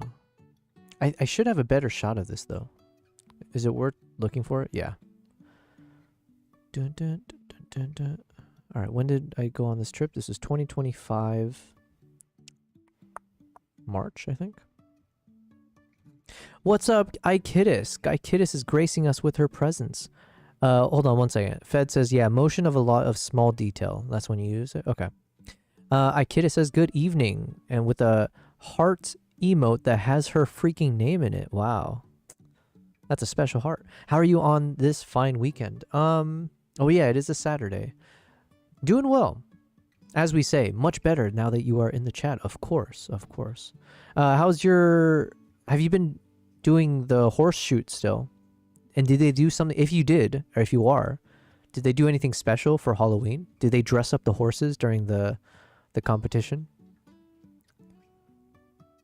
Fed says, like the tall grass blowing in the scene. Oh, okay, let me get back to that. Or I'm trying to find... I forget which drive I have the shots from that Vietnam trip. You can kind of see here how many hard drives I have connected right now to my PC. It's a little bit too much. I'm surprised it hasn't disconnected randomly. Vietnam NTP. Okay, here it is. Okay. So I think it was one of the last days. Let's see. Not enough bits to capture. Too much compression and small detail moving like that tends to look mushy. Okay. All right, let's see. Is this the right day? Dun, dun, dun, dun, dun, dun. Dun, dun, dun, dun, dun, dun.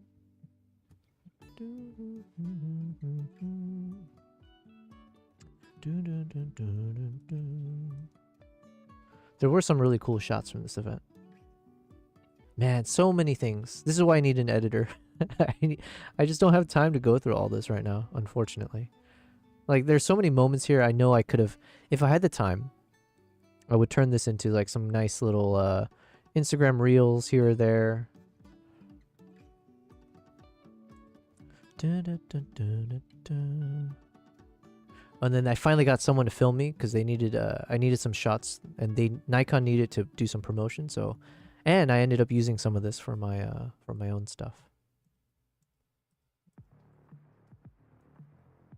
Okay, so it wasn't this day.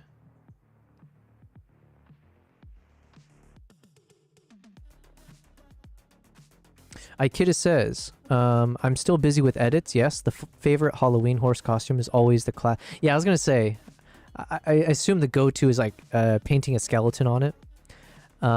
Painted on skeleton. I'd love to do it one year. I'd have to paint the bones black though, because my horse is gray. There's got to be something different you can do, right? Because like you said, if it's tried and true, what would be another concept? Come on, let's think about something. What would be a horse costume? You know what, Ikidis? Okay, I know the go-to. It's not even just like a female thing, right? I'm assuming everyone, a lot of people, when they want to dress up for Halloween, you want to do the thing that's like supposed to be sexy, right? So what better? I admire people who say, F it, we're just going to do it our way. It's kind of like, I just randomly saw Heidi Klum. Is that how you say her last name? She went viral because, I don't know if this is just now, but I just saw it recently. Heidi Klum? Heidi Klum costume. This is great. I don't even know who Heidi Klum is. I know the name. I know she's like some actress. I'm sure I would recognize her in whatever movies. I sure as hell don't recognize her from this. But dude, come on. That is mad respect, you know? Who the... Can I play this? Christ, why is there so many pop-ups? Oh, you gotta be shitting me. They put ads in their freaking AP news thing? Never again. Never again. What about BBC? BBC, don't let me down. Don't give me an ad. Just play it for me. Come on. Heart of the Cards. You... Okay, good, good. Dude. Dude.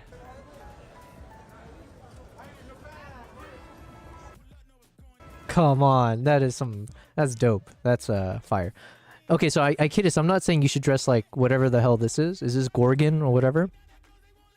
The Headless Horsewoman? Oh, that's a cool one. Fed, you said you have seemingly endless amounts of cool footage. Every time I come by, there's something new. Yes, Fed, this is exactly why I was like, you know what? Why not live stream? Because I know I'm sitting on... I'm sitting on some really cool ass shit, okay? We have over 100 terabytes from like over a dozen different travels around the world. You know, with people, without, wildlife, cultural, you know, just a mix of a bunch of things, right? So, yeah, I figured this is why it'd be fun to live stream. Hopefully there will be people who find value or find it interesting to see some of the travels. It's basically me just sharing, it's just sharing experiences around the world, I guess. Or the coolest moments around the world. But yeah, this would be a nice little Instagram reel if I had the time. Maybe mixed in with a few other shots that I have. Ikidis, you said I could never do sexy. I'm too much of a goof. Well then, okay. This is why. Why don't you just dress up in full freaking knight's armor? Can you just put the horse in like the full-on, you know, British, get a thoroughbred, I guess, or whatever? Is that the ones that can handle a lot more of the British military cavalry? Can you just wear a full-on, what am I thinking of? What's a good example? Medieval knight horseback. And I'm talking do the most like, not like ugly, I guess, but like just do the most absurd thing. Hold on. Like something that you wouldn't expect. Yeah, the opposite of sexy, right? You want to go, let's see, which one?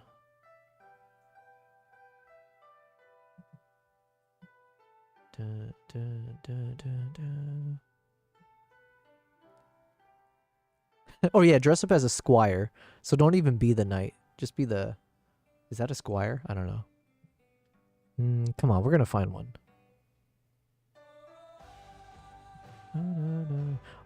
Or you can do badass. It seems like some of these are really badass. Heidi Klum as Medusa. She's actually pretty hot. Yo, you gotta get your...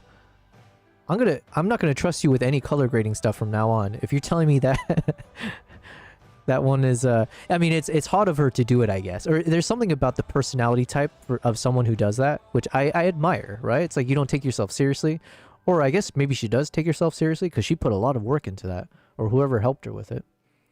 Heading out, says Nico. Have a great night, everyone. See you tomorrow. Thanks again, Nico. I appreciate it. Enjoy. Thanks for being here without any exams or whatever.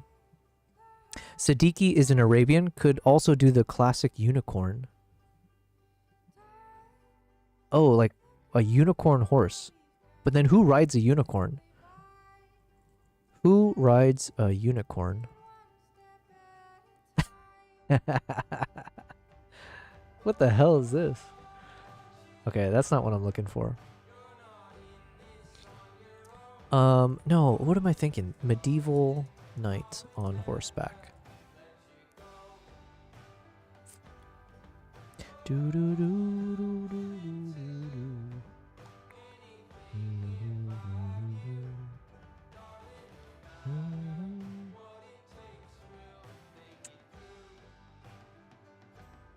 Yo, what is this?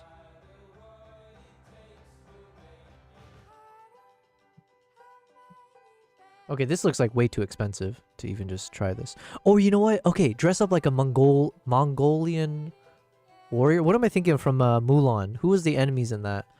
Mulan, enemy, Mongolian? Were they I'm trying to avoid saying something that would be offensive because I know there's some terms that you're not allowed to say these days. Shan Yu. Yo, dress up like Shan Yu. Is he ever on horseback?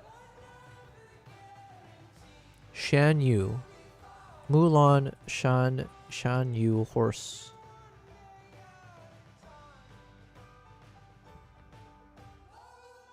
Dun, dun, dun. Dun, dun, dun. Come on. Okay, I kid us. If you do this, who wouldn't want to ride a unicorn? Fair enough. That's true. She's actually pretty hot when she's not made up like that. Who is Heidi Klum? Who is Heidi Klum? Whoops.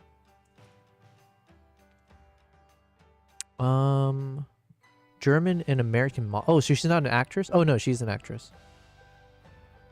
Heidi Klum IMDb.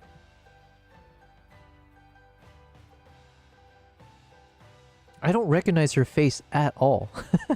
Now I know her as the Medusa.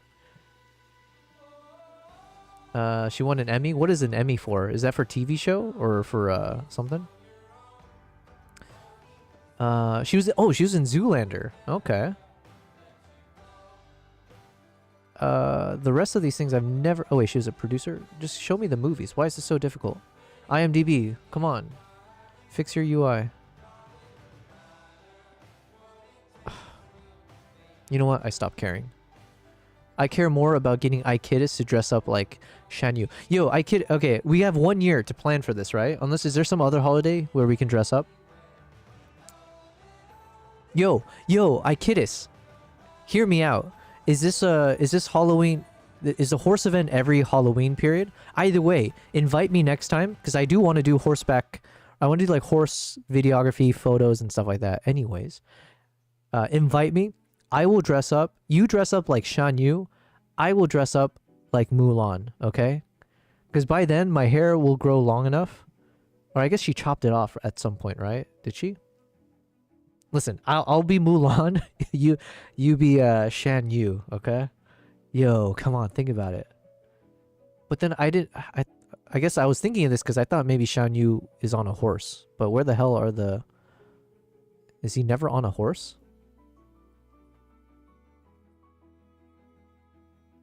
Oh, meet Mulan's new nemesis. Yeah, so you can... There you go. Just dress up like this guy. But I want you to put a bald cap on. So that's the key thing, right? You got to put on this bald cap, do your eyebrows or whatever this way. Get that little... Do they call this a Fu Manchu or whatever, this mustache things? I'll supply the falcon. I know some falconer now in Dubai. So I'll bring the bird. You bring the horse, bald cap, whatever fur coat this is. And then I'll do my best Mulan impression. Yo. Okay, we got 1 year to plan for this. Oh, there we go. Yeah, he's on horseback. There we go. You said your horse is gray though. Okay, we'll do a little paint job. That's easy enough. Okay. Cool, cool. All right, game plan is done. She was a judge on America's Got Talent as well. How many seasons of America's Got Talent? I've never seen that except for back in the day when we had our, oh my God, one of the worst and best representatives that us Asian people could ask for. What was his name?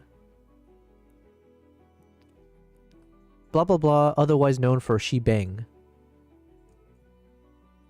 Yeah, that was not the best. He was not the best of us, is what we'll say.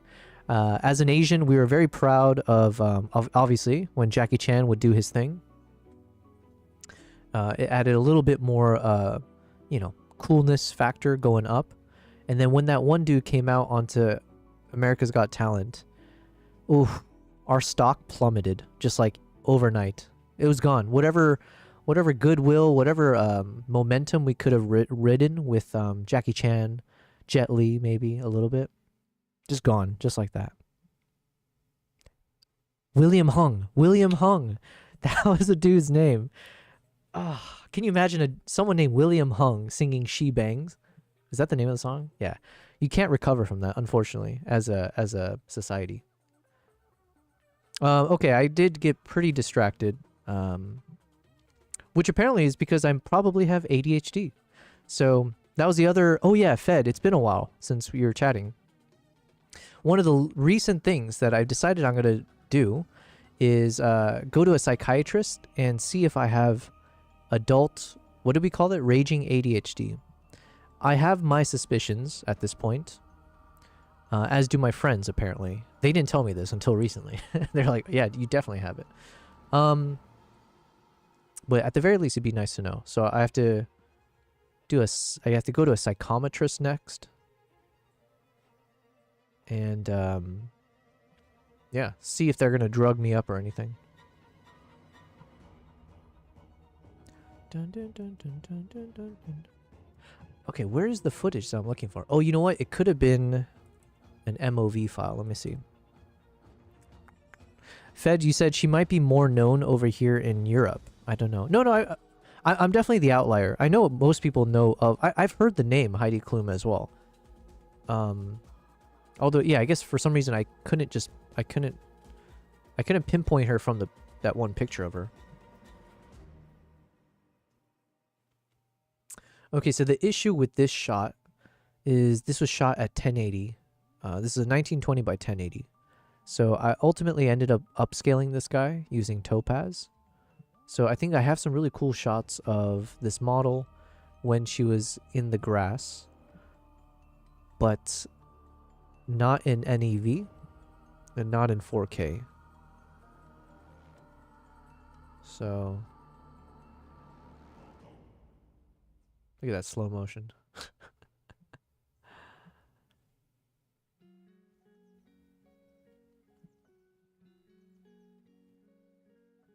Yeah, so I shot a lot in 240 frames per second. That was like probably my favorite. I really love shooting slow motion like that.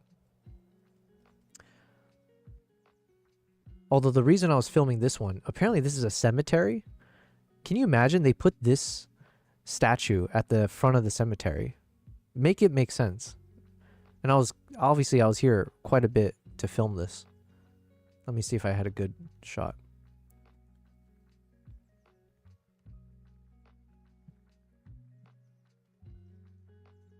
Oh, I think it's in the NEV. Basically, they have like a statue. Speaking of She Bangs, like, why do you have this in front of a tomb? And then there should be a really cool shot of this, like, girl. She's like, do you call it a girl model? I don't know. But I guess, like, maybe she's like a local celebrity because everyone wants to, like, photograph her because she's like one of those child models, maybe. But then, yeah, I had a really cool shot here where she walks through the smoke. And then I was trying to keep focus and then walking backwards as well.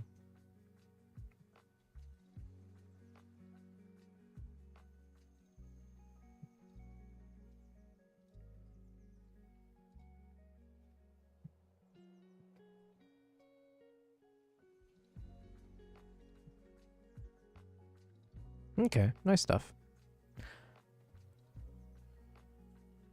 Okay, unfortunately those were all in the MOV, so it's not the ones I was looking for. So you know what? We've wasted too much time already trying to find this. So I guess this is the one we should stick with. And then play with this one. So if I have to quickly do this, what would I do? I would drop the exposure. Bring it down, bring it down. Bring it down, bring it down. And then let's lift up the shadow just a bit. Fed, you said, I downloaded some X265 240 frames per second. Is when you say X265, is that the same thing as saying like the H265? 240 frames shot on the ZR from a guy. It looked pretty good for being so compressed and low resolution. With a bit of sharpening, I got it to look rather nice. Yeah, actually, I did a lot. Assuming, honestly, I don't know, but assuming it's somewhat similar to shooting with the Z6 III, because when you shoot Z6 III, you can also do 240 frames at 1080p. And then I just upscaled the shit out of it using Topaz. But I ended up with so many really cool shots in slow motion. Let me see if I can find it real quick. Key footages.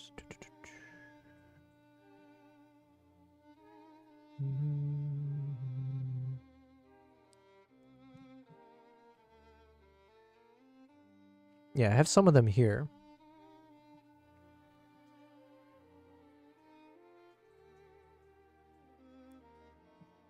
So these are like in 240 frames per second, and I upscaled them to 4K. And then I think the coolest moment, let me just skip ahead to one of these. I think it was...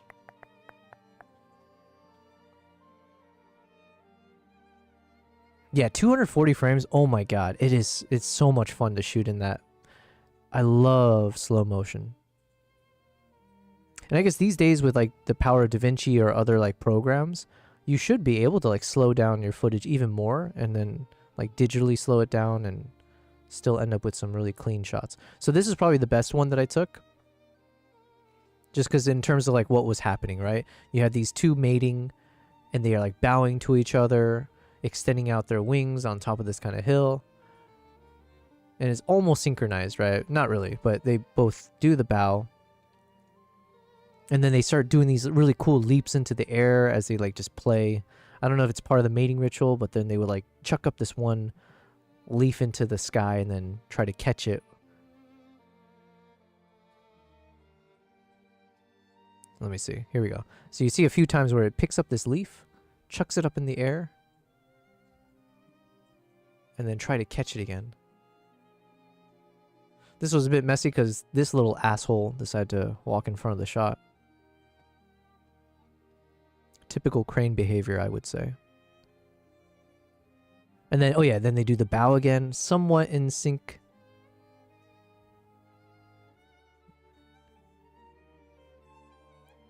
I feel like the soundtrack could almost work for a scene like this if you like sync it up in a certain way.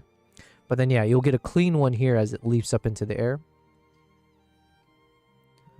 Looks really good, especially considering it's from 1080 and a lossy codec like H.265. Definitely usable. Yeah, I actually use this. I use this in my little opening trailer scene. Yeah. I haven't done much with it though, because like I haven't gotten to this trip per se in terms of like making all the travel vlogs and footages from Hokkaido, Japan. But when we do, at least I know I'll have some of these really cool shots to play with in some form or fashion.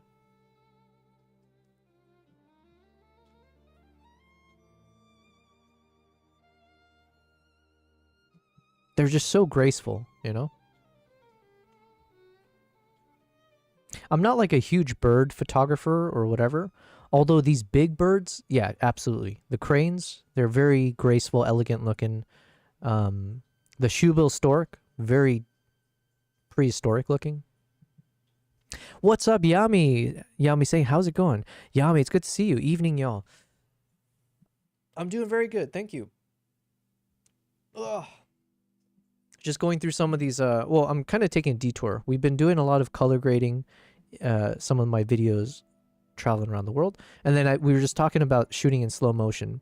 So I was showing some of the shots that I took a while ago in the super, super slow motion of 240 frames per second. And then we had some here in the snow. Oh man, there's nothing cooler than filming in the snow in slow motion. Because then you can see all the freaking, you know, especially in Hokkaido, because apparently it's one of the heaviest, I think it has the, I think it's a country or place with the most snowfall, or one of the most snowfall in the world or something like that. But just like film all the snow particles. Let's see if we can find. I think this one was actually accidental. Obviously I wanted to focus on the bird here, but there's too much snow for me to lock on focus in time.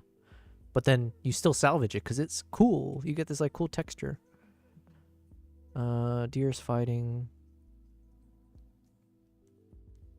This one, oh yeah, so this turned out nice. So this was also in slow motion, but then with all of the freaking, yeah, it's so cool shooting in that kind of level of like slow motion. So this, again, originally this was shot at 1080p and then upscaled up to 4K. But then because it was in 240 frames per second, I was able to slow it down to like 10% of its original speed. And you end up still with this very smooth kind of shot. And then it captures all that motion of the snow going by. So yeah. Ikita says, I can't even comprehend 240 frames. Yeah. It is very pretty, Yami. Yeah. I think it's just, that's why I love winter. Shooting in the winter is my favorite. Although, to be fair, I don't think I can count on one hand, I think, the number of trips I've gone on during the fall. Unfortunately, I feel like I always miss traveling in fall season of wherever I go to. Because I would love to shoot in those kind of like autumn leaves and like changing color style places. And I feel almost like that would be really, really fun in terms of like really cool landscape shots. But regardless of that then, I guess, but like shooting in winter, like wildlife or subjects in the winter, is just like my favorite. Snowfall, especially for film, it makes your job as a cameraman like 10, maybe like 50 times harder, it feels like. Because locking focus on the subject through the snow or even rain, it's just like becomes so difficult. Your camera always gets distracted by all the snow, and then it'll jump over to the focus and stuff. So, yeah. I've learned normally it's like once you lock focus, you just kind of let it go, or try to use your manual focus and like use the focus point, or like have the focus peaking with the red color, let's say, and try your best to kind of maintain it, but it's almost impossible at times.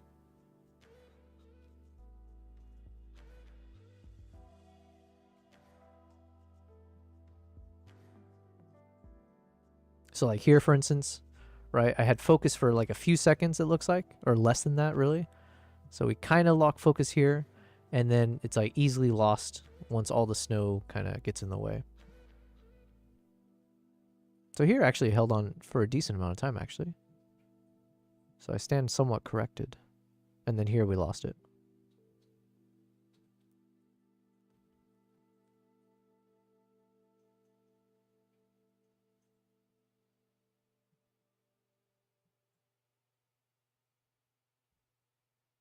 Yeah, winter stuff is the best. I'm not sure how much you can slow footage down to before the added flow frames makes it look weird, but I would imagine one can slow 240 down to 960 frames per second. Wait, what is 960 frames? I don't understand.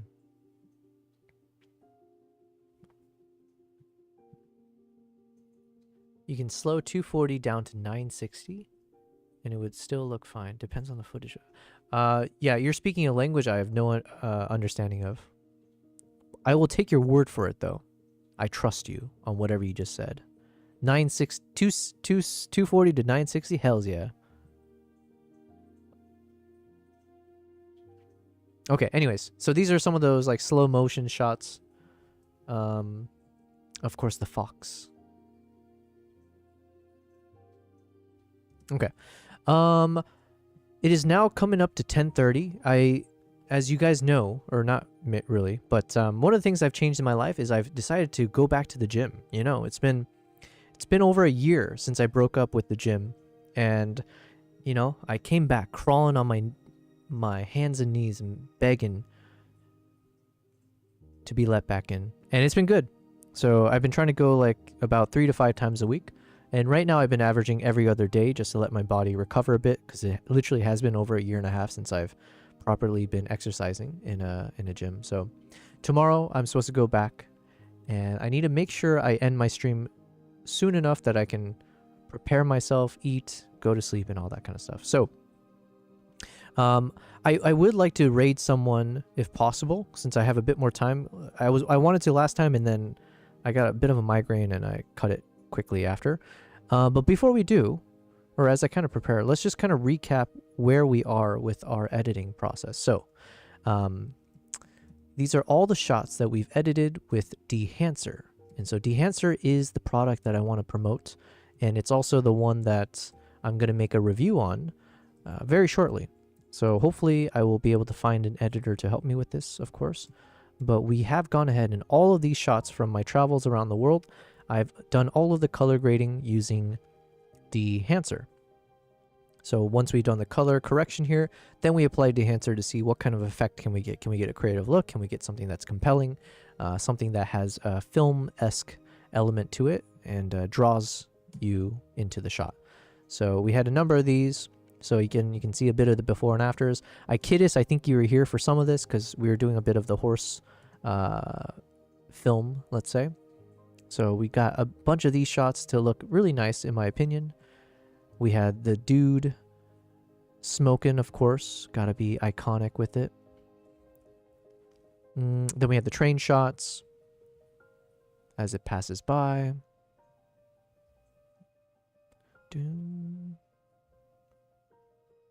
Nice little film moment. Had some silhouettes. We had some of those. We had some leopards. We had some cultural shots. A bit more of the horses. So we get that little sidetracking. Ikeda says the Appaloosa. Yes, yes. So I forget if you were here for this one, but yeah, so I did a quick edit on this. So again, before, and then here's the after. And so then here we have this wide, and then we punch into a close-up. Again, before, and then we have our after. So all of the after, essentially, is Dehancer. So really, I just want to stress the shit out of it, stress test the shit out of it, and then see if we can hopefully see or show to an audience. If I think Dehancer is good, I want to actually prove it. And I do think Dehancer is really good. So I'm really, really happy with it. So obviously, I want to make sure I can prove the case. So we've been testing it on a number of shots. People shots, nature shots, weird coloring shots like this one. Or even these like kind of awkward, or not awkward, just weird shots, I guess, again. But like vintage looks with these like mythical looking things of some statue with smoke coming out. Ikidis says that is stunning. Oh, thank you. I'm assuming the horse, yes? Because I know you are the horse gal. Yami says it looks so beautiful. Thank you, thank you. Well, you know what? Shout out to Dehancer. And if you end up wanting to use Dehancer, because we also tested it on photos, so you can use Dehancer for photography. It's a plugin into Lightroom as well. And it's obviously for this video mode. If you end up wanting to purchase Dehancer, if you even have an itch or thought to do it, I want to train your mind through hypnosis. Is that what it is? Make sure to use the promo code YOBELPRIZE at checkout, and you'll get 10% off, supposedly. So don't forget that. What else did we edit? We got these kind of like a scenic shots. I don't know what you would call this kind of a shot. Here's the before, and then here's the after. But just doing like a bit of a focus pull as I do a frame within a frame, I guess. Maybe we'll just keep using that phrase. Showing one of the street vendors sculpting his next piece. So we see the piece, then we show him. So I have two angles as we do a little focus pull over. Then we had some random vintage shot of a helmet on a Honda. What was it? A Honda something scooter.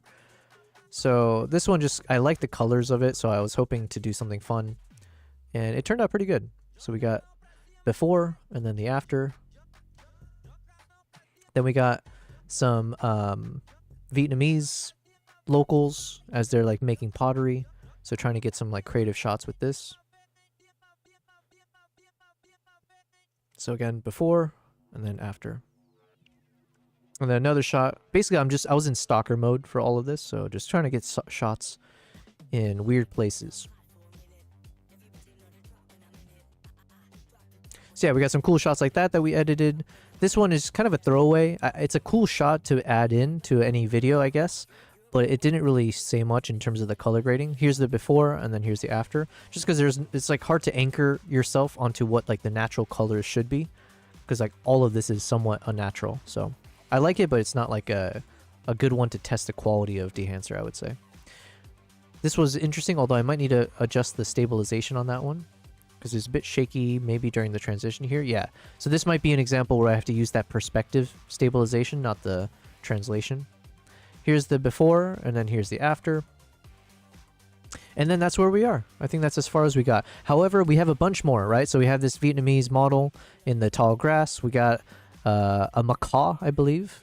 Is that how you... Yeah. Then you got a cow. But a badass looking cow, because this cow decided to do a little lone pose and stare at me with the setting sun. I think there's a better shot here potentially. Yeah. So we get a nice little silhouette just for a few seconds. So my little standoff with the bull. Then I followed around this old lady at a Vietnamese market. She never knew. Yeah, I was following around for a bit actually, because she's like dainty lady with really cool colored uniform or whatever it's called. Some more shots. So yeah, we have a bunch of these. We got some cool little monk, a little monk in training. Aang, is that right? From Avatar. So we're gonna edit this one. It'll be fun. We got another like little girl in Vietnam. Some fire dancing around sunset. Old lady smoking a pipe, looking badass. Old lady with her best friend smoking a pipe, looking badass. And then we got our Mongolia shots for sure that we want to re-edit. We've done this already, but now we want to fully test it with Dehancer. This one we already tested actually, so I think we can see the before and after as it comes through. Some more Mongolia shots to re-edit. And then another shot from Vietnam. Old lady. Not looking badass, I guess just looking happy. I don't know. Uganda, some of these kids that approached us. This is Zimbabwe. And then just a few extra little shots like that. Some lions. And that's it. So these are all the ones I'm trying to get through in the next 2 days or so to hopefully, yeah, move on with this, if you will. Stalker, yes. Stalker, hardly know her. That kind of works, doesn't it? Wait, does it work? Stalk her? I hardly know her. Yeah, that actually does work. That is something. Okay, sorry. Don't take me seriously on that one. Okay. If you guys don't mind, I would love to raid someone if someone is available to raid.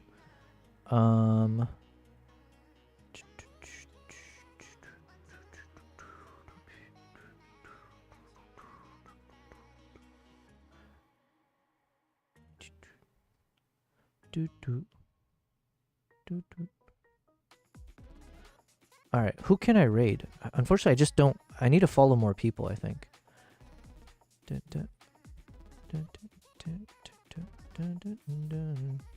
Can someone give me a suggestion? Or is there a way to figure this out?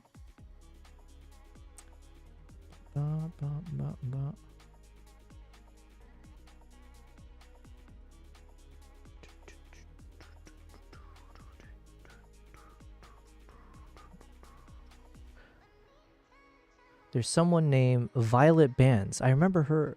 Is it a... Yeah. Okay. Too many tabs. Not...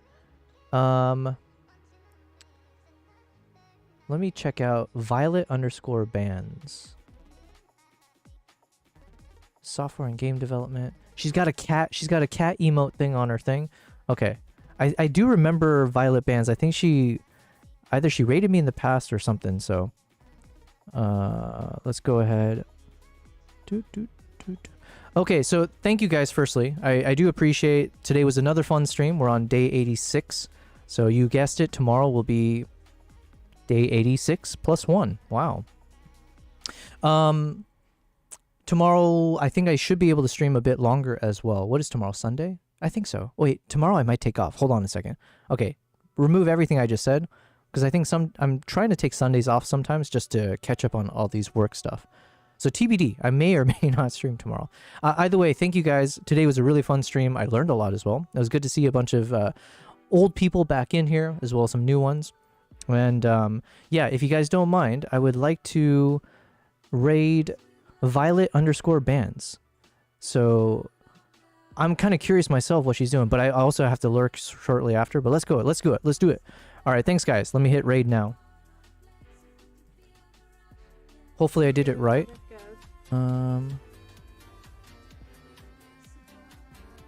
then for the interview, okay, got it. How do you want me to address you? Just call it. Yeah, well, hi. Thank you for the raid. How are you doing? You came in.